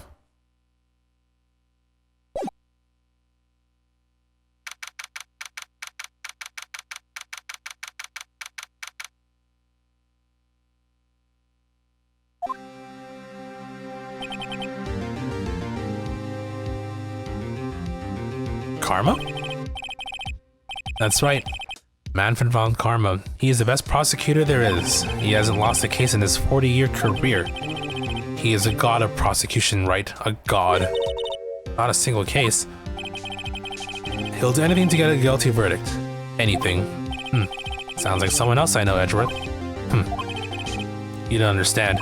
I mean, he'll really do anything. Manfred von Karma is a man to be feared. That's quite a claim coming from someone who forges evidence.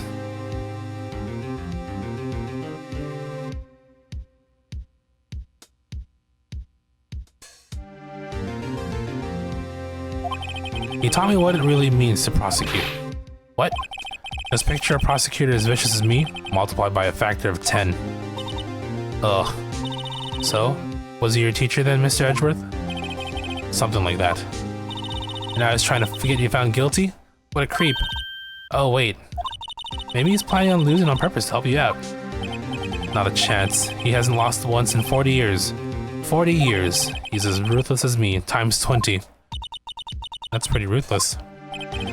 Like I said, he's a god among prosecutors. I guess that's something like Mia was to me. Speaking of Mia... Maya? We could really be using Mia's help right now, don't you think? Oh. I can't. Sorry, I tried. I really tried, but I couldn't reach. You couldn't reach? I think it's because I haven't been training. My powers are weak again. Oh man, what bad timing. I'm really sorry. I'll try my best. I hope so. What are you whispering about? Oh, it's nothing. Well, it's time. Let's head in.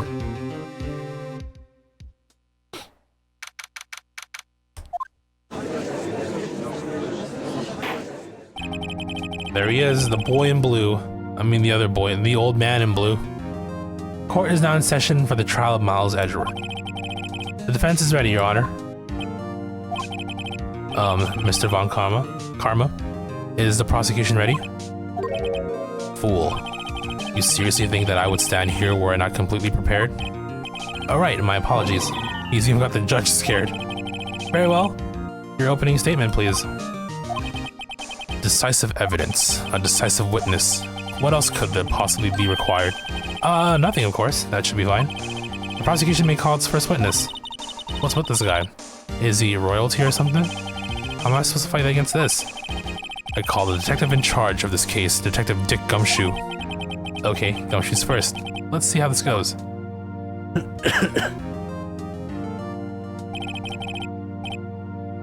Describe the incident now. Yes, sir. Detective Gumshoe looks nervous. Please take a look at the map. The murder happened late Christmas Eve, around midnight. There was one boat in the very middle of the lake. There were 2 men on the boat. Now, there happened to be a woman camping here on the edge of the lake. At 12:10, she heard 2 pistol shots, and the boat started to move. I went toward the boat rental shop.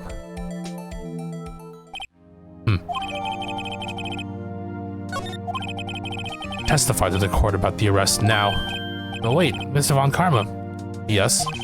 Actually, I'm the one that's supposed to be handling these proceedings. Wrong. There is only one thing you need to do here. You will slam down your gavel and say the word guilty. That is your role. Yes, of course, you're quite right. No, he's not.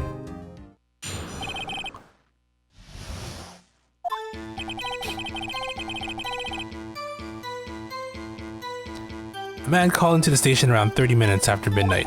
We headed to the scene of the crime as fast as we could. That's when we found Mr. Edgeworth. Now, I didn't suspect him of anything at all. But the next morning, a body was found in the lake, so we had to arrest Mr. Edgeworth. I see, very well. Begin your cross-examination, attorney, now.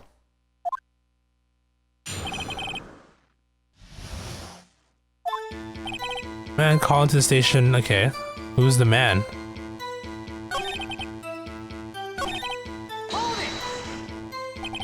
You received a call from a man? Yep. But you said there was a woman camping there. She was the one who heard the 2 gunshots, right? That woman and the man who called in the report are two different people, obviously. Different people? Phoenix is like, huh? What? There were two witnesses. Oh. Their testimonies were quite similar, however. Today I've summoned the woman who was camping. The woman who was camping? Lot of heart. What happened next, detective? We headed to the scene of the crime. Alright, Android. And it's not anything at all. But the next morning, body saw on the lake. Here we go. I need info. Give me that juicy info. Did you find any clues on the body? A single bullet was recovered from the body. It was shot through the heart, fatally.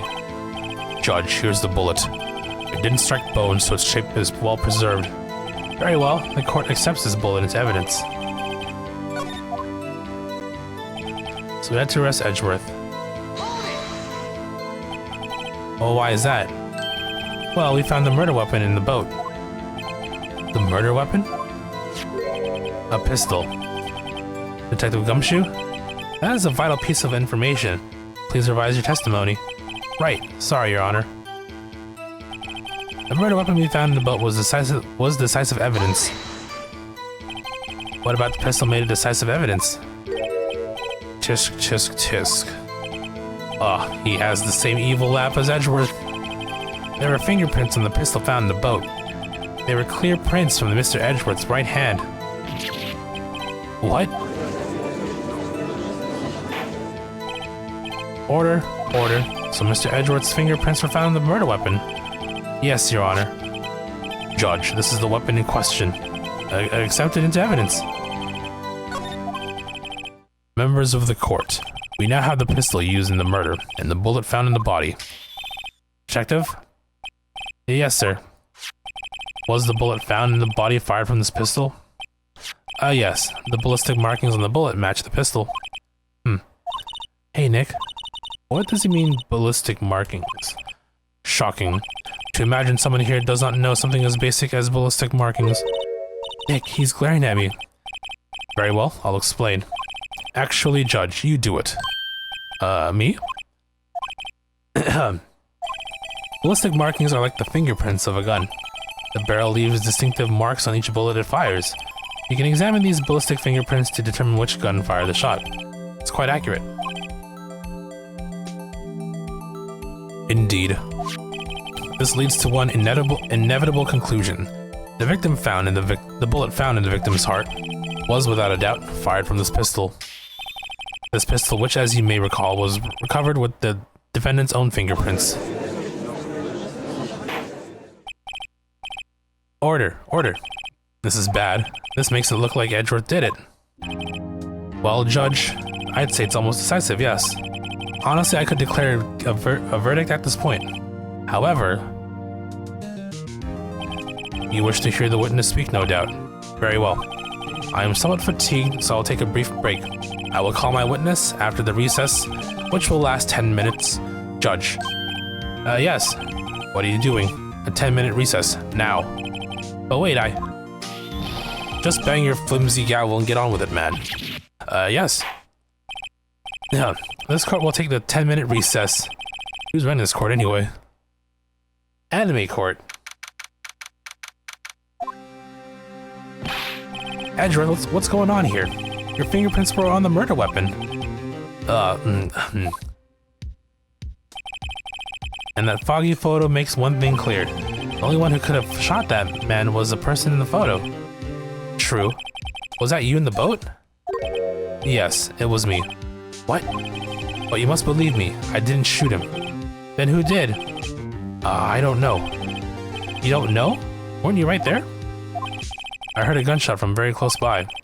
Then the other man fell from the boat. I can't say why, but I thought at the time that he had shot himself. You mean it was a suicide?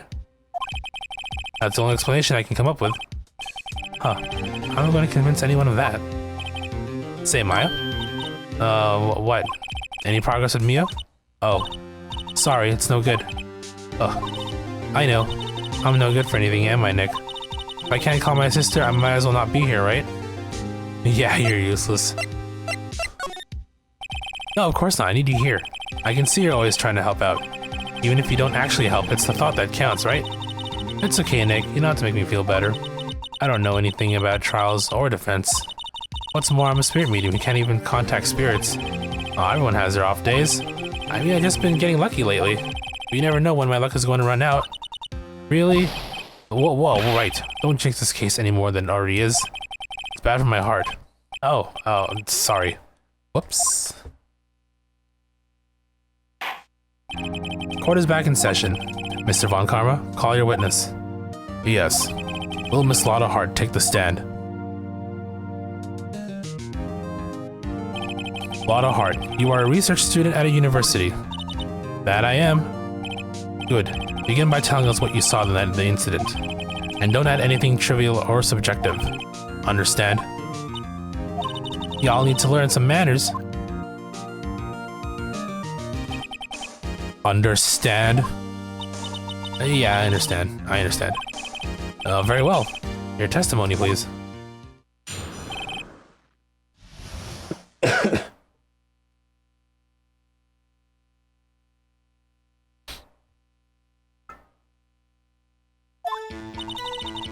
It was Christmas Eve, just after midnight, I reckon. I was in my car. I heard this bang come up from the lake. When I looked out the window, I saw two gents in a boat. Then there was another bang. There wasn't anything on the lake but that boat. Enough. Huh? Judge, she happened to take a photo of the incident. This is that photo, accepted as evidence. Oh, well, this is a surprise. This looks like the very moment of the murder.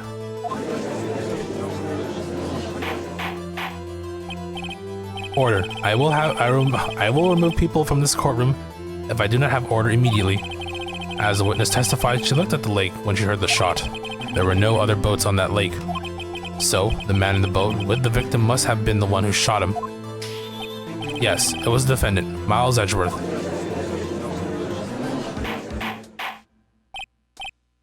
Order. I will have order. Well, Judge, the evidence is decisive. I have very little doubt about this case. Very well. This court finds the defendant. Wait, Your Honor. I haven't cross-examined the witness yet. A cross-examination? We have photographic proof. What question can there possibly be? This photo is worth 1,000 words, and they all read guilty. You lose. Or, do you claim to have found a contradiction in her testimony? Very well. If you have to, you may cross-examine the witness. You will only flounder and ask meaningless questions. You will fail to find anything. And then I will have you held in contempt of court. Wow. Nick, contempt of court, you know? I guess I understand. Well, what are you going to do? Do you really think there was a contradiction with the facts in her testimony? I mean, there has to be, otherwise we can't proceed. I think I noticed one little thing. I'm impressed, Nick. I didn't notice anything. Right, let's take him on. Yeah, I got a bad feeling about this. I understand. I will cross-examine the witness. Tisk, tisk, tisk. Oh, very well. I pray for your sake this isn't a waste of time. You see, the courtroom is all about intimidation.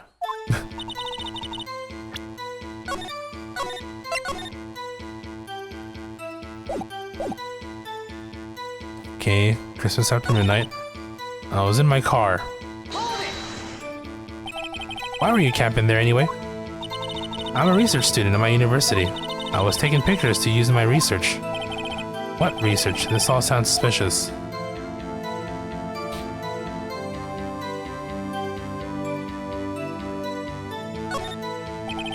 Miss Hart, could you be more specific about your research?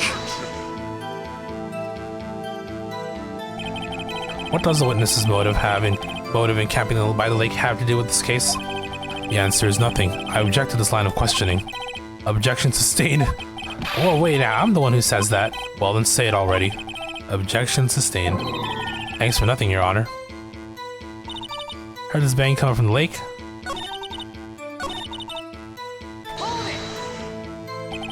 So you weren't looking at the lake at the time? No. I looked after I heard the noise. She said that already. I asked you to find contradictions, not leisurely chat with the witness. Ugh. When I looked out the window, I saw two gents in the boat. Could you clearly see the two men? Just look at the picture. Clear enough? No, it's not. Uh-oh. Wait a second. I wasn't asking you about the photo. I was asking if you saw the two men. Yeah, well, of course. The witness has testified that she saw them. There's also a photo. You best look elsewhere for your precious contradictions. He jumped in quick. He's hiding something. And there was another bang.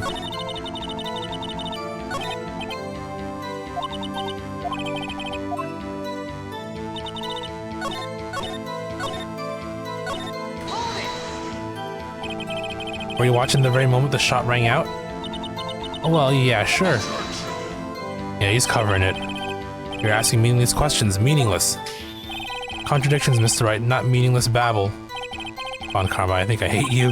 He's trying to keep me from talking to the witness. To what end? It's because she didn't really see him, most likely. Look at the photo.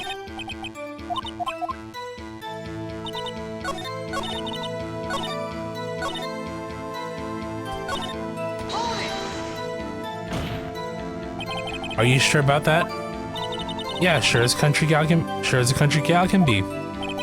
That sounds pretty sure. How come you're so sure? Well, heck, I scanned the whole lake. Scanned the whole lake? It almost sounds like she was more interested in the lake than the boat. Miss Hart, you... Mr. Wright, the witness has answered the question in full. No need for further questions. Objection sustained. That's what I'm... Sustained. Yes, of course. Oh, great. Enough. I think we heard all we need to hear, Mr. Wright. It seems you're unable to find a contradiction in the testimony worth noting. But, Your Honor, you keep your promise. Mr. Wright, I'm afraid that I will have to penalize any further outbursts by holding you in contempt of court.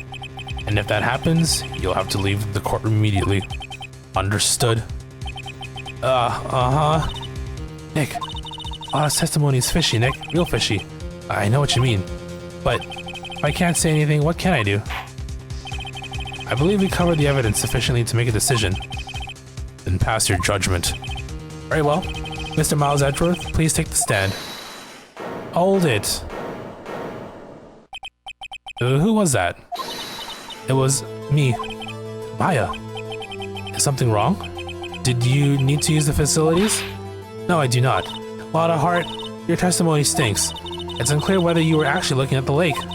It's highly doubtful that you actually saw Mr. Edgeworth. Tell us the truth. This is a matter of life or death. Lotta, did you really clearly see Mr. Edgeworth that night? Did you see him fire that pistol? You will stand down. The court does not acknowledge the defense's outburst. Answer me, Lotta. What's the big idea treating me like some kind of criminal? I saw him, I swear it. I saw Edgeworth. Enough. Judge, declare the defense in contempt of court. Yes, of course. I'm sorry, but you were warned. Guard, escort Mr. Wright out of the courtroom. He is in contempt of court and must leave. No. No. Wait. I was the one who made the outburst, Your Honor. Nick is innocent. Ha. What's the difference? All that remains is for the guilty verdict to be declared. Isn't that right, Mr. Phoenix Wright?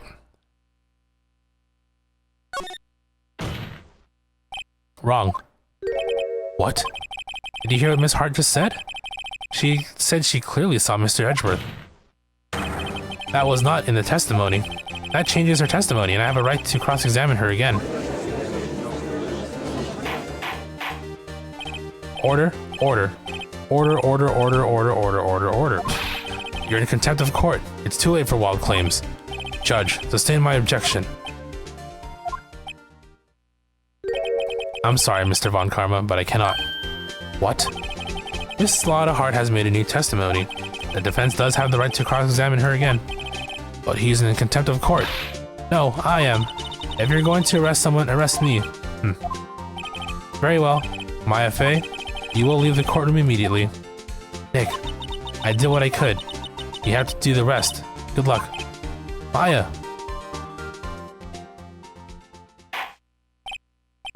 I care not for this melodrama. Listen well, Mr. Wright. I do not tolerate badgering of my witnesses. I'm running out of time. I better find a contradiction in here, or else. Mr. Wright, begin your cross-examination.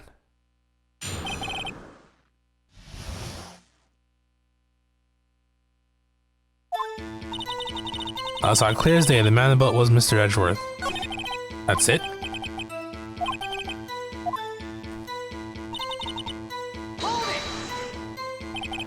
Well, what about the other man? You cannot expect to be allowed to blithely ignore your promise, Mr. Wright. I believe you claimed there was a contradiction in the witness's testimony. Well, find it. You can. Oh, god damn it. Okay, I guess I gotta present here then. Okay. Let's present, the camera over the photo.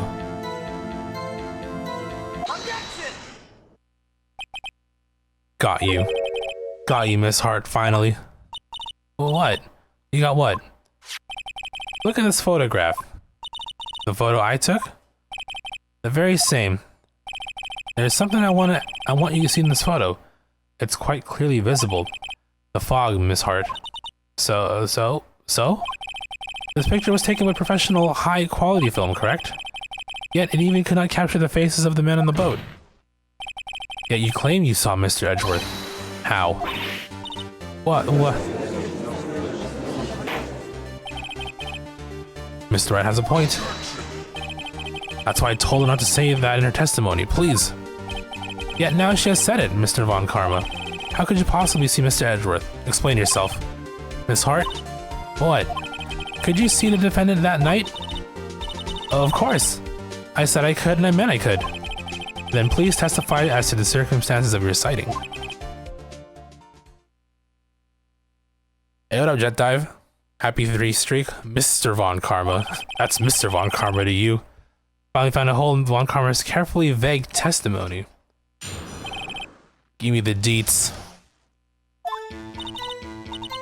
You're right. It was a cold night and the fog was thick as grits. So, once I was finished setting up my camera, I got back in the car. Still, I brought my binoculars with me. When I heard that noise out in the lake, I looked with my binoculars. See? No problem.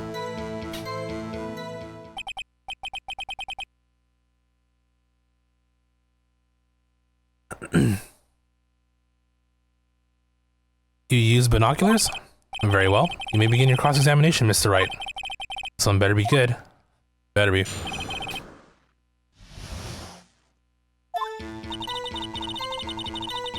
Let me save here, actually, just in case. Again, I'm just trying to remember how everything goes.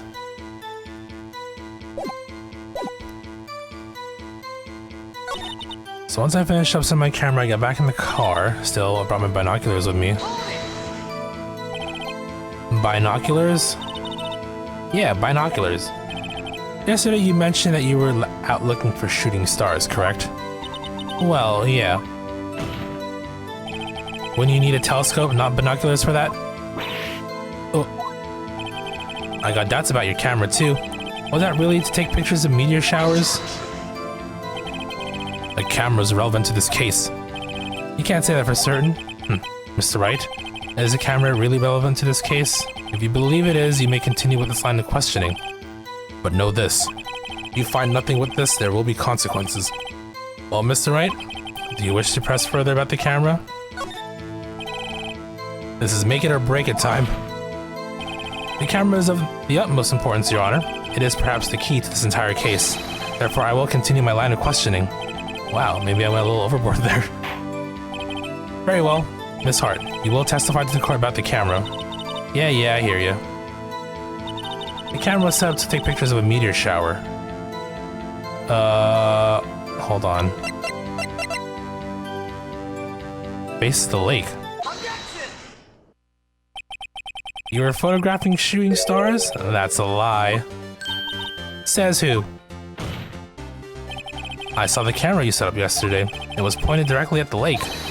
You have to point a camera upwards to take photos of the stars, Miss Hart. Oof. Mr. Wright, what are you driving at? The witness was not at the lake to take photograph. The witness was not at the lake to photograph shooting stars, Your Honor. Well then, what exactly was she photographing? Show evidence. Your Honor, take a look at this. What was Miss Hart trying to photograph at the lake? Gordy.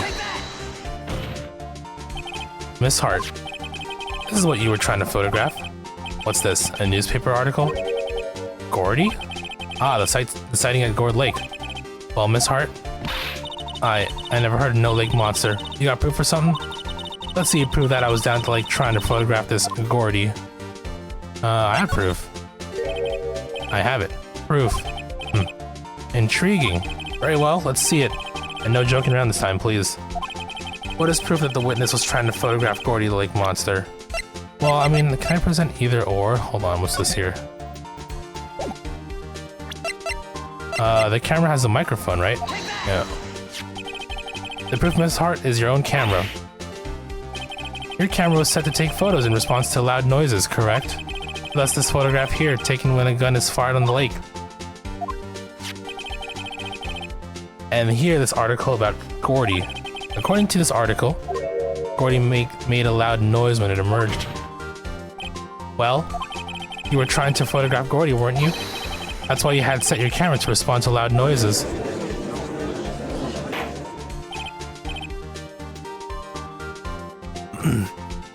Order, order. I see. I too thought it was a little strange. Yeah, sure. Well, Miss Hart, you were camping there to try and take a photo of Gordy, weren't you? Yeah. Not bad. Are all you lawyers that smart? So smart, boy. I was down there trying to photograph Gordy. You got me. So what? Huh? That don't change what I saw, does it? Exactly. What you just used several precious minutes of our time to prove is nothing more than the witness is an idiot who thinks monsters exist. Aw, shit. Hey! But as she so succinctly said, so what? It changes nothing. Not true. You were hiding the whole thing about Gordy for some reason, I know it.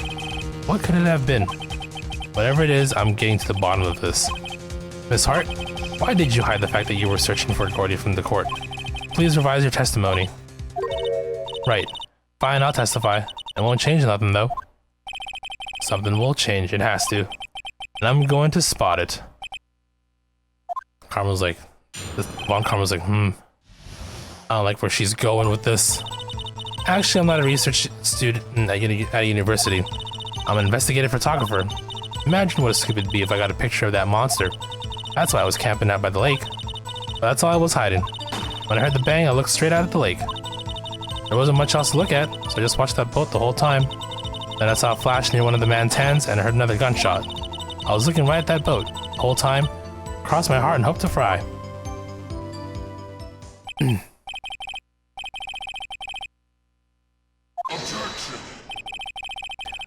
The witness's testimony is unchanged from before.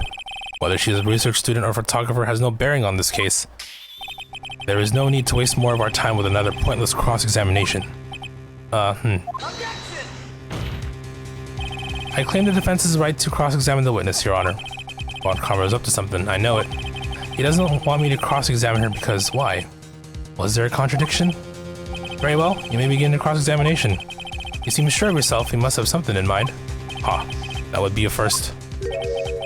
Very funny. You understand that this is your last chance at a cross-examination, Mr. Wright? If there is no problem with the testimony this time, we will let the witness leave. I will announce my verdict in that time, Mr. Wright. Understood? Yes, Your Honor.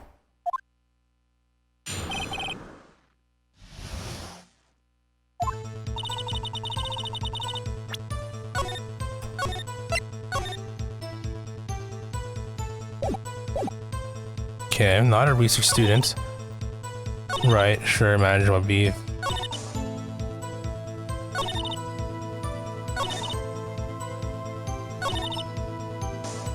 Watch the boat the whole time. Wouldn't he be scanning for like the Loch Ness or for Gordy to begin with?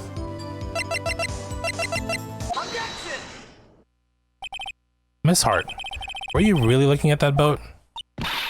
What's with you? Of course I was looking at it. It was the only thing out there. Any normal person would be looking at it. I agree. Any normal person would. But you are far from normal, you freak. What? Y'all won't step over here and say that? You were camping at the lake to take a picture of Gordy. Think about it. What would you do if you heard a loud noise? You'd be scanning the lake for any sign of Gordy, that's what. You wouldn't give the boat a second thought. Yeah. Order? Continue, Mr. Wright. You testified that you were watching the boat through binoculars. However, you wouldn't need binoculars to watch that boat. You need them to search for Gordy, and that's what you were doing. Well? Well, now that y'all mention it, I did sort of take my binoculars and kind of scan the lake a bit. I mean, Gordy might be out there and all. Miss Hart, are you saying you were not watching the boat then? Sorry, y'all. I wasn't fibbing, really. I thought I could be a witness to a murder and all. I kind of got excited. I was sure I was watching that boat. Till now. This is arrest her. Get her out of here. This is totally uncalled for. But hey, you got the photograph. You got proof. Still, we can't see who is shooting who in this. Right. That's why I took this photo and... Witness? That's enough. You've had a long day. Shut your pie hole. Shut my what? What was she going to say? She took the photo and what? Wait a second. She even had a photograph to prove it. But you really can't tell from the photo who is shooting. That's why she said she's going to enlarge the photo. She said it'll drop the quality it might, but shouldn't, right?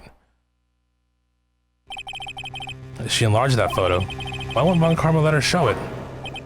I've got a hunch. I bet the enlarged photo shows something bad for Von Karma. This is my chance. If I'm wrong though, it'll mean prison for Edgeworth. Or worse. What should I do? Miss Hart, looking at this photograph. You enlarged this photograph, did you not? Yeah, I did.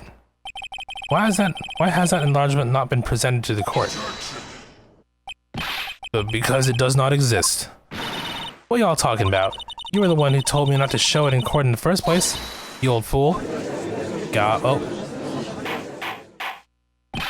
What's the meaning of this, Mr. Von Karma? Miss Hart.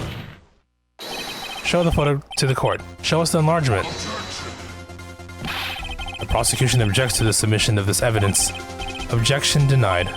The witness will show the enlargement to the court. Here it is.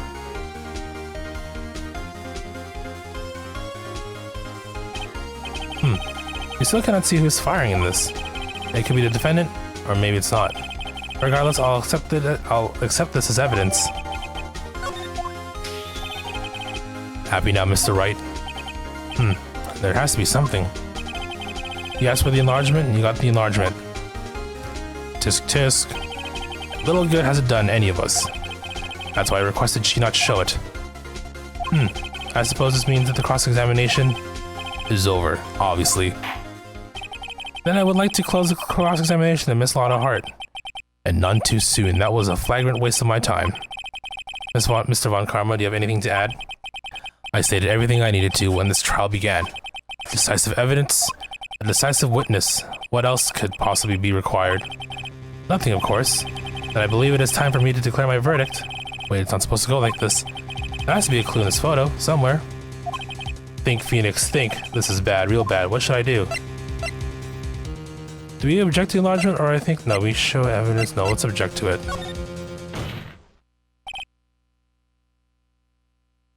Your Honor, there is something decidedly strange with this enlargement. What might that be? Mr. Wright, you will show the court what you mean. What about this photo is strange? Okay, here goes nothing. I'll show the judge what's strange about this photo. His left hand. Here, Your Honor.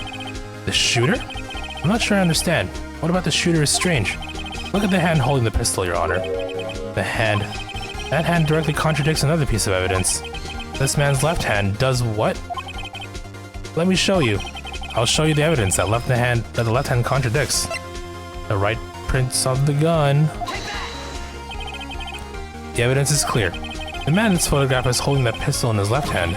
However, the prints on the murder weapon were from Edgeworth's right hand. Ergo, I'm out of water.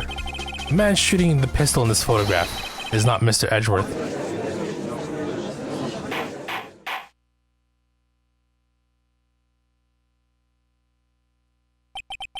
Now that everyone in the courtroom has quieted down, I would like to reconvene this court of law.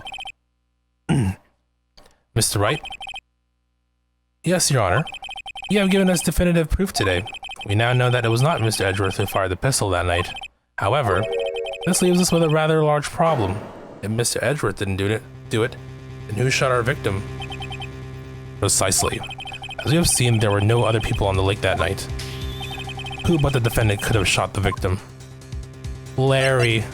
Call Larry to the stand. Or we can throw Lotta under the bus.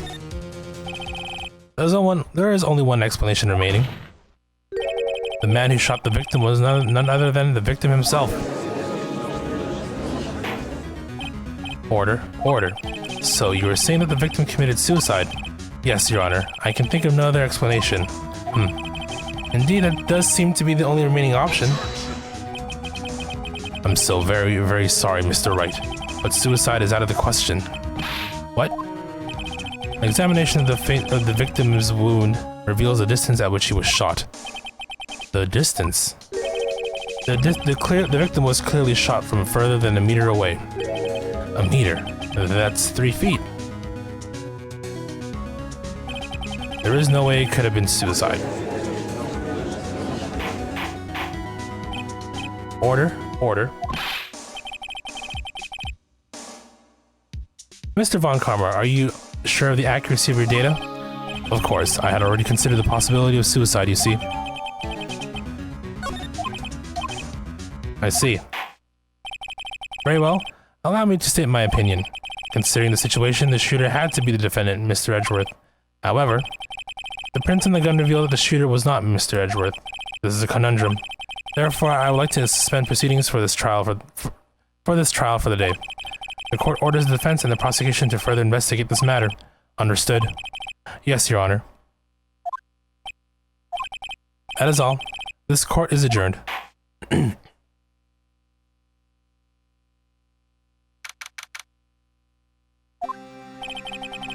that was a close one. Hey, don't you have anything to say? No, I have yet to be declared innocent, right? Well, yeah, but what happened out there on that lake anyway? If he didn't commit suicide, then who? The shooter was about to meter away, too. What? Don't give me that look. I did not kill him. I was just kidding around. Look, I'm going to go check on Maya. Oh. Right? What? Tell her something for me. What? Tell her to watch what she says in court. That's all. Would it kill you to just say how you really feel with the thanks, Edgeworth? I requisitioned a transcript of Lotta's entire testimony. I thought it might give me some ammunition for the trial tomorrow. Of course, she didn't see the shooter, so the only part of her testimony that stood out was the bang she heard. Two sounds like gunshots. Got it. Alright, trial day 1. Our first trial part is over. I think there's like a total of 2 more. I guess we'll see how far it'll take us. Again, the goal is to try and finish this today. I don't know if we can, but I have about maybe like 2 hours roughly before I call it a night. We'll see how far we get.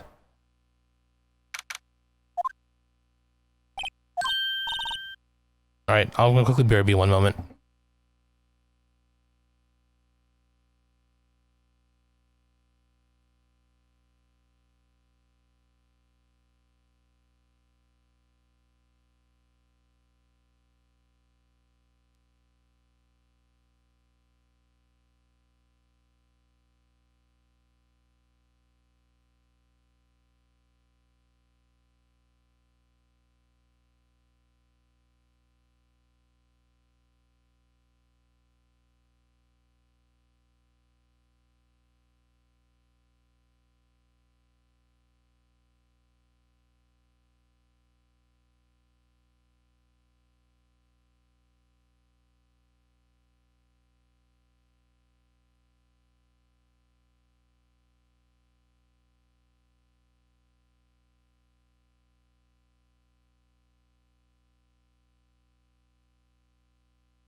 Okay, we are back. Let's continue. Hey Nick, it's you. I'm glad Mr. Edgeworth made it through the day okay. It's a relief. Hey, why'd you do that anyway? I don't know. I just knew I had to do something. I know the lawyer my sister was. I'm sorry. Well, you did save the trial. Just behave from now on, okay? Okay. Have you been questioned yet? No, not yet. Detective Gumshoe was here just now. He said seeing it as this was your first offense, we'll let you go after some questioning. Ooh. And he wanted me to get bail money ready. You can pay for me, okay? Huh? How much? I don't know. I guess they'll send you a bill or something. Why do I picture giant bales of money every time I hear the word bail? Any luck with Mia? None. I can't get through to her at all. I tried. I really did. I don't know what to do. I think I probably shouldn't have stopped my training. She sounds like she really did do her best. I should check and see if there are any waterfalls in the local area. I wonder if I'll ever see my sister again.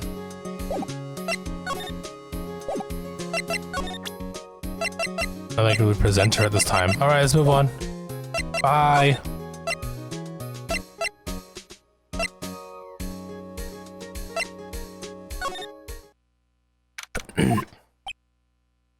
There are fewer than there were yesterday, but the cops are still around the park.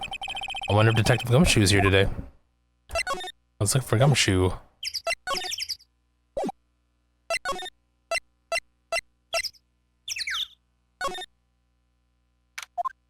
Is it Larry? I haven't seen Larry around today at all. Probably off paying through the nose on a date with a lovely fiancé.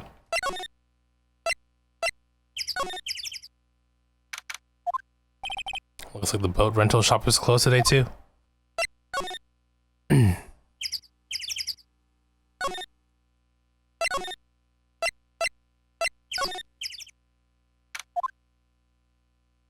Oh. Hey, Detective Gumshoe. Hey, pal. The trial today at, Yes? What about the trial? Well, I was going to say good show, but it wasn't really all that. Though you did save Mr. Edgeworth, I guess. I just wasn't sure how to thank you. You know? Thanks. Detective Gumshoe? Any idea what strategy Von Karma's planning for tomorrow?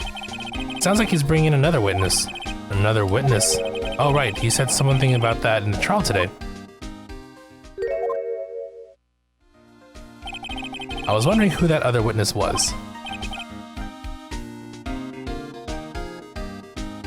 Sneak up on me there. Who was it? Sorry, pal. As much as I like to, I'm not at liberty to divulge that information. Right. Oh, right, I wanted to ask you something about Edgeworth. What's up? Is he afraid of earthquakes? I never heard anything about that before. Mr. Edgeworth doesn't talk about himself too much, see? But there's one thing that's clear as day. Him hating crime the way he does, and him becoming a prosecutor. And him being scared of earthquakes. That all started with that incident. The DL6 incident? Yep, that's the one. 15 years ago, when he saw his father shot before his very eyes, he still feels the pain now. You can see it in his eyes. I wanted to talk to you about Maya Fey. Huh? She's not out on bail yet? That's strange. I told him to let her go as soon as they had their report written up. Man, I don't know what would have happened in that courtroom today if it weren't for her. Seeing her get dragged out by the bailiff, I'll be honest with you, pal, I shed a tear or two. Mr. Edgeworth, he was so moved I saw his lip trembling. Really? Cold as ice Edgeworth? He really was grateful for what she did, you know. I'm going to head back to the station. I'll get the report on Maya and get her out of there as soon as I can. Thank you. Oh, wait. I was wondering, how much is bail going to be? Don't worry about that. Mr. Edgeworth is posting the whole amount. What? Edgeworth? Didn't I tell you? He's grateful to her for what she did. Alright, pal. Well, don't forget to pick her up, okay? Maybe I can get Edgeworth to pay this month's rent, too. prosecutors, right? And their big lawyer money. Alright, let's go pick up Maya real quick, I guess.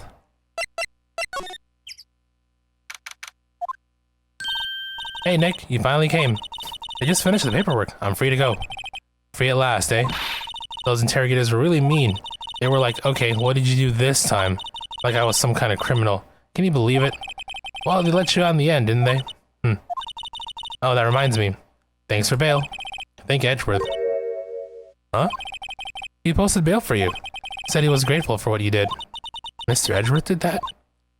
Did that? I have to make it up to him. We gotta win this case, Nick. Alright, let's go, girly.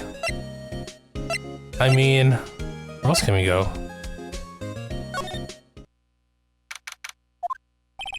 Apparently Mr. Grossberg is on vacation today. Well, I guess I can come back tomorrow if I need anything.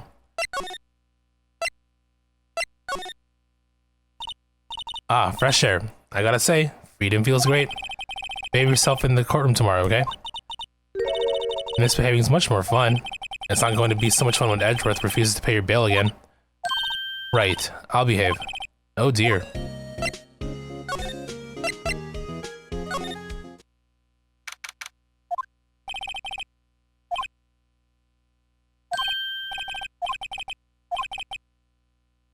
Got into a fight with the chief for not following protocol. Not following protocol? I bet he wouldn't help them build the case against Edgeworth. Right.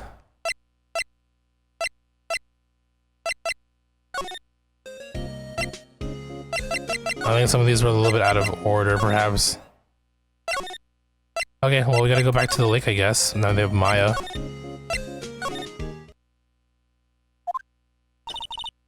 There aren't many cops around today, are there? They're probably back at the precinct working up the case against Edgeworth. Hey, y'all. Hey, it's Lotta. Y'all really did it today. What did we do now? Nah, I'm not complaining. See, I did a little thinking, a little self-reflection, you might say. I realized that being a witness is a mighty big responsibility, but I just went up there and started blabbing any old thing that came to mind. Lotta. So you see, I want to make it up to y'all. Make it up?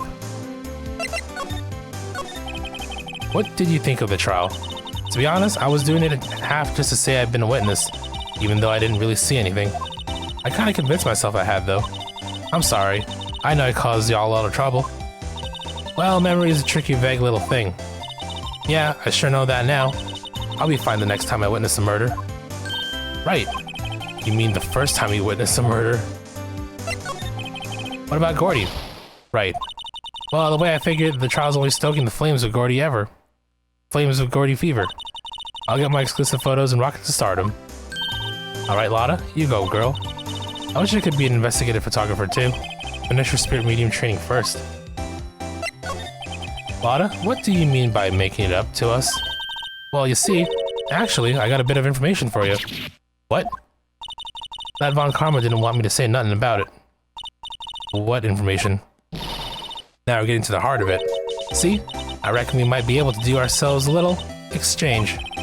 Exchange? I thought this was to make it up to us. Right. I propose a little exchange to make it up to you. What? Information don't come cheap, my friend. Hey. I see you thinking, my, how unsophisticated these Southern folk are. It's written all over your face. Let me tell you, most Southerners are way more sophisticated than you. I'm just the exception, okay? Well, what'll it be? We gonna deal or not? Well, what do we do, Nick? Deal. We don't have any other leads, so I don't think we have a choice here. Okay, how much? Huh? You completely off your rocker? I may not be sophisticated, but I'm not trying to rob the poor. Huh? The only fair exchange for information is information. Listen good. What I need from you is information about Gordy. Whoa, whoa, whoa, Gordy? But Gordy doesn't, Gordy might not exist. Then bring me proof that shows you don't. I'll be keeping watch from the car, okay?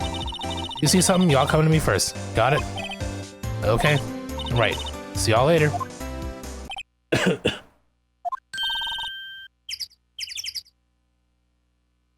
Alright, next go hunting. Hunting? You don't seriously mean Gordy? I sure do. What about Edgeworth? We're searching for Gordy for him, Nick. We're searching for Gordy for him, Nick. Don't you get it? Okay, and how exactly do we search for a make-believe monster? Maybe we can find a monster myth specialist?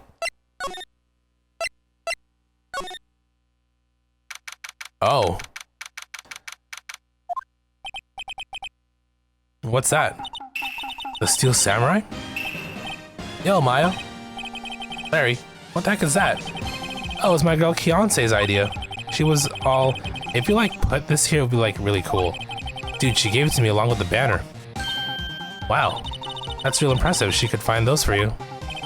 Well, she knows a lot of people. And that show's finished now, so she got them for free. Right.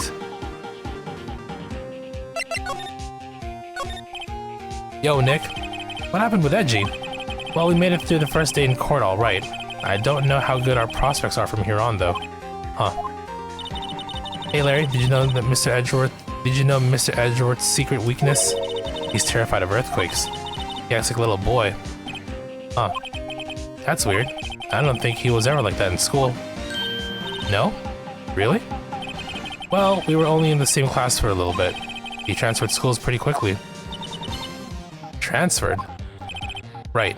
When the DL6 incident happened. Doesn't look like Larry knows about it, though. Hey, Larry. When did you get that big thing? Huh? Oh, the big guy. I've had that for about a month, yeah. It's a big hit with the kids. Why wasn't it there yesterday? Huh? Oh, right. The compressor was busted. Compressor? Yeah, it's that little unit by my hot dog stand. That's what I used to put air in the Steel Samurai. It broke a little while ago, so I sent it in for repairs. Oh, and here I thought you'd inflated it by yourself.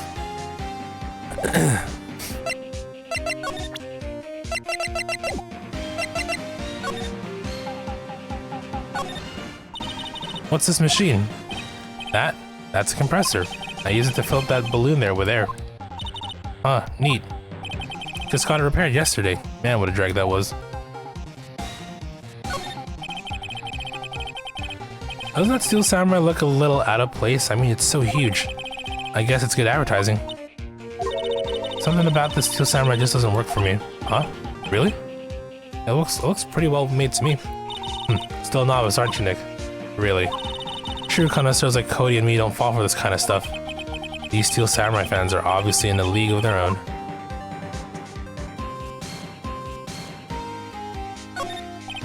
Those flags look sadly out of place here, flapping listlessly back and forth in the cold wind under a cold sky.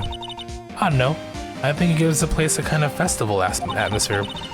Reminds me of the War of the Eyeglasses. The War of the what? Huh? What? You mean you don't know the War of the Eyeglasses? What the heck is it? Our local fair used to do it every summer. Huh. I guess we were the only ones. I ask again, what the heck is it? There's nothing else that maybe we can present him some stuff.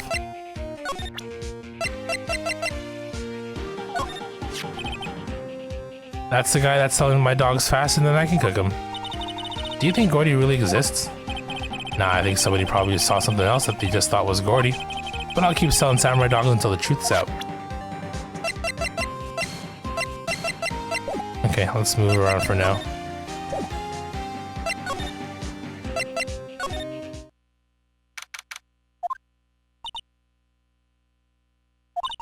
It's always so quiet here. I wonder if the boat shop is closed for good. Well, with the murder in the lake and all. They're probably just taking a vacation till it blows over.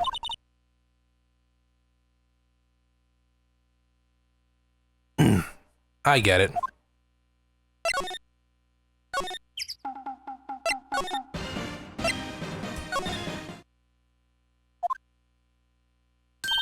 Hey y'all. Well, y'all find anything out about Gordy? No, nothing. Well, keep moving. It gets cold out here at midnight. At nighttime. Midnight. It is a little chilly. I think I have to sneeze. Whoa, whoa, no you don't. No sneezing.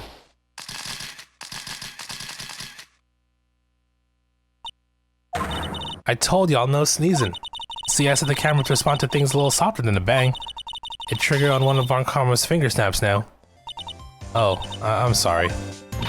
Yeah, well, sorry is nice, but what about my film? Nick, pay the lady. Alright. Well, let's wait. You know, we talked to her. Where else can we go? We can talk to Gumshoe since we didn't see him. Hey, look at that. Hey there, pal. What's up? You look out of sorts. Wait, you didn't go and do something that's going to hurt Mr. Edgeworth's case again? What do you mean again? Whatever. Have a seat, pal. I'm here for you if you need anything. Besides money, that is. How is the investigation proceeding? It's not, really. We have another meeting coming up. We're supposed to talk about Mr. Edgeworth's motive. His motive? See, Mr. Edgeworth's father died in the DL6 incident.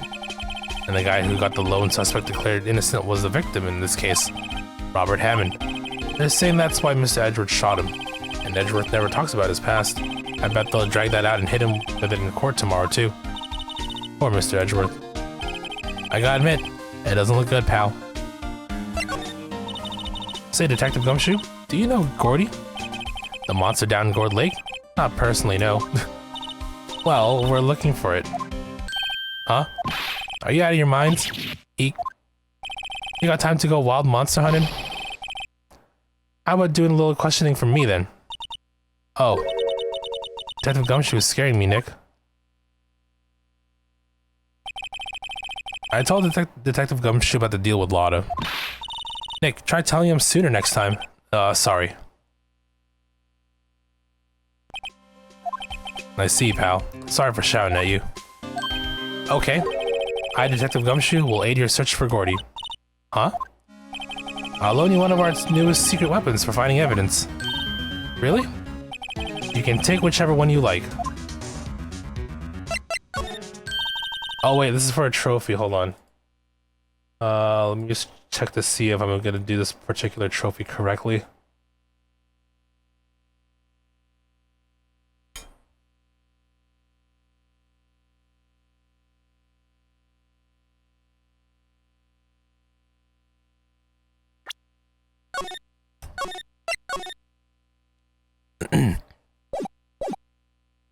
Okay, give us the goods. Hold on now, everything in due time. First, let me show them to you. These are our best and brightest. Introducing secret weapon number 1, Missile. A Missile? He's a canine police dog, still in training. Missile. Missile, here boy. Aw, look how cute that dog is. Here he is. Hey, he's cute. Look, Nick, cute dog. A cute dog. And this will help us. How? Next, secret weapon number 2, a fishing pole. Here, this is my own personal pole. Detective Gumshoe, we're looking for a monster. Yeah. Are we supposed to catch a whole sea monster with a fishing pole? Never know till you try, pal. Okay, this next one's the last one. No, please, I'm already overwhelmed by our choices. Secret weapon number 3, a metal detector. Here. Detective Gumshoe, we're looking for something alive. Right. How are we supposed to find it with a metal detector? Hey, you never know. Might have been... Well, which will it be? I can't make up my mind, Nick. They all seem so perfect. I can't make up my mind either, for the totally opposite reason. Oh well, I suppose it can't hurt to borrow one of them. Okay, we gotta... Can we borrow a missile? Sure thing, pal. Be good to him. He's so cute. Oh boy. Canine unit in training, very cute with shiny eyes.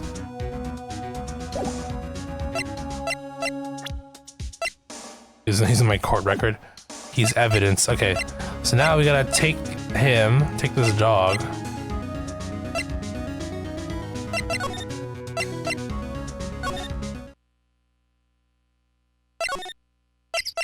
To the beach. Hey, Nick. Missil's been acting strangely. Missile? Oh, alright. That little creature of the detectives. Hey, I love little doggies. Good boy, good boy. Oh god. Oh, what's wrong, Missile? Eek.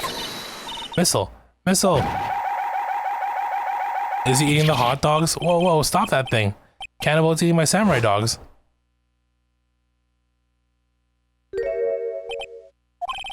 My samurai dog, sniff.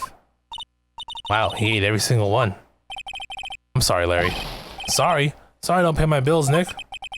It's going to have to this time. Okay, so now we go back to the... Gotta go back to the precinct. Borrow number 2.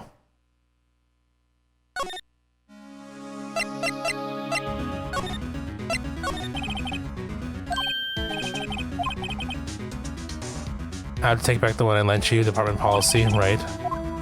So, fishing pole. I guess we'll take this to the dock. If it breaks, be sure to dispose of it properly, okay? Right. Sadly flimsy and of dubious utility.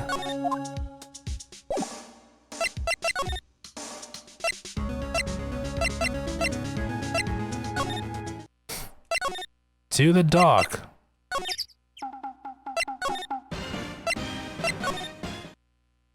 Is it here?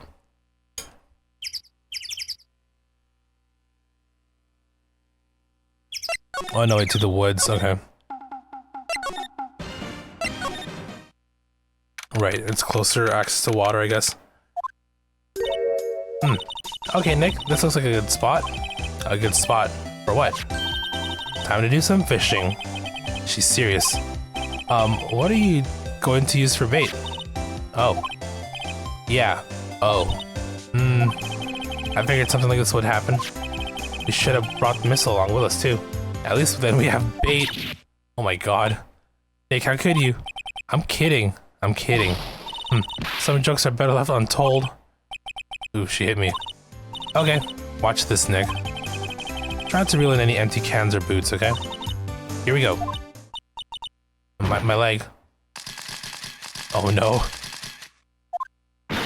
Hey, what are you doing? Sorry, Lana. Don't tell me y'all are on some film company's payroll. Nick, pay her. My poor, poor wallet. Hey Chris, how you doing?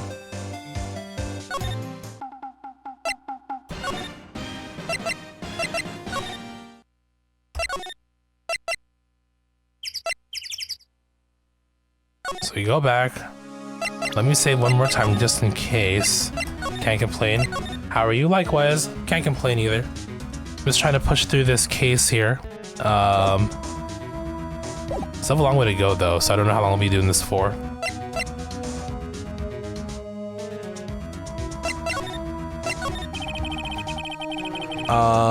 Yeah, I'm just trying to push through this case here, and then hopefully we can finish up this game next stream, I guess. Because I mean, Friday is Monster Hunter Day. How long are these games? I mean, overall scope not very long, right? I think maybe on about, well, hold on. We're 4 hours in for this one. How much hours was I in for the previous stream? Let me take a look here. I think it was about 4 hours as well, if I recall. Okay, like about 5 hours. Close to 6 hours. So let's round up and say 6. We're about 10 hours in. And then there's still one more case after, which is, I mean, it's the longest one of this first game, if I recall.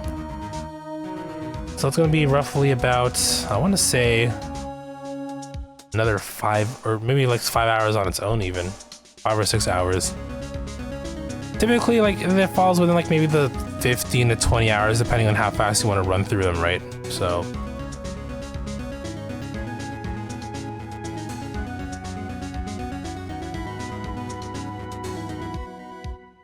Yeah, no, it's not bad. Again, we're here to enjoy the story as well, so. I mean, yeah, if you're just skipping through cutscenes and you just want to do it for the trophy, then that's a different story, right? If you're going for like the platinum here. Which is understandable if you played these games before and that you know exactly how it goes. For me, it's been like, you know, how many years since I played these, so it's I mean, while I do know the general plot, because it stuck with me, getting there is a different story, right? So.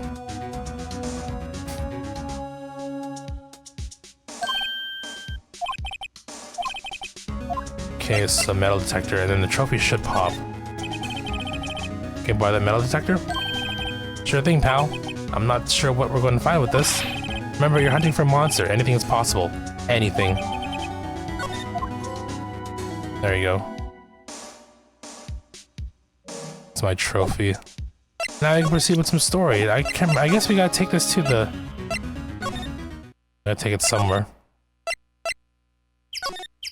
I think the one location that didn't have a reaction, which I think is here. Ah, there we go. Nick! It's beeping. The metal detector found something. Sure is loud enough about it. Whatever it is, it must be in those bushes. Go check it out, Maya. Why do I have to check it out?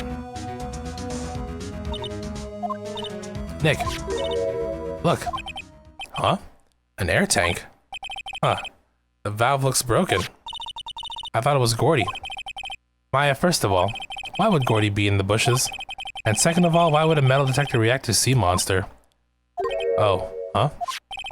There's something wrapped around this air tank. Flags. It looks like a string of flags. Well, we might as well take it with us now that we found it. It's heavy. Just lugging around a big air tank, okay. You know what? I know exactly who to present this to. Larry. What? An air tank? What about it? Larry, I wanted to ask you about this air tank. Is it yours? Say, is this air tank yours? Oh, why would I have everything like that? Look, see how there's a string of flags around the tank valve? Just like the string of flags around your steel samurai there. It must be a coincidence. There's strings of flags everywhere these days. Well, like elementary schools. And used car dealerships. Look, why would I need an air tank anyway? To inflate something. You used this to inflate that, didn't you? Inflate what? What else? That big puffy steel samurai. And then now, why would you go asking me a question like that? Looks like I hit the nail on the head. Right. Actually, see, the compressor I always use was on the fritz. So I tried using the tank to inflate it just once. And it didn't go so well, as I suspected. It didn't go so well. Yeah. Do you think you could be a little more specific?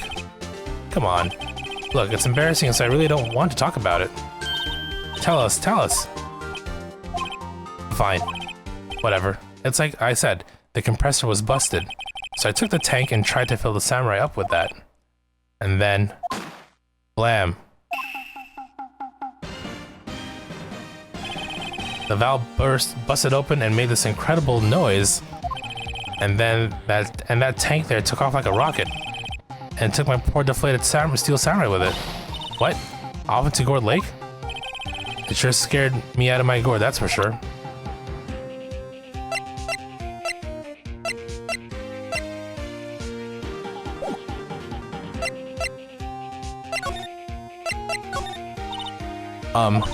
So the tank and the steel samurai you were trying to fill up flew away. What happened next? Well, all that happened on the 20th or so. The 20th, a week ago. Now, as far as I could see, the tank went flying out into the lake. So I went out every night in a boat looking for it. I mean, Kianse gave me that steel samurai after all. And when did you find it? Just the night before last. You mean the night of the murder? It flew way out there. Took me 4 whole days to find it. The night before last was the night of the murder. Sorry for not telling you, Nick. Actually, I was here on the night of the murder. But you see, I went home before midnight. So you didn't know about what happened? No. That's too bad. It's not all bad. We've solved one mystery at least. A mystery? Maybe we should go tell her. That's the mystery of Gordy. Lord, I got some news for you, girly.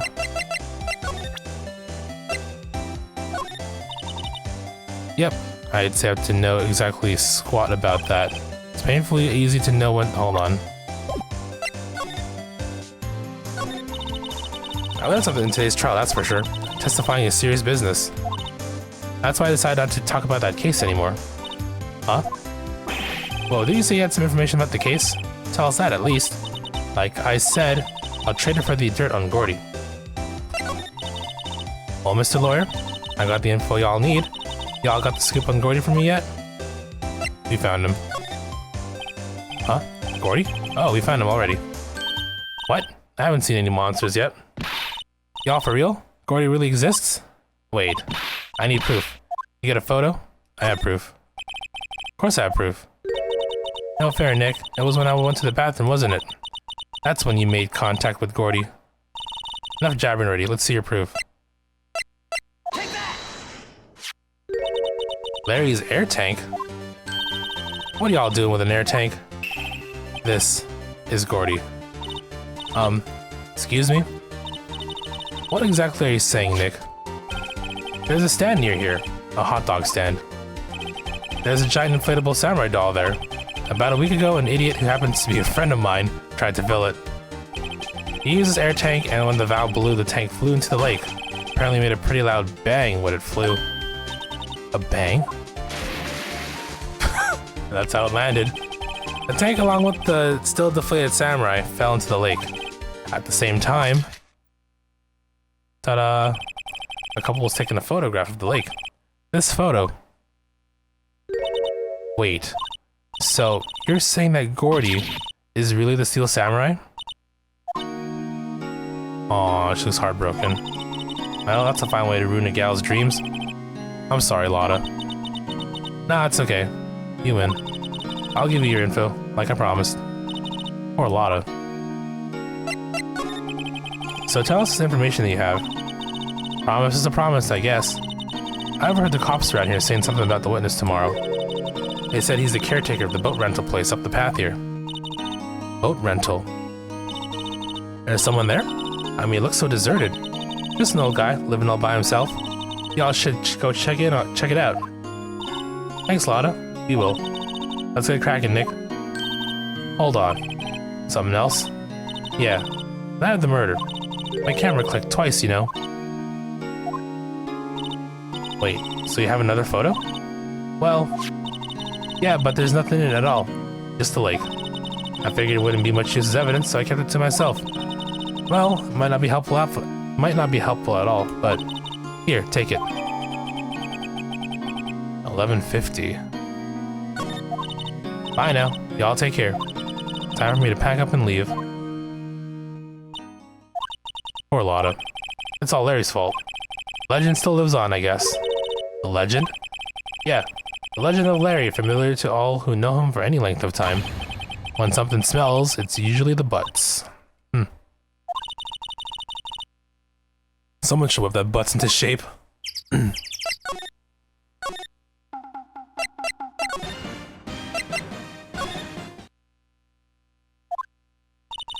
Hey, Nick. This is the boat shop that Lotta was talking about. You're right.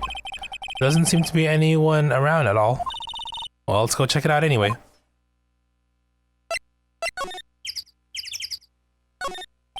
A small boat rental shop. Doesn't look like anyone's around.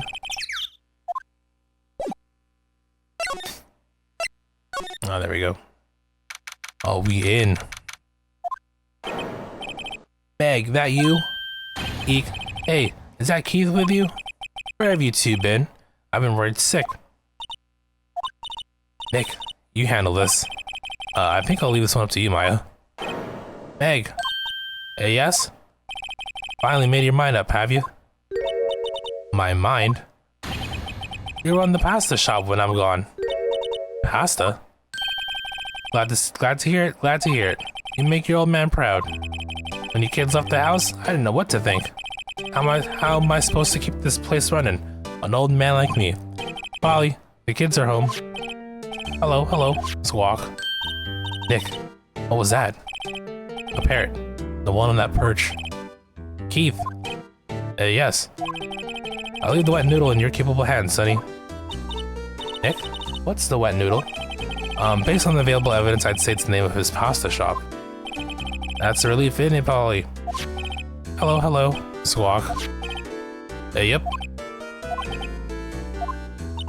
He fell asleep. I guess he's relieved.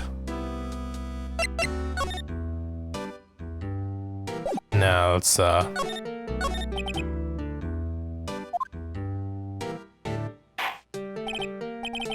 pasta shop? Yep, to think the wet noodle will live on when I'm gone. My father started it, you know, so that makes you two the third generation.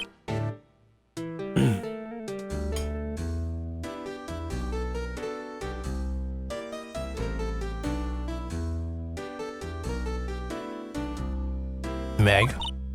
Yes? Tomorrow we'll start with the secrets of dough tossing. Dough tossing? You too, Keith. Yes? You'll be the best pasta wrangler the West has ever seen. Pasta wrangler? The West? Isn't pasta from Italy? Meg? Yes. You know the best pasta's always been made west of the Rockies, don't you? Right, of course. Everyone knows that. Nick? Huh? How long do we have to keep this all in the family charade? This old man must know something about the murder. We're not leaving until we find out what that is.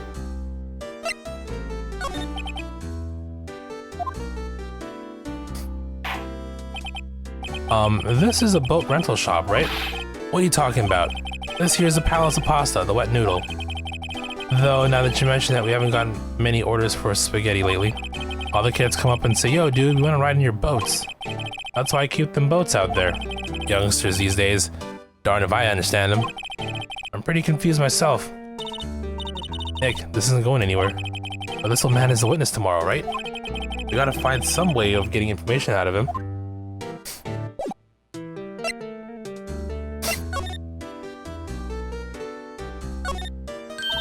Wow, what an amazing parrot that is. Good morning. Hello? It ignored me. What, you forgot Meg? You gotta call her name first. Her name? Polly, how you been? Hello, hello. Squawk. See? Neat. So the parrot's name is Polly.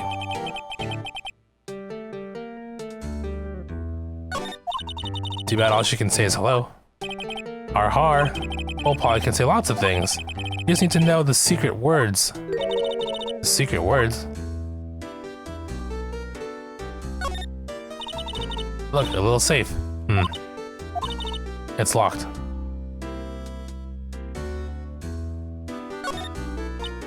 Polly, what's your name? Polly, Squawk. Cute. Might have found a new friend.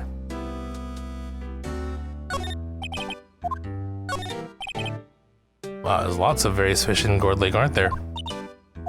Something funny, Nick? All these fish are saltwater fish. Oh, they're at the lake. Ah, I see. Look, Nick, he has an electric blanket on his table. Looks warm. Ooh, kotatsus. That's a great idea. We should do that at the office. We can sit down with our clients snug and warm and drink hot cocoa. And what, talk about murders? Oh, you're a party pooper, Nick.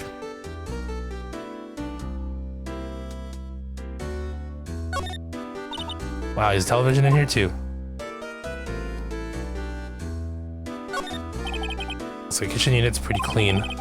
Funny, he doesn't look the type to keep things tidy like that. You're forgetting, Nick. He's running a pasta shop here.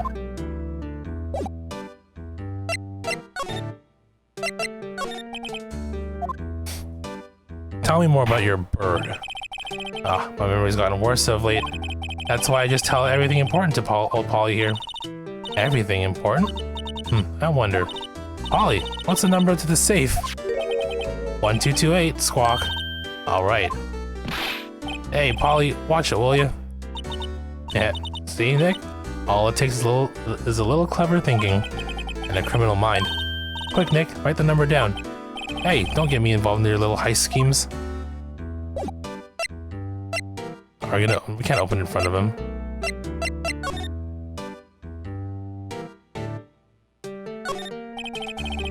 This fishing pole looks expensive.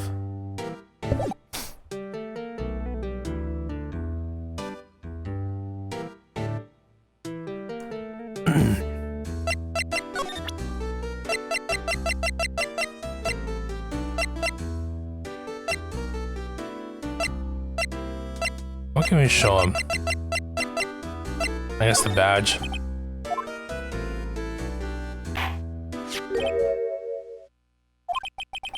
That a lawyer's badge? Yes, it is. I don't believe it. This old guy is the first person to recognize my badge. I get it. Huh? Yep. I got you figured out now. You're not Keith. Nick, now's our chance to clear things up. Sir. No, I'm not Keith. And I'm not Meg either. We're here investigating a murder that took place on this lake the other night. Please help us.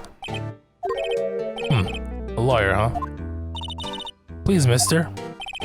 Alright, I'll help. But on one condition. What's that? When this case is over and done, you'll run the wet noodle.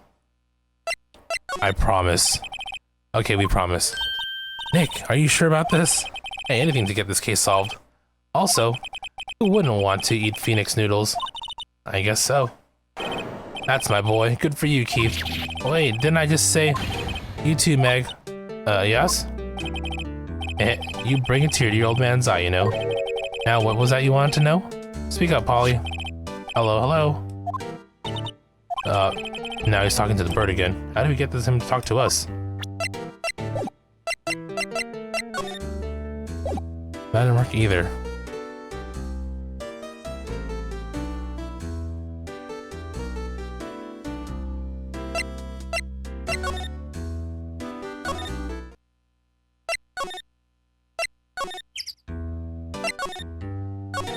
Then we come back later.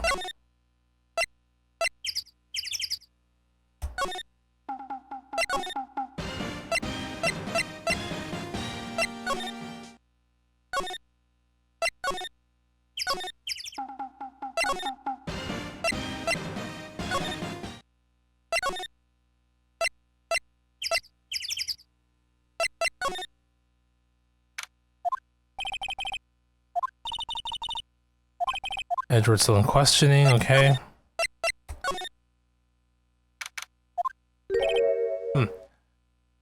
Detective Gumshoe is in here. Now, you imagine it? Didn't he say he had a meeting to go to? Ah, that's right. Let's come back later. I guess I gotta show more stuff.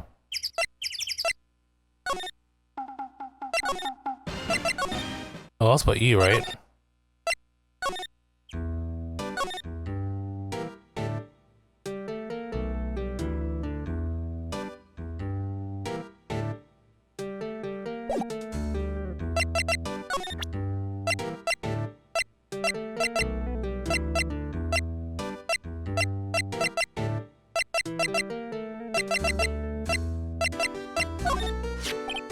Yep, I've seen this. You know something about this, sir? Keith, yes? It's okay. You can call me Dad. Dad, you know something about this? Yep. The other night, out in the lake. Yes, yes? I know all about that. I seen it. What? And there we go.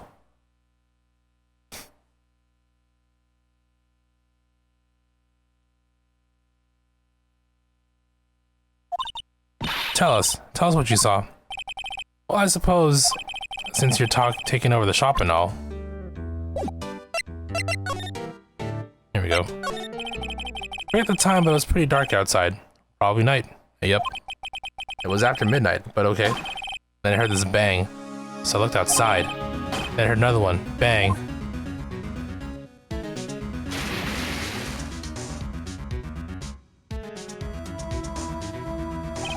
A little while later, the boat comes back. The young man walked by my window here. He was muttering something to himself. Yep. What did he say? Yep. I forgot. I'll remember tomorrow by court time. Promise. You need to know earlier than that. You know what? The little Terry here was just here. Terry? Yep, that kid next door. You always used to make him cry, remember? He was wearing this tattered old coat. Got himself some whiskers growing out of his face. Must be talking about Detective Gumshoe. He comes up and tells me to come down to court tomorrow. Really? Somehow I don't think we're going to get much useful information from this guy. Maya, maybe we should be leaving. I think you're right. Oh wait, I had one more question. Huh?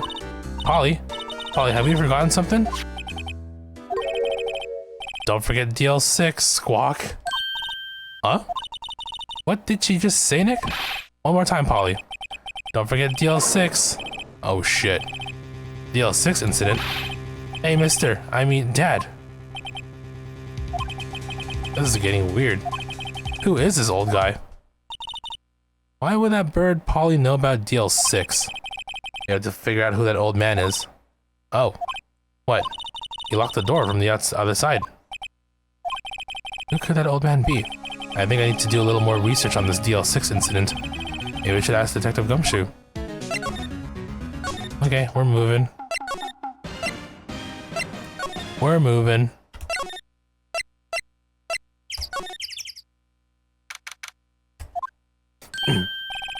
Hey pal, long time no see.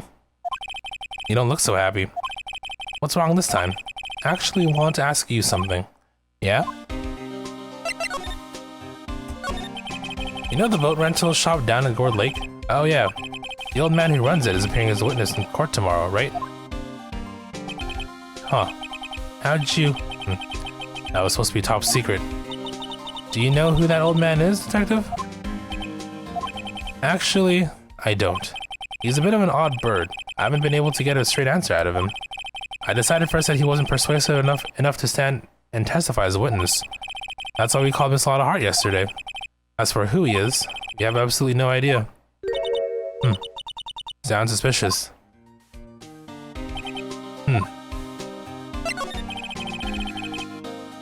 Detective Gumshoe, please help us. Huh?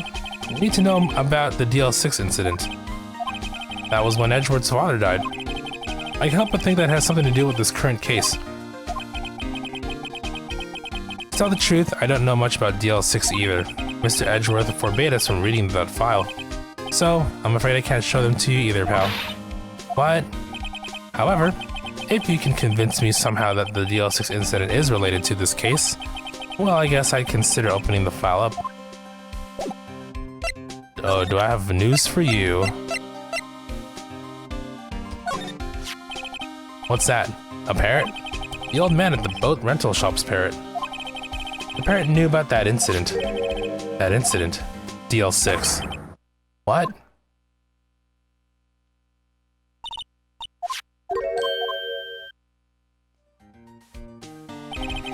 I'm pretty sure that old man must have taught her that word.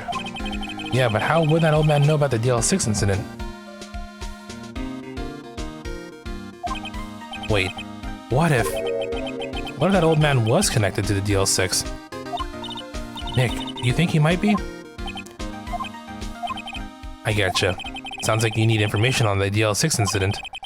Through there is the station's records room. I'll give you special permission to go in and find what you need. Alright, way to go, Detective Gumshoe. Okay, Nick, to the records room. I guess it's time we face Edgeworth's past.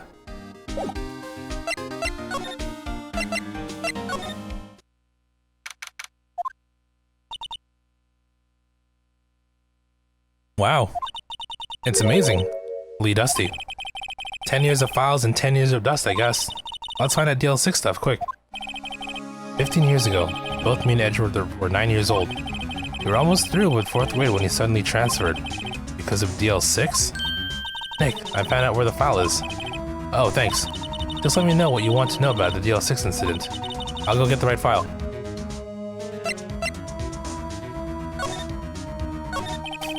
Well, first I have to get a handle on the main facts, like a summary. Right. Summary. Found it. Here you go. December 28, 2001. That's exactly 15 years ago from the day after tomorrow. So in 2 days, the case is closed. The incident took place in the elevator of the district courthouse. What? Is this the same district courthouse where we're holding the trial now? Looks like it. There was a large earthquake at 2 p.m. on that day. Part of the court building collapsed, and all the lights went out. Wow, that was some earthquake. At the time, 3 people were trapped in the elevator. It took 5 hours for them to be rescued. 5 hours. That would be scary like that in the dark. There was a lack of oxygen in the elevator, and the survivors were unconscious. The survivors? One of the 3 in the elevator had been shot in the heart. That was Mr. Edgeworth's father, wasn't it? He said that his father was shot before his very eyes. So Miles Edgeworth was one of the other passengers in the elevator.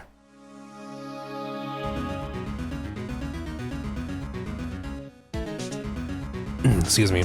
Not a sneeze sneak up on me there. Do you have any data on the victim, Edgeworth's father? Yeah, hold on. Victim, here. Found it. Gregory Edgeworth, 35. Defense attorney. If he were still alive, he'd be 50. He had lost that day's case in court and got into the elevator with his son Miles. Miles Edgeworth, of course. So he was in the elevator with his father. From the angle of the bullet and other evidence, it could not have been a suicide. The murder weapon, a pistol, was found in the elevator. The pistol had been fired 2 times. Where have I heard that before? Huh. It sounds just like this current case. What's going on here? Got any data on the suspect in there? That would be the guy that my mom got arrested. Hold on, this is it. The man arrested as a suspect in DL6 was Yanni Yogi. He was a clerk in the court, apparently. So he must have been the 3rd person in the elevator. Well, he had to have done it. But he was found innocent, thanks to his defense lawyer, Robert Hammond. Hammond, the victim in our case. Right. The suspect, Mr. Yogi, was oxygen deprived, so much so that he had brain damage. He lost all memory of being in the elevator. After he was declared innocent, he disappeared. Where could Yogi have gone to, I wonder? Maybe closer than we think. I guess I know generally what happened in DL6 now. I still don't know what sort of impact the whole thing had on Edgeworth.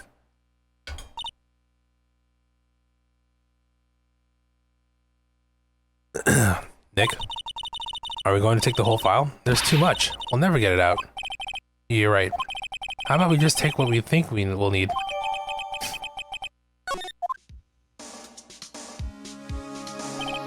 Right. That's probably all we'll be able to find here. Now all that's left is the trial tomorrow. I wonder how Dad will do testifying in court. Father.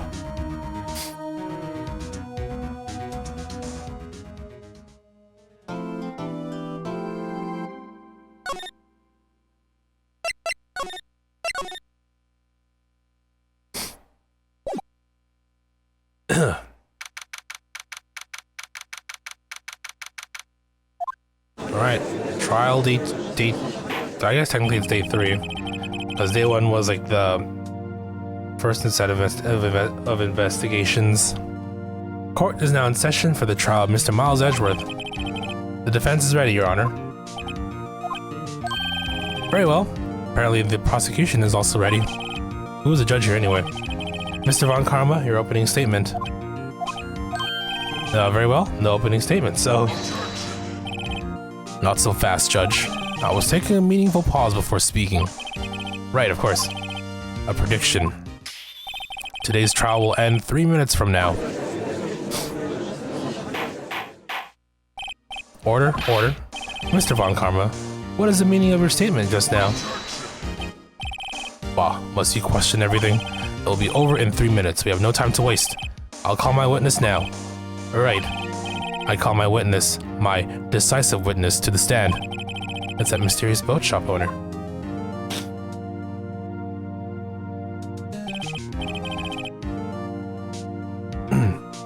Witness, state your profession.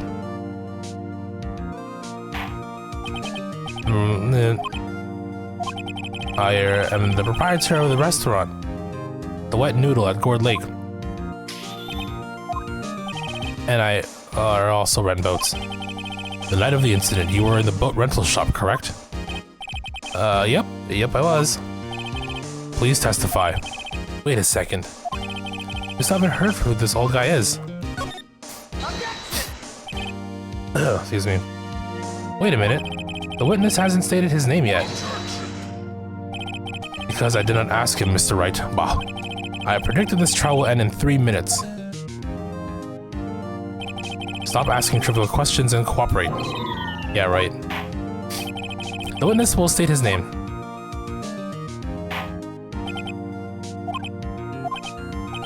Well, I'm not really sure. Yep. What do you mean? My memory, Your Honor. The witness does not remember anything beyond the last several years. Ergo, he cannot recall his own name. He can't recall, you say? Yes, but the incident in question took place 3 days ago. He can testify. Very well. Let's hear his testimony then, shall we, witness?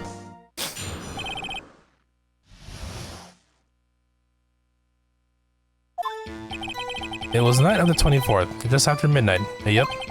I was in the restaurant, where I read boats, as usual. Then I heard a bang. Yep. Then when I looked out the window, I saw a boat, just floating on the lake. Then I heard another bang.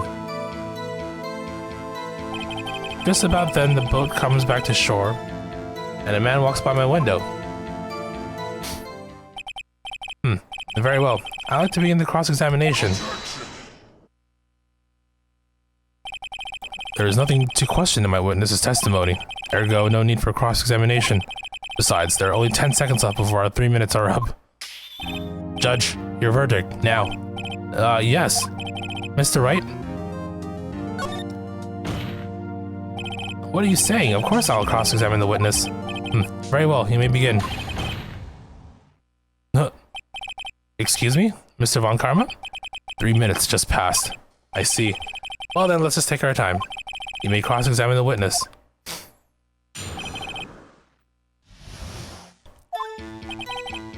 Night of the 24th, sure, just after midnight. I was in a restaurant where I read boats. Heard a bang. Outside, saw a boat. Another bang. Probably the most important detail here. By your window. Yep, by my window. Right outside the window of my little shack. And could you see the man's face? Well, the fog was pretty darn thick, but he was right there in front of me. I saw him. This is a rather important detail. Please add to your testimony.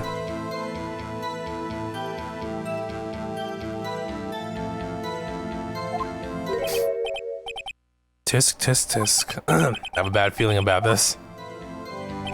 That man was a defendant. He was saying, I can't believe he's dead. Are you sure? Uh-oh. Dad! Dead certain, Keith. He said, I can't believe he's dead, as he was walking by, too. Well, that's decisive enough, I guess.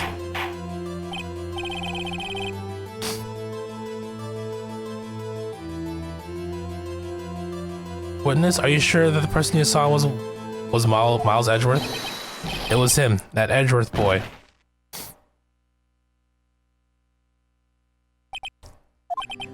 This sounds like decisive evidence indeed. I see no room for doubt. Von Karma. He lured me into cross-examining so he could set me up for a fall. Nick, I don't like the way things are going here. Everyone in the courtroom is glaring at us. I'd better act quick or this trial's going to be over. Your Honor, we proved in yesterday's trial that it could not have been Edgeworth who fired that gun. Mr. Wright, are you referring to the fingerprints from Edgeworth's right hand found on the gun, and the photograph showing a man firing with his left hand? Exactly. That is easily explainable. He could have wiped his prints after he fired. You're ignoring the truth of the matter here. Everything in this witness's testimony is true. The judge is lost in thought. What should I do? Fight it.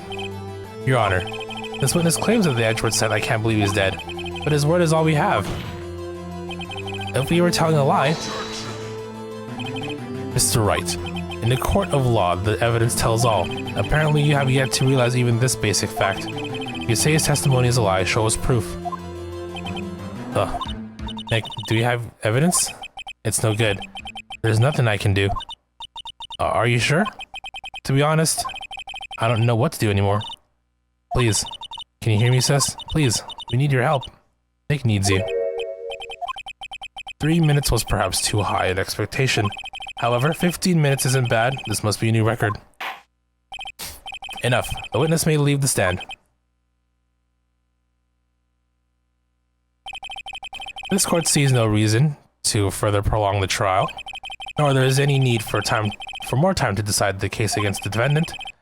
This case is extremely clear. I see no room for misinterpretation of the facts. What? No. This court finds the defendant Miles Edgeworth guilty. That was quick. The accused will surrender to the court immediately, to be held pending trial at a higher court within a month from today's date. That is all. This court is adjourned. Wait!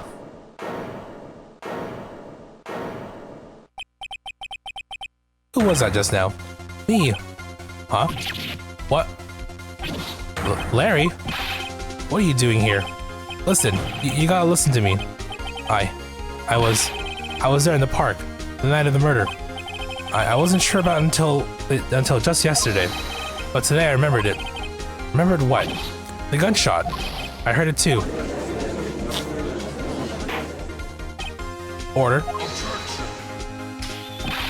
What is the meaning of this? The verdict has been decided. I call for adjournment. One moment, Mr. Von Karma. So you say you heard a gunshot? Yeah, I did. A gunshot, that night. I was sitting here in the audience listening to the testimony. Then I realized something he said was different from what I remember. Anyhow, I can't just sit and let you call Edgy a murderer. It's just not right. I'll testify. Let me testify. Order, order. Well, this is the first time something has happened like this in my court. I'm not quite sure how to proceed. Judge, you've already given your decision. The trial's over. Nick, just sit. Larry's giving us one final chance at this. She's right. If only it wasn't Larry, he could make things even worse. Mr. Edgeworth was just declared guilty, Nick. It doesn't get any worse. You're right. Okay. Your Honor, if there's another witness, it is our duty to hear them speak. Right here, right now. A waste of time. The verdict cannot be overturned.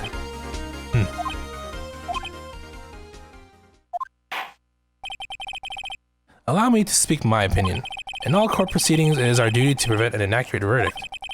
In order to make sure no mistake has been made, every witness should be heard. What is this? I withdraw my previous verdict of guilty. Anime Court. Mr. Von Karma, I order you to call this new witness to testify. Now. What?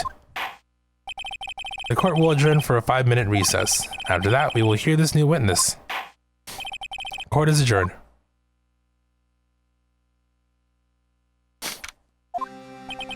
Ooh. That was too close. Sorry to keep you on the edge of your seat like that, Edgeworth. I've seen worse. Yeah, right, Edgeworth. You're sweating bullets. I just wonder what Larry plans to say in there. Larry was at the lake that night? Yeah. He said he went looking for the Steel Samurai balloon that flew into the lake. Oh, right. And he found the balloon in the air tank that night. Yeah. Hey, Edgeworth? Huh? You say something, right? Yeah, a lot of things. You seem out of it. What's wrong? It's nothing. Mr. Edgeworth, there's something I've been meaning to ask you. What's that? Why are your fingerprints on the murder weapon? Oh.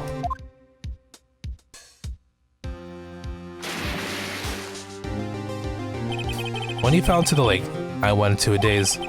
I couldn't understand what had happened. I couldn't think straight. Then I saw the pistol lying on the floor of the boat in front of me. I picked it up without thinking. I didn't have a reason, really. I see. Right. Yeah? This might be our chance. Our chance? Von Karma has only ever run perfect trials. Perfect trials? Perfectly prepared witnesses, perfectly complete evidence. That's the secret to his success. This is the first time he's ever had to deal with something unexpected. Guess let someone he hasn't even talked to testify before the court. And that someone is Larry. What are you getting at? It's likely his testimony will be full of holes, right? That's right, Nick. No 10-minute trial this time. We'll milk this one for all it's worth. Hey, it was 15 minutes. 15! Everything's on Larry now.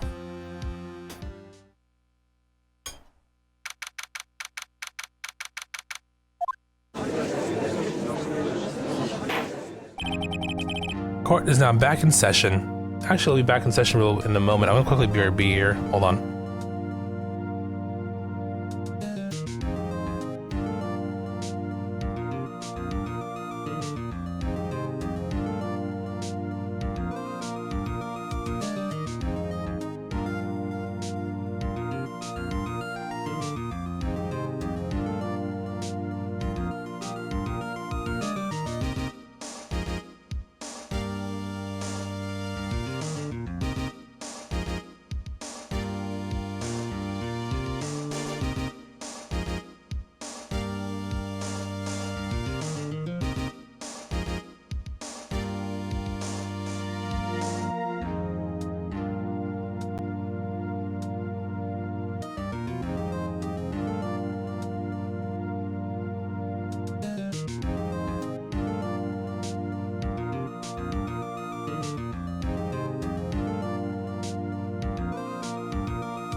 Okay, I'm back. Just want to take a quick little break there. Let's continue. Not sure how much farther we'll go, but I mean, I guess at most we'll go for another hour, but I don't know how much more we need for this trial to finish. If we don't finish it, it's fine. This is an ideal situation, but let's go for it. Court is now back in session. Witness, please testify to the court about everything you saw. On the night of December 24th. Right, leave it to me. Please, Larry, don't mess this one up. I hate to admit it, but you're our last chance. Von Karma didn't even have time to prep his witness. I just hope Edgeworth is right about this being our big break.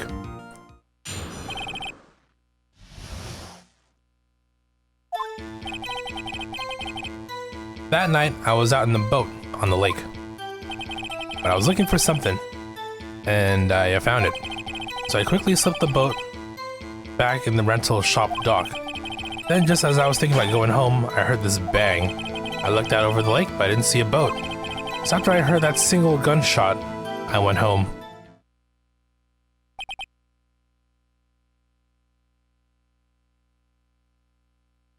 That was unusually vague testimony, even for this court. In any case, Mr. Wright, you may begin your cross-examination. Yes, Your Honor. What's wrong, Nick? It's Larry. I have no idea what he's going to say if I press him. I'm a little scared. Well, we've come this far. There's no way to go but forward, Nick.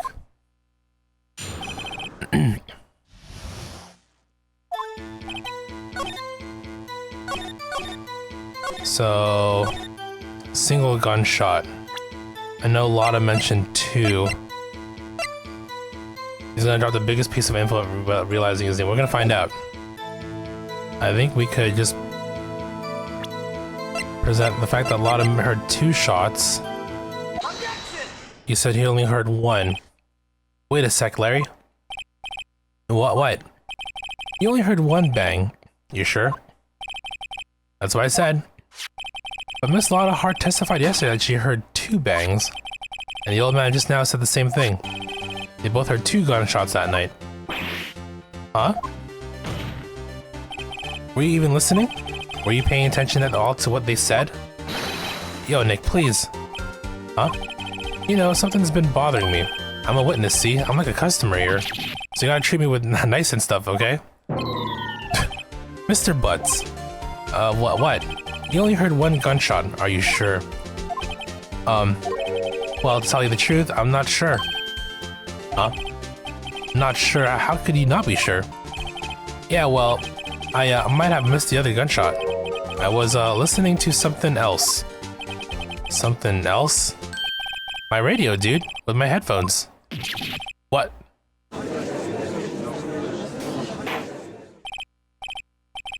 Order, and stop that booing. Mr. Butts, you were listening to the radio with your headphones? Yeah, so what? Not a crime? I listen to my radio. Everyone listens to the radio. What's the big deal? Mr. Von Karma, your opinion? Waste of time. I do not accept this witness nor his shoddy testimony. Well, Mr. Wright, should he continue the testimony? Continue. Your Honor, please allow the witness to continue his testimony. Bah. Nothing is more pitiful than a lawyer who doesn't know when he's lost. Very well, Mr. Butts. Please give your testimony and be sure to include details like your radio. Right, leave it to me.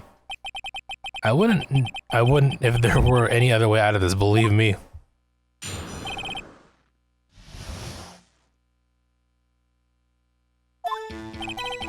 It's lonely, being alone on Christmas Eve. That's why I was listening to an all requests show on the radio, see? I was listening to it real boomin' loud like. But I'm sure I heard that gunshot. I remember exactly what the DJ was saying when I heard it too. You were listening to your radio at a high volume? Yeah, what's the big problem?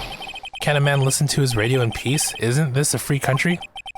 I truly believe Larry has no idea what the problem here is. Judge, can you believe a word this witness says? What he heard was probably nothing more than a drum beat from the radio. True enough, it is difficult to believe this testimony. Objection! Wait, Your Honor. The witness said he remembers exactly what the DJ said when he heard the gunshot. Excuse me? DJ? An announcer, the guy who says things on the radio. Anyway, what this means is when he heard the sound, no music was playing. The DJ only talks between songs, so he could have heard the gunshot from the lake. I'd like to cross-examine the witness, Your Honor. Very well, Mr. Wright. I can't believe I'm continuing this charade. Charade, if you will. Alright, what we got? Lonely being alone Christmas Eve. I don't care about that. Okay, listening to it. So, what did he say? What did she say? Mr. Wright, please cease his pointless questions. What possible good could knowing what a radio DJ said do us? Indeed, Mr. Von Karma has a point. I'll allow the question only if you see some reason why we should care. We should care. We should care, Your Honor. Of course we should. Why? Well, how do you know if we don't ask, huh? Fine, very well. Mr. Butts, please testify to the court. What was the radio announcer saying when you heard the gunshot? Just when she said, "Hey, it's almost Christmas," I heard the gunshot. Are you sure? Of course I am. She had this real sexy voice. Maybe Von Karma was right. I'm not sure how that helped us at all. This is the most ludicrous testimony I've ever heard. But there is one gleaming ray of hope in there. I got to press it until we get to the bottom of what happened. Okay. The time. It's almost Christmas.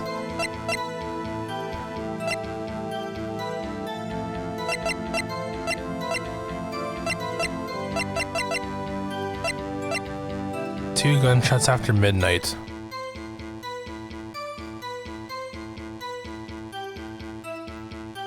Two after midnight. Larry, are you absolutely sure what you're saying is correct? Huh? What's the face? You look scary, dude. Hey, if you're trying to scare me, you know better. You better know I don't scare that easy. Is something the matter, Mr. Wright? Your Honor, did you hear what the witness just said? The DJ said, "Hey, it's almost Christmas," when he heard the gunshot. Indeed, and almost Christmas means it wasn't Christmas. You realize what this means? When you heard the gunshot, it was still Christmas Eve. That would seem to be the case, yes. But that contradicts the two testimonies we have heard so far, Your Honor. Both Miss Hart and the old man said it was after midnight when they heard the shots. In other words, when they heard the gunshots, it was already Christmas. This is a clear contradiction, Your Honor. Isn't that whole Christmas thing a meme to almost Christmas? Order. What does this mean? The two prior witnesses heard gunshots after midnight? However, this witness says he heard a gunshot before midnight. Judge, the answer is simple. The current witness is plainly mistaken. Just look at him. Suspicious. Well, what? Well, Mr. Wright?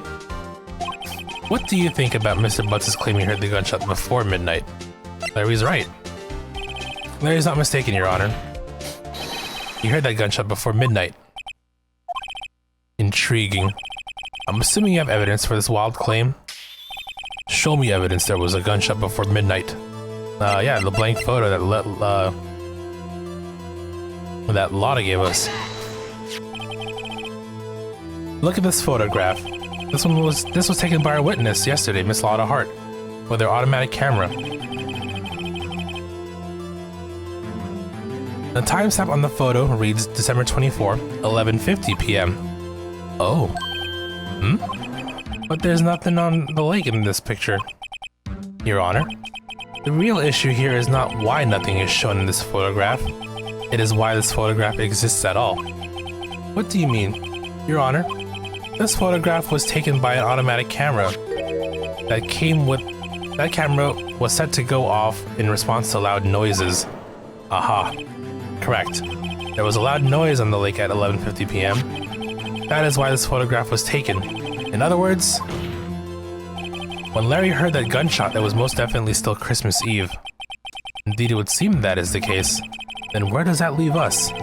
Miss Hart testified that she heard the gunshots after midnight.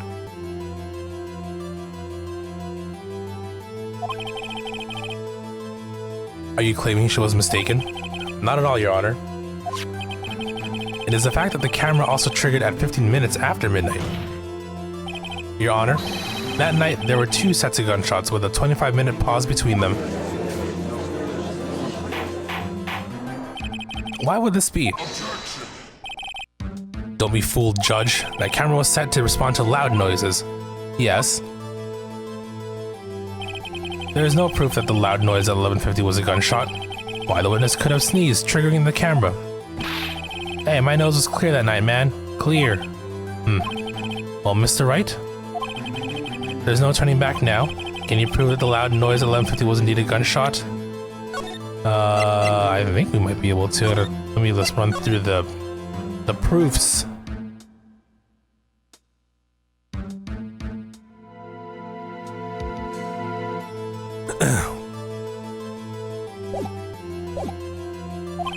Please show the court evidence if you have any. Let's think. Okay, not DLC, DL6 stuff. Oh, the gun fired 3 times. There we go. This is my evidence. The murder weapon? Something about this pistol was bothering me, Your Honor. Both of the witnesses who testified yesterday heard 2 gunshots. However, the murder weapon was fired 3 times. When, then, was the last shot fired? Only now I have realized the truth. That 3rd shot was the shot Larry heard just before midnight. Order. That would make sense of the evidence we've seen so far. However, this leaves me wondering exactly what did happen that night on the lake. Exactly. If this is true, there were 2 sets of gunshots separated by 25 minutes. One at 11:50, and another at 15 minutes after midnight. Why, I ask you? Why? Uh-oh, better think of something quick. Wait a second. Gunshots separated by 25 minutes. What's wrong, Nick? I have it. Huh? Remember the case with the Steel Samurai? Yeah, of course I remember. The murderer in this case had the same idea as the murderer in that case. What do you mean? Maya. Yes? If we don't figure this out now, we'll never overturn Edgeworth's guilty verdict. I got a hunch, and I'm going to run with it. Right. I mean, is this safe? Safe? We've already gotten a guilty verdict. We have nothing to lose. You just watch and let me know if I say anything that sounds fishy, okay? Right, Nick. Your Honor. Yes, Mr. Wright. Your testimony just now has cleared up this entire case.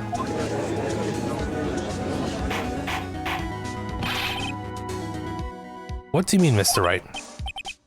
Tisk, tisk, tisk. So you finally realize the truth. There can be no other murderer here other than Miles Edgeworth himself. Wrong, Von Karma. A man was shot that night, but it wasn't Edgeworth who did the shooting. Listen, rookie. Take a deep breath and consider the facts. At the time of the murder, 1 boat was on that lake. This was shown by the witness's photograph. The defendant, Edgeworth, and the victim, Robert Hammond, were on that boat.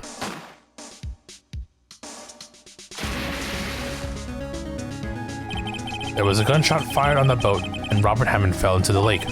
The distance of the shooting was 1 meter. It couldn't have been suicide. Well, the guilty party has to be the other man on the boat. I admit it is hard to imagine any other possibility. Yes, but this assumes that the victim was shot at 15 minutes after midnight. What do you mean by that, Mr. Wright? We have photographic evidence of the time of the shooting. The timestamp on the photo says 12:15. But Larry heard a gunshot 25 minutes before that. Robert Hammond was killed then, 25 minutes before the shot on the lake. That's the only way that Edgeworth could be innocent. Mr. Wright, are you quite mad? Explain who the 2 men on the boat are. Edgeworth and the murderer in Hammond. Edgeworth and the murderer. Of course, it was Edgeworth and the murderer.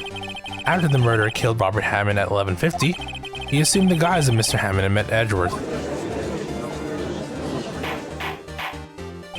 What? Are you serious? Yes, Edgeworth won't tell us why he went to the lake that night. However, I have a hunch. That night, Robert Hammond called Edgeworth to the lake. Now, Edgeworth didn't know Robert Hammond's face that well.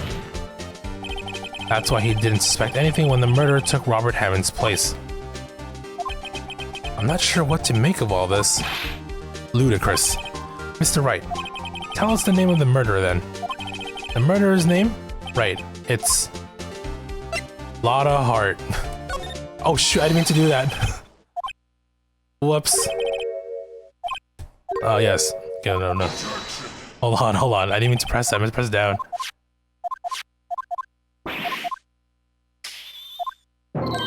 Okay, hold on. Oops.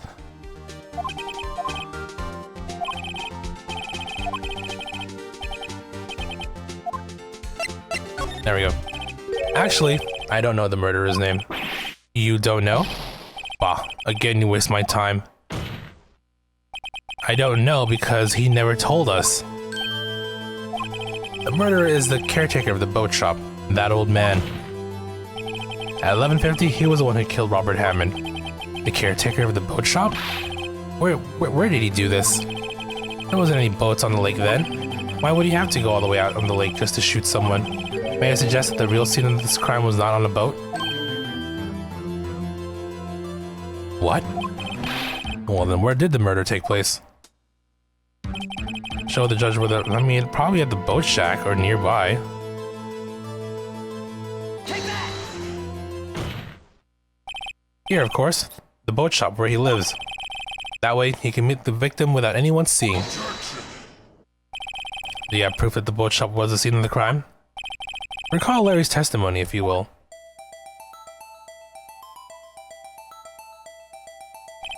That night, he was out on the lake in a boat, searching for something. He finds it and returns the boat. Then just as he's starting to head for home, he hears a gunshot. He heard a gunshot, Your Honor, even though he was wearing headphones at the time. In other words, the gunshot was very, very close by. And where would that be if he just returned the boat? The boat shop. Mr. Wright, what happened that night on Gourd Lake?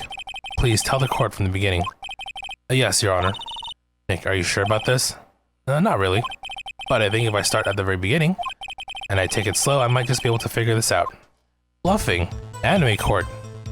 That night, the caretaker of the boat shop called Robert Hammond to his shop.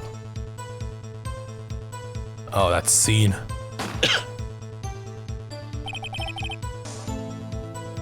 Meanwhile, the bird just being all casual about it. This was around 11:50. That was when the gunshot that Larry heard was fired. After that, the caretaker put on Robert Hammond's coat. He became Robert Hammond. Then he got on the boat with Edgeworth and went out into the middle of the lake. And who fired the pistol on the boat, Mr. Wright? Of course, it was the murderer who shot the pistol. He shot twice, both Miss Edgeworth, on purpose. Wait a minute. Yes? Why would he shoot twice if he didn't mean to hit anyone? Details. Know this, Mr. Wright. The moment you run out of explanations is the moment you lose. Tell us why the murderer had to fire twice. Because the first shot missed, to create a witness. I believe he shot twice to create a witness, Your Honor. Create a witness? The murderer lifts his pistol and fires one shot. That ensures that anyone who heard the shot will look at the lake. Indeed, Miss Hart did exactly that after hearing the first gunshot. Next, the murderer waits a bit and he fires again. Then, the murderer jumps from the boat himself, leaving the pistol in the boat behind him. I see. To someone looking from the edge of the lake, it would appear that one of the men on the boat had shot the other. The murderer didn't know about the automatic camera, of course. That's why he shot twice to draw attention to the boat. Once he realized that, everything else falls into place. The boat shop caretaker swam back to his shop. Then he put Mr. Hammond's wet coat on the body, back on the body, and threw the body into the lake. This is what happened, Your Honor. These are the events that transpired that night on Gourd Lake.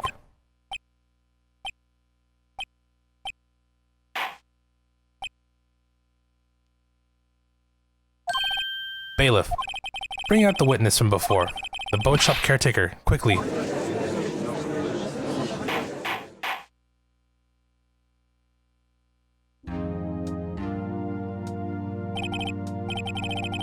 Very well. While we are waiting for the caretaker, I would like to ask defendant Miles Edgeworth a few questions. Mr. Edgeworth, please take the stand.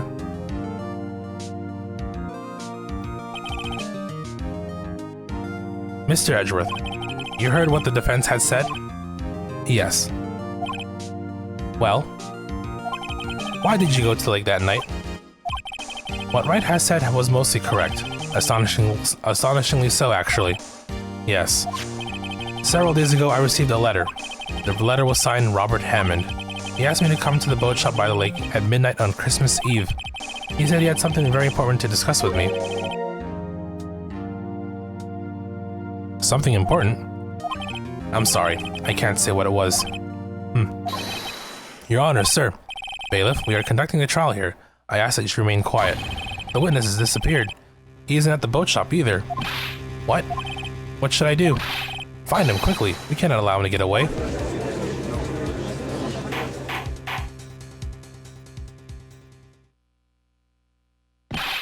Mr. Von Kammerer, your witness has disappeared. The search warrant has already been issued.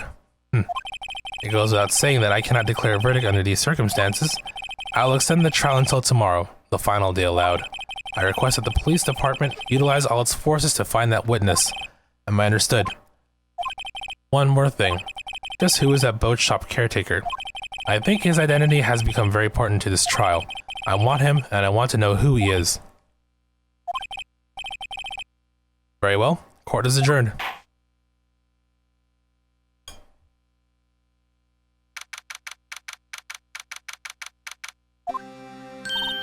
Yay, Nick, you did it. Yeah. Well, at least we got out from under that guilty verdict. What about Larry? That was something else. Even Von Karma didn't know what to do with his testimony. Larry really helped us out. Sure, once I sifted through his unique testimony. Still, he did save us. I just wish our cases weren't so down to the wire all the time. Well, it's a video game, silly. I know what you mean. Sometimes I feel like it's us on trial instead of our clients. Hey, Edgeworth. Mr. Edgeworth? Did you say something? Don't look so pained. I mean, it looks like you're probably going to get off the hook. You could try to smile just a little. Relax. I'm sorry, but I fear it's not over for me yet. Oh, what do you mean? Right?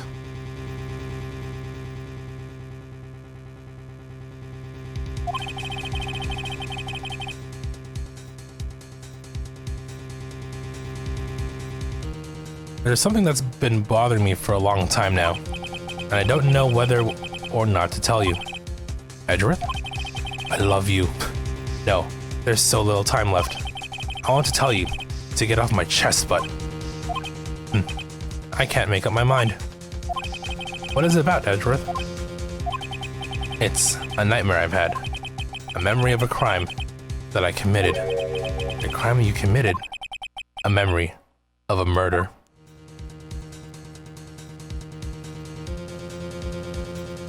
Okay. Trial over. What time is it now? We'll go a little bit longer. Perhaps? Yeah, perhaps we'll go a little bit longer here. Okay.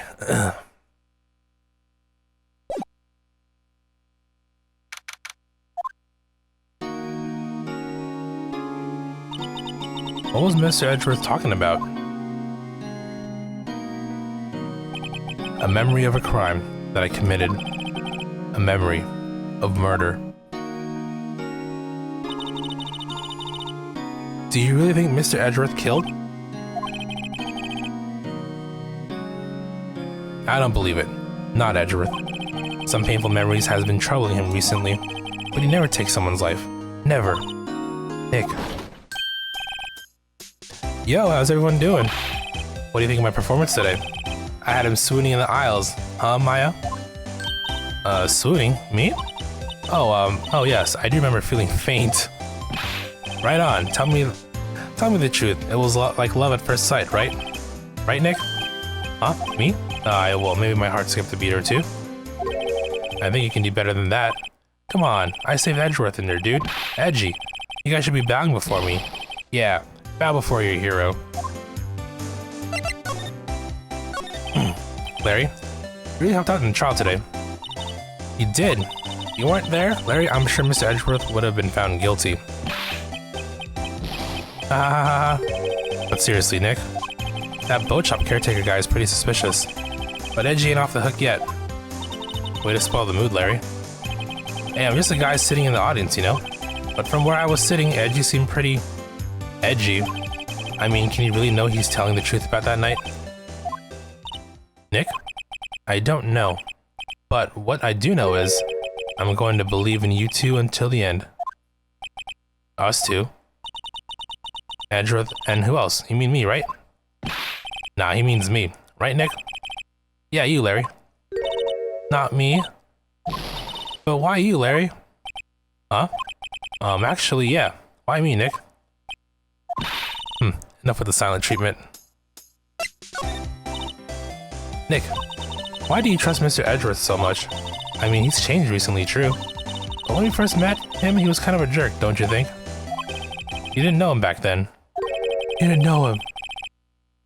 Back then, he wanted to become a defense attorney. Wait, was that when you two were classmates? Yeah, in grade school. They saved me, Miles, and Larry. They saved me, I'll never forget it. That's why I became a defense attorney, you know? What? Hey, Larry, what's he talking about? Huh? Oh, sorry, I kind of forgot. Okay, Nick, out with it. I'm going to hear the story today and that's final. Okay. It's kind of a long story, so hang in there. It was the very end of the 3rd grade. I was on trial. A class trial. A class trial? Remember, Larry? Spring, end of 3rd grade? A kid in our class got his lunch money stolen.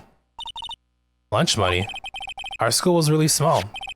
Every month, kids would bring in an envelope with money for lunch from home. I see. Anyway, this kid's envelope disappeared, with $38 still inside. Oh yeah, now that you mention it, I do remember that. I can see why you forget, though. You were out of school that day. Anyway, the envelope had been stolen during PE class. I was coming down with a cold, so I skipped PE that day. I was the only one not in class. So, they thought you did it. Yeah, the kids in class said I should be put on trial. Trial? So the next day we have the classroom trial with me as the defendant.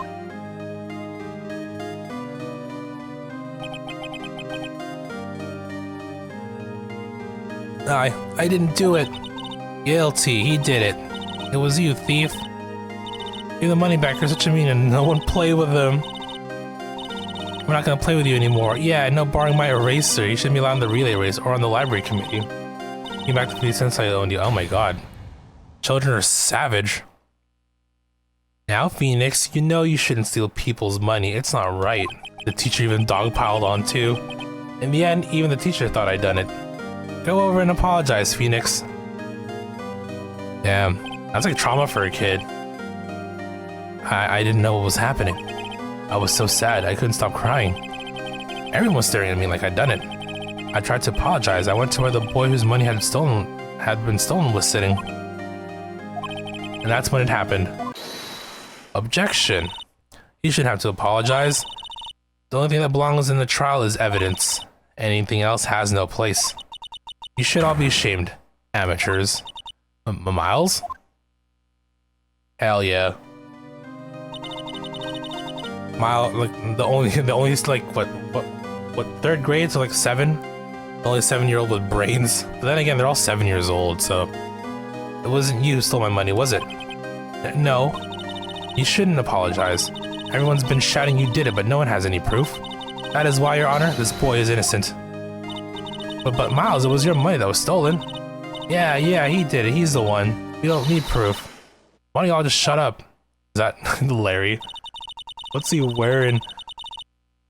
This is how it always is. Everyone ganging up on picking on one person. Just think how he feels. He said he didn't do it, so he didn't do it.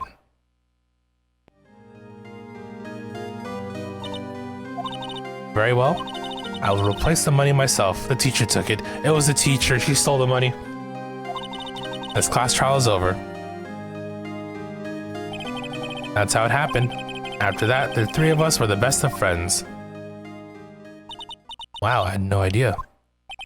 Yeah, I had no idea either. I mean, I forgot. That's when I learned what it meant to be alone.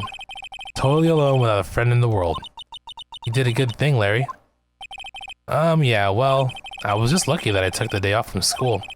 And if I'd been there, they would have thought I'd done it. So I took it kind of personally, see?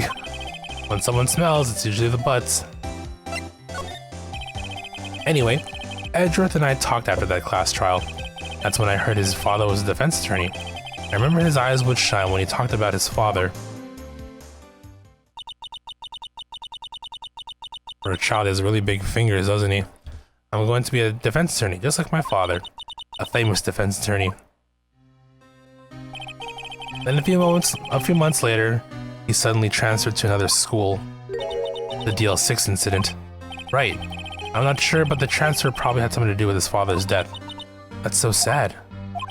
It was several years later when I heard Edgeworth's name again. There was an article about him in the newspaper. The headline was something like "Dark Suspicions of a Demon Attorney." Fabricating evidence, manipulating testimonies, covering up facts. The article said he'd do anything to get a guilty verdict. Anything. But why? What happened? I mean, that's not the Edgy I used to know at all. That's what I thought too. I tried to get in touch with him. I don't know how many times. He never replied. I guess he didn't want to see his old friends. I couldn't just drop it though. I wanted to meet him, to learn why he had become who he became. That's what I decided. Wait, you don't mean... That's why? That's why you became a defense attorney? To meet Edgeworth? If I was a defense attorney, I knew he had to meet me whether he wanted to or not. In court. Edgeworth believed in me, and I believe in him. He's in pain, and no one's on his side. I'm the only one who knows the real Edgeworth. I'm the only one who can help him.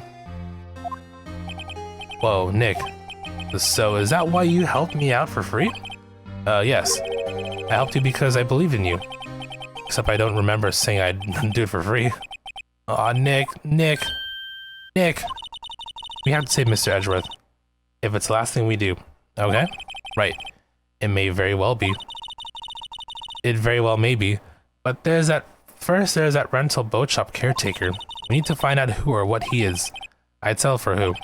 I guess I can clean out some of this evidence I no longer need. Okay, let's go. I think first things first, shall we talk to... I guess we'll go straight to it.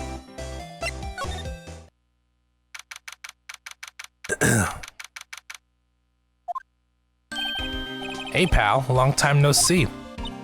Oh, Detective Gumshoe. Close one today, eh? I got so worked up, I snapped my tie in half. Sorry about that. No prob, pal. Thanks to you, we now know who really did it.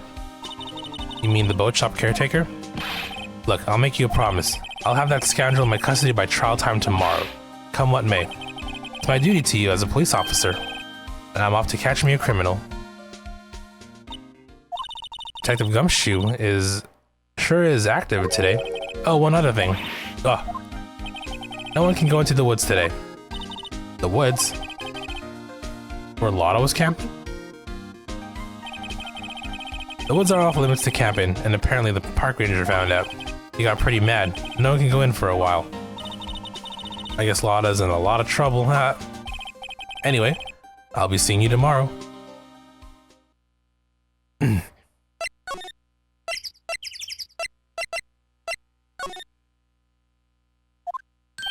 Huh? The steel eyesore is missing. Eyesore? Looks like the hot dog stand is closed too. I guess Larry's too busy worrying about Mr. Edgeworth to show up for work.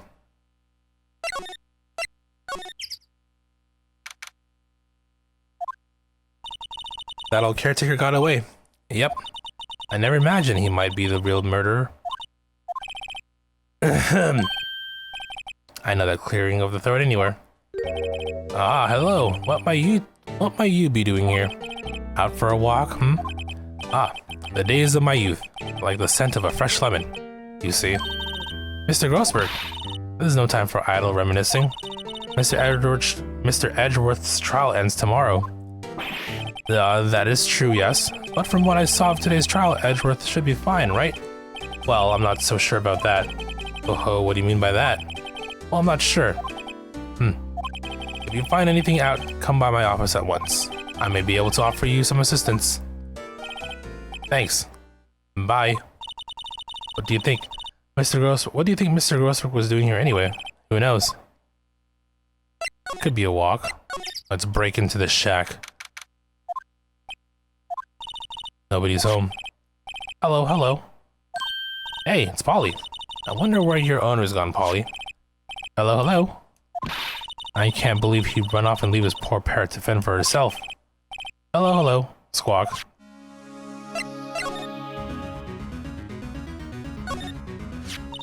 Maybe I should take care of Polly, Nick. Or you probably shouldn't just kidnap her. Police know about her anyway. I'm sure they'll do something. Well, okay. Sorry, Polly. He says I can't take you. Great, now the bird's going to hate me. Polly's not here. Let's open up the safe. That reminds me, Nick. Polly here knows the number of the safe, right? Yeah, that's right. Polly, what's the number to the safe? 1228. Squawk. Let's open it, Nick. Come on. I'm sure there isn't any money in there. Aw. But hey, he keeps it locked, right?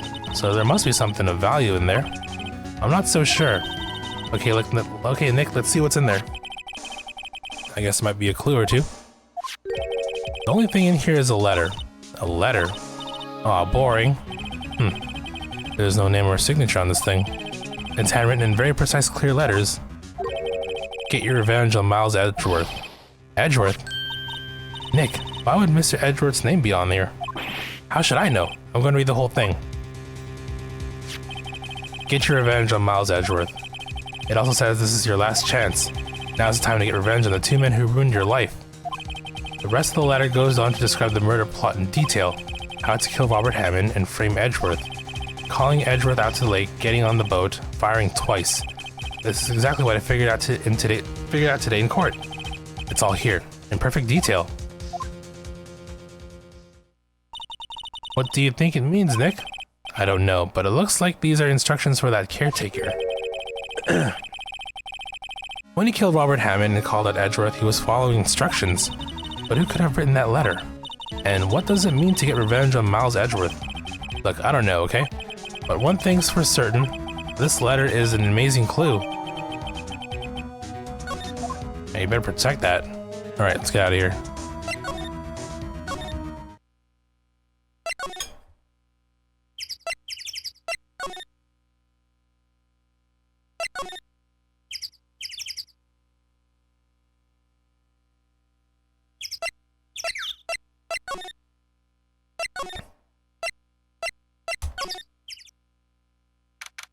Hey, buddy. You look as grim as always. Mr. Edgeworth, I heard the story about the class trial. Class trial? What do you mean? You don't remember? No, I don't. Your lunch money was stolen, wasn't it? In 3rd grade? Lunch money? Oh, right. Yes, I seem to remember something like that. Nick, I think you're the only one who remembers. Well, it probably only really mattered to me anyway. Mr. Edgeworth, didn't you know? That trial was the reason Nick became a defense attorney. Ridiculous. Gee, thanks. That said, it does sound like the kind of thing you'd do. You haven't changed a bit at all. You haven't changed a bit, have you, Wright? So simple. To a fault, even. Well, maybe yeah. But I think you changed too much, Edgeworth. Perhaps.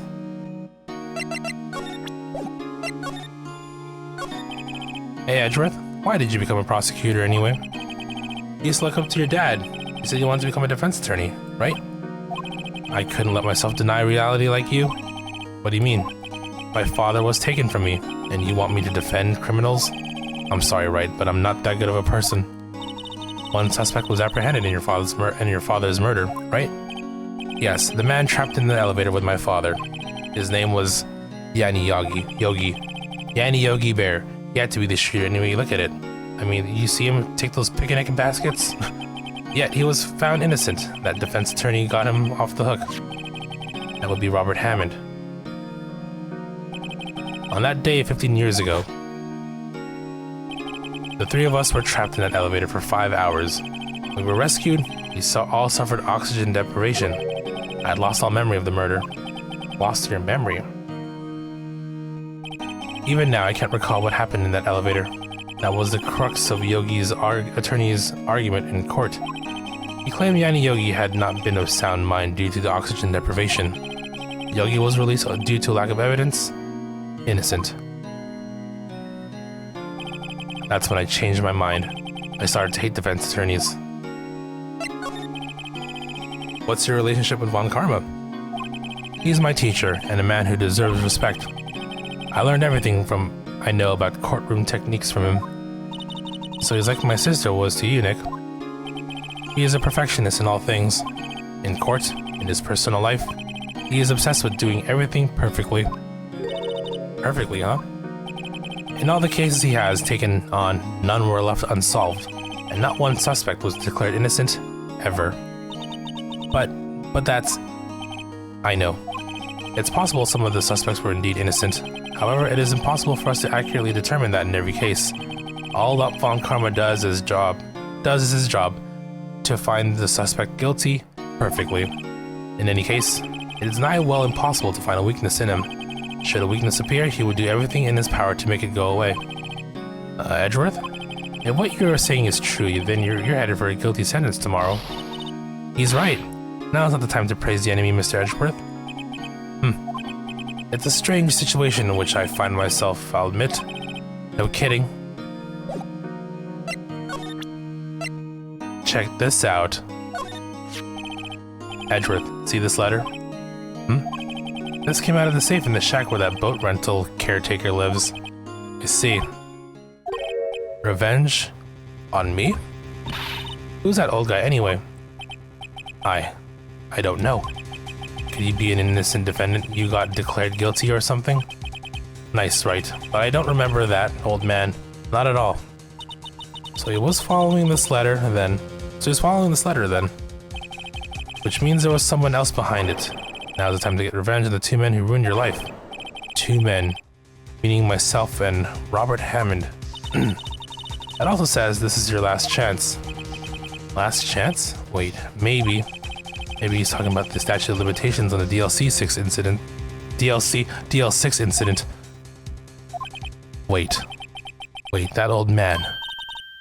What is it? Do you know who he is? Yogi. Could he be Yogi?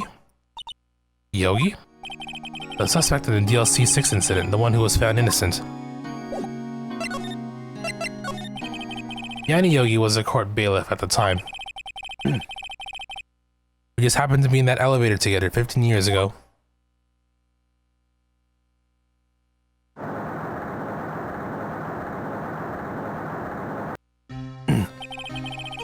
The quake was incredibly strong. Before I knew it, everything was dark. We were there for so long, it felt like forever. The air thinned, and the darkness closed in on us in that little box. We became unsettled. Help! I can't breathe. Quiet. I said quiet. You're not making this any easier. I want to get out. Help! Get us out. Don't shout. You'll just use up more oxygen.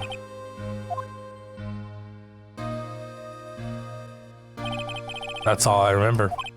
When I came to, I was in a hospital bed, staring up at the ceiling. In court, Yanni Yogi's mental condition was called into question. They claimed the oxygen deprivation and stress had caused temporary insanity. In the end, the claim passed the court and Yogi was found innocent. Huh. But isn't that strange? This letter tells him to get revenge on Edgeworth. Why would he want to take revenge on you? Right? Yeah? There's something that's been troubling me these last few days. I didn't know whether or not I should tell you. You mean the nightmare?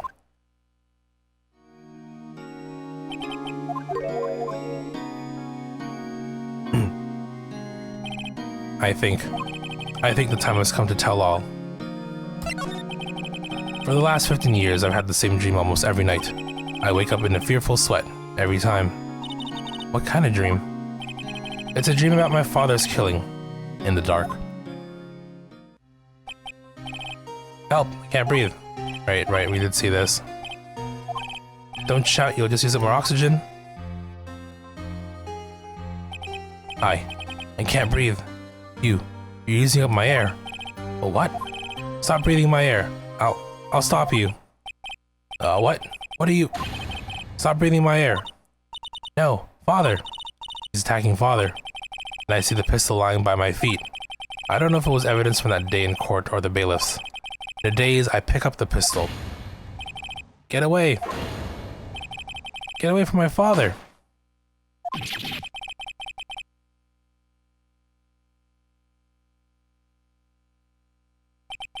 And with that scream, I wake.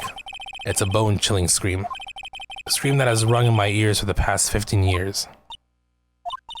But that's just a dream, right? Right? That thought is the only thing that has kept me sane for the last 15 years. But what if I'm wrong? What if it's real? They say that sometimes people shut up memories in self-defense. Maybe it was I who killed my father. What?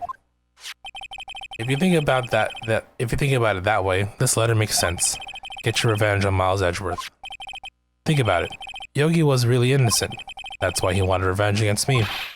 Wait, Edgeworth, you mean... It was me. I was the true criminal of DL6. I shot my father. This is bad. What are we going to do, Nick? What can we do? I don't know. I don't think there's anything we can do. Like it or not. If there's someone else who knows a lot about the DL6 incident, maybe. There is, Nick. There is someone else who knows about DL6. Your boy Marvin. And Mr. Grossberg. Ah, hello there. What's wrong? You look troubled. No kidding. I can't believe you're not. My. Just calm down and tell me what's happened, It's Mr. Edgeworth.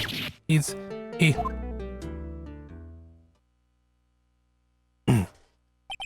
I see. So Edgeworth dreamt he shot his own father. It's only a dream. Only a dream. I wonder. What? If that's the case, then why do you two look so troubled, Oh well. Also consider this. Yogi quite certainly holds a deep grudge against Miles Edgeworth. So deep he wants to frame him for murder. This leads me to surmise that Mr. Edgeworth's dream was not a dream. It was real, as you imagined. Miles Edgeworth threw the pistol to save his father. The pistol fired, and the deed was done. No, I don't believe it. Yogi was suspected of murder, and his career as a bailiff was irrevocably wrecked. Thus, he sought revenge on Miles Edgeworth. This was his last chance, of course, with the statute of limitations so close. What do you know about Edgeworth's father? He was a defense attorney without peer. It sounds trite, but it's true. Well, he may have had one peer now that I think about it. Your mentor, Mia Fey. My sister? Gregory Edgeworth was very disapproving of Mr. Von Karma's techniques. That's no surprise. Von Karma is an extreme man. Forged testimonies and evidence are nothing to him. The result? He has a perfect win record in court. To beat him, Gregory Edgeworth tried to call attention to his methods. And he lost, and died in despair, as it were. I see. When Gregory Edgeworth was killed, the police called on a spirit medium. That was your mother, Misty Fey. I am Gregory Edgeworth. I have been killed. The other one who shot me was the bailiff, Yanni Yogi. Yet Yogi was found innocent. That's when my mother left us. Everyone called her a fraud. That's right. Everyone thought she was, you see. Yet, now that I think about it, it seems the one who lied was Gregory Edgeworth's ghost. Gregory Edgeworth must have known who shot him. I don't believe it. So you're saying he falsified his testimony? That Edgeworth's dad lied to protect his son. It's only a possibility, mind you, but a possibility nonetheless.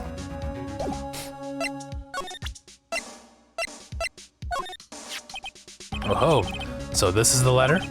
It does seem that Yogi was following this letter when he killed Hammond. But why kill Robert Hammond? Hammond was a skilled defense attorney. But he defended clients not for their sake, but for his own. Huh? His own sake? He never trusted his clients, that one. The only thing he trusted was his own ability. But he got his client found innocent, so why should it matter? Actually, my dear, it's quite different. He wanted an innocent verdict for no one but himself. Yogi was a free man, but socially he was ruined. Huh? You'll understand soon enough. Wait. What is it? This letter. I've seen this handwriting somewhere before, a long time ago. Whose handwriting was this? Do you have any idea who wrote this? I love how the game's guiding you. I mean, it can't be these two. Who else could it be? I guess, you know, in case like the player doesn't know what's going on and haven't really thought about it. Could it be Manfred von Karma? Von Karma? Why would he have something to do with this? Well, I'm not sure. Von Karma, Von Karma. Wait, you're right, my boy.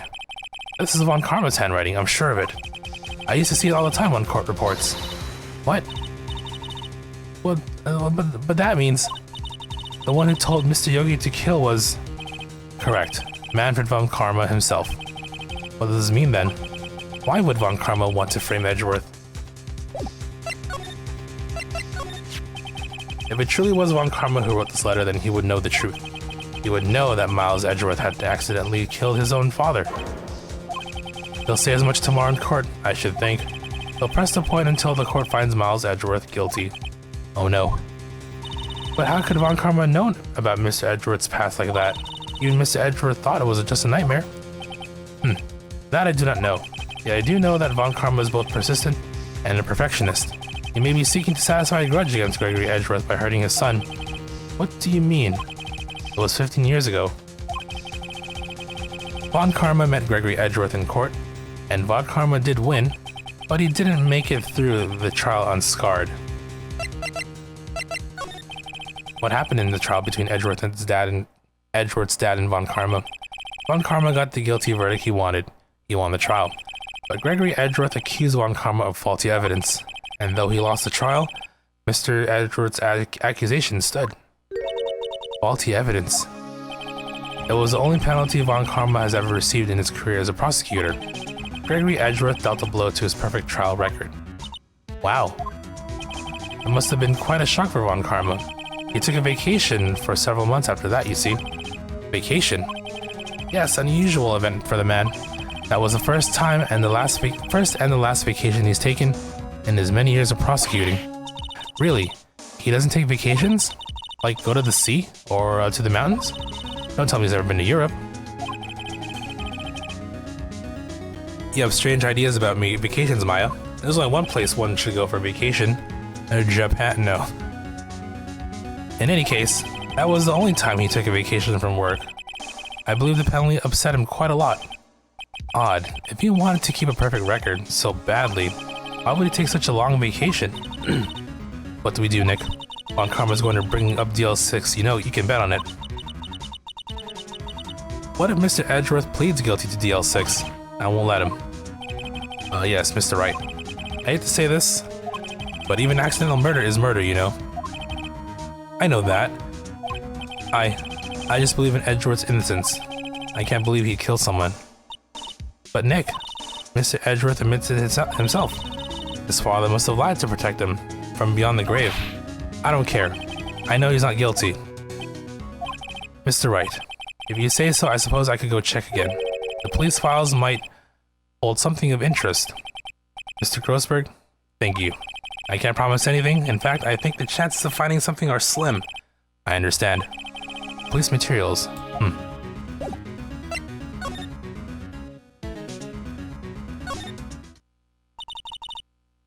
One day left, Nick. Yeah, I know. Well, no time to waste. Let's get going.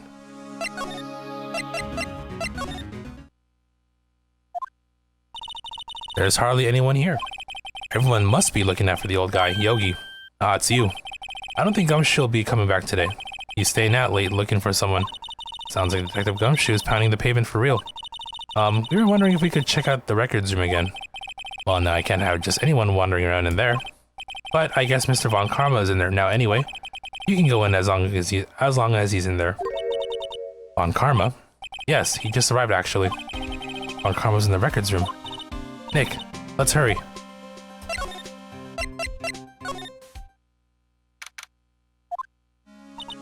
Dusty as always. We were only here just yesterday. I'm sure they hadn't had time to clean. What's wrong, Nick?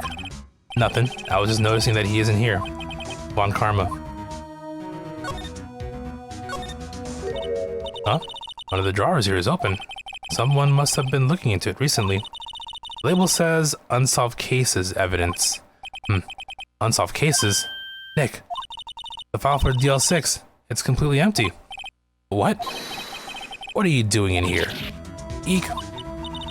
Von Karma. You. How do you know my name? Huh? Uh-oh, better think. Well, what are you saying? We see each other every day, don't we? We're Miles Edgeworth's defense team. Defense team?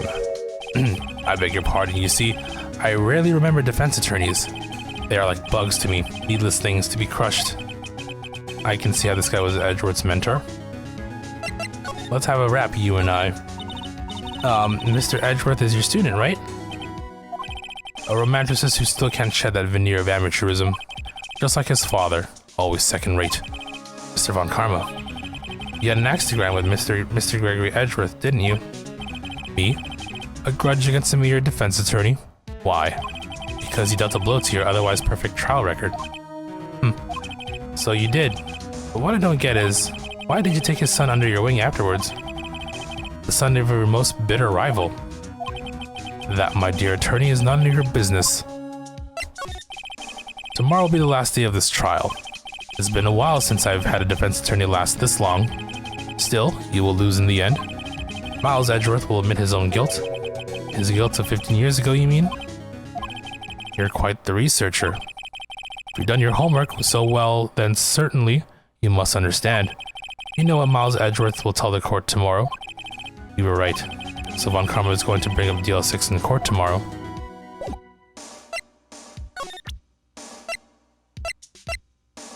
Let's show him the letter that you... Hey, I found the letter that you wrote, Mr. Von Karma. Have a look at this. This was you, wasn't it? You instructed Yogi to commit murder. Yogi. How many years has it been since I've heard him called by that name? He's a fool. I told him to burn it after he read it. So you admit it? You wrote Mr. Yogi this letter? Yes, my dear defense attorney. Thank you for taking the trouble to bring it to me. You saved me from a lot of needless hassle. But what? Nick, what is that thing? Oh shit. A stun gun. For self-defense, usually. Indeed. 600,000 volts will course through your body like a dog touching an electric fence. 600,000... Oh, don't worry. People don't die from it, usually. Now, give me the letter. No. No! Whoa, what are you... Nick, run!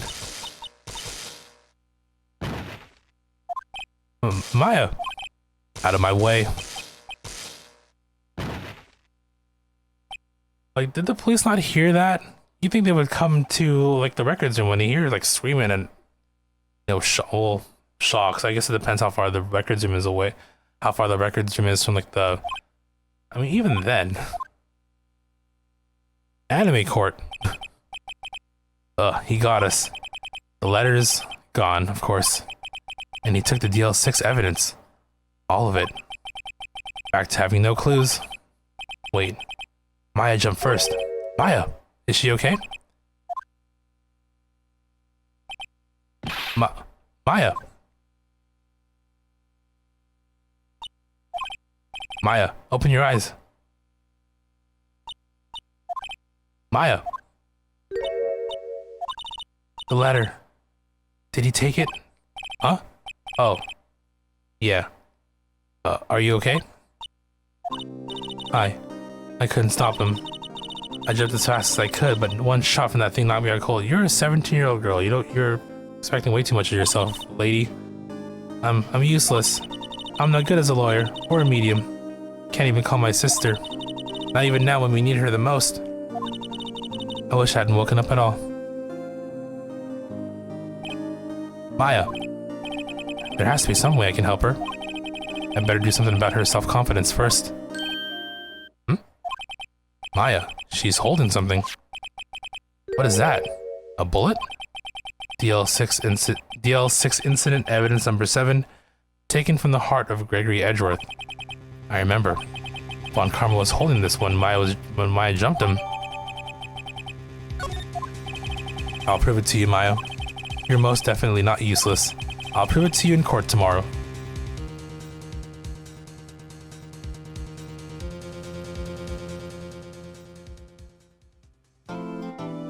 Okay, it's 1:30. I think I gotta stop. I know there's just the trial left, but it's like a 2-parter, if I recall. So it's gonna be easily another, at least an hour or maybe 2, given all the dialogue, if I recall correctly. It's been a while, but I mean, I know how these things go. So I think I'm gonna call it a stream here for the night. Hold on here. If I didn't have to get up early for to do stuff tomorrow, I definitely would have continued and pushed through to the end here, but I do need to get up early in the next like 6-ish hours, so for work and whatnot. And that being said, I'm hoping to be back later today for a Thursday stream. It's gonna be tough though, depends on what time I can, you know, start. I guess we can try and, I mean, wrap up this trial and then, oh my god, like the last case, which is like super long. I was hoping to finish this game before we start Monster Hunter Wilds, but we'll see how things go. I mean, worst case scenario, we can continue this next week at some point, just squeeze in a stream of, you know, more Ace Attorney. But I do hope to be on stream later today. We'll do as much as we can, right? I guess we'll go from there.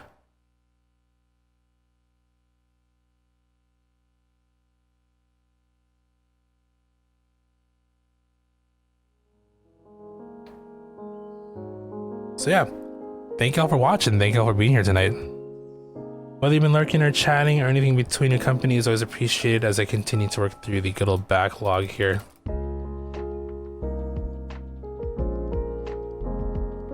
I will provide updates in Discord if things do change.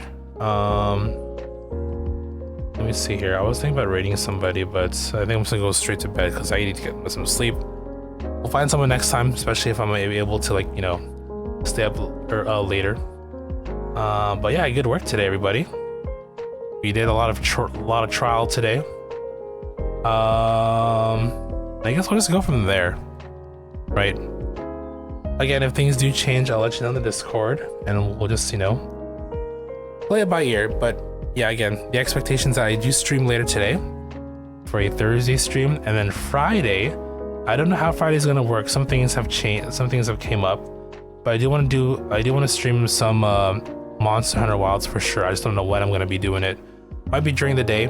I do have the day off, but things might be happening, so that could change. Again, I'll let you know in Discord, and I guess we'll just go from there. Thank you, Chris. Have yourself a good one as well. And to all you who are still here, again, thank you. And you know the plan. We'll go from there. So until the next stream, hope you all enjoy your morning, your afternoon, your evening, your night, wherever it is that you are. As always, stay safe, stay healthy, do the best you can, be the best you can be, and all you take care. Once again, thank you all for being here, and until next time, have a good one. Ta-ta.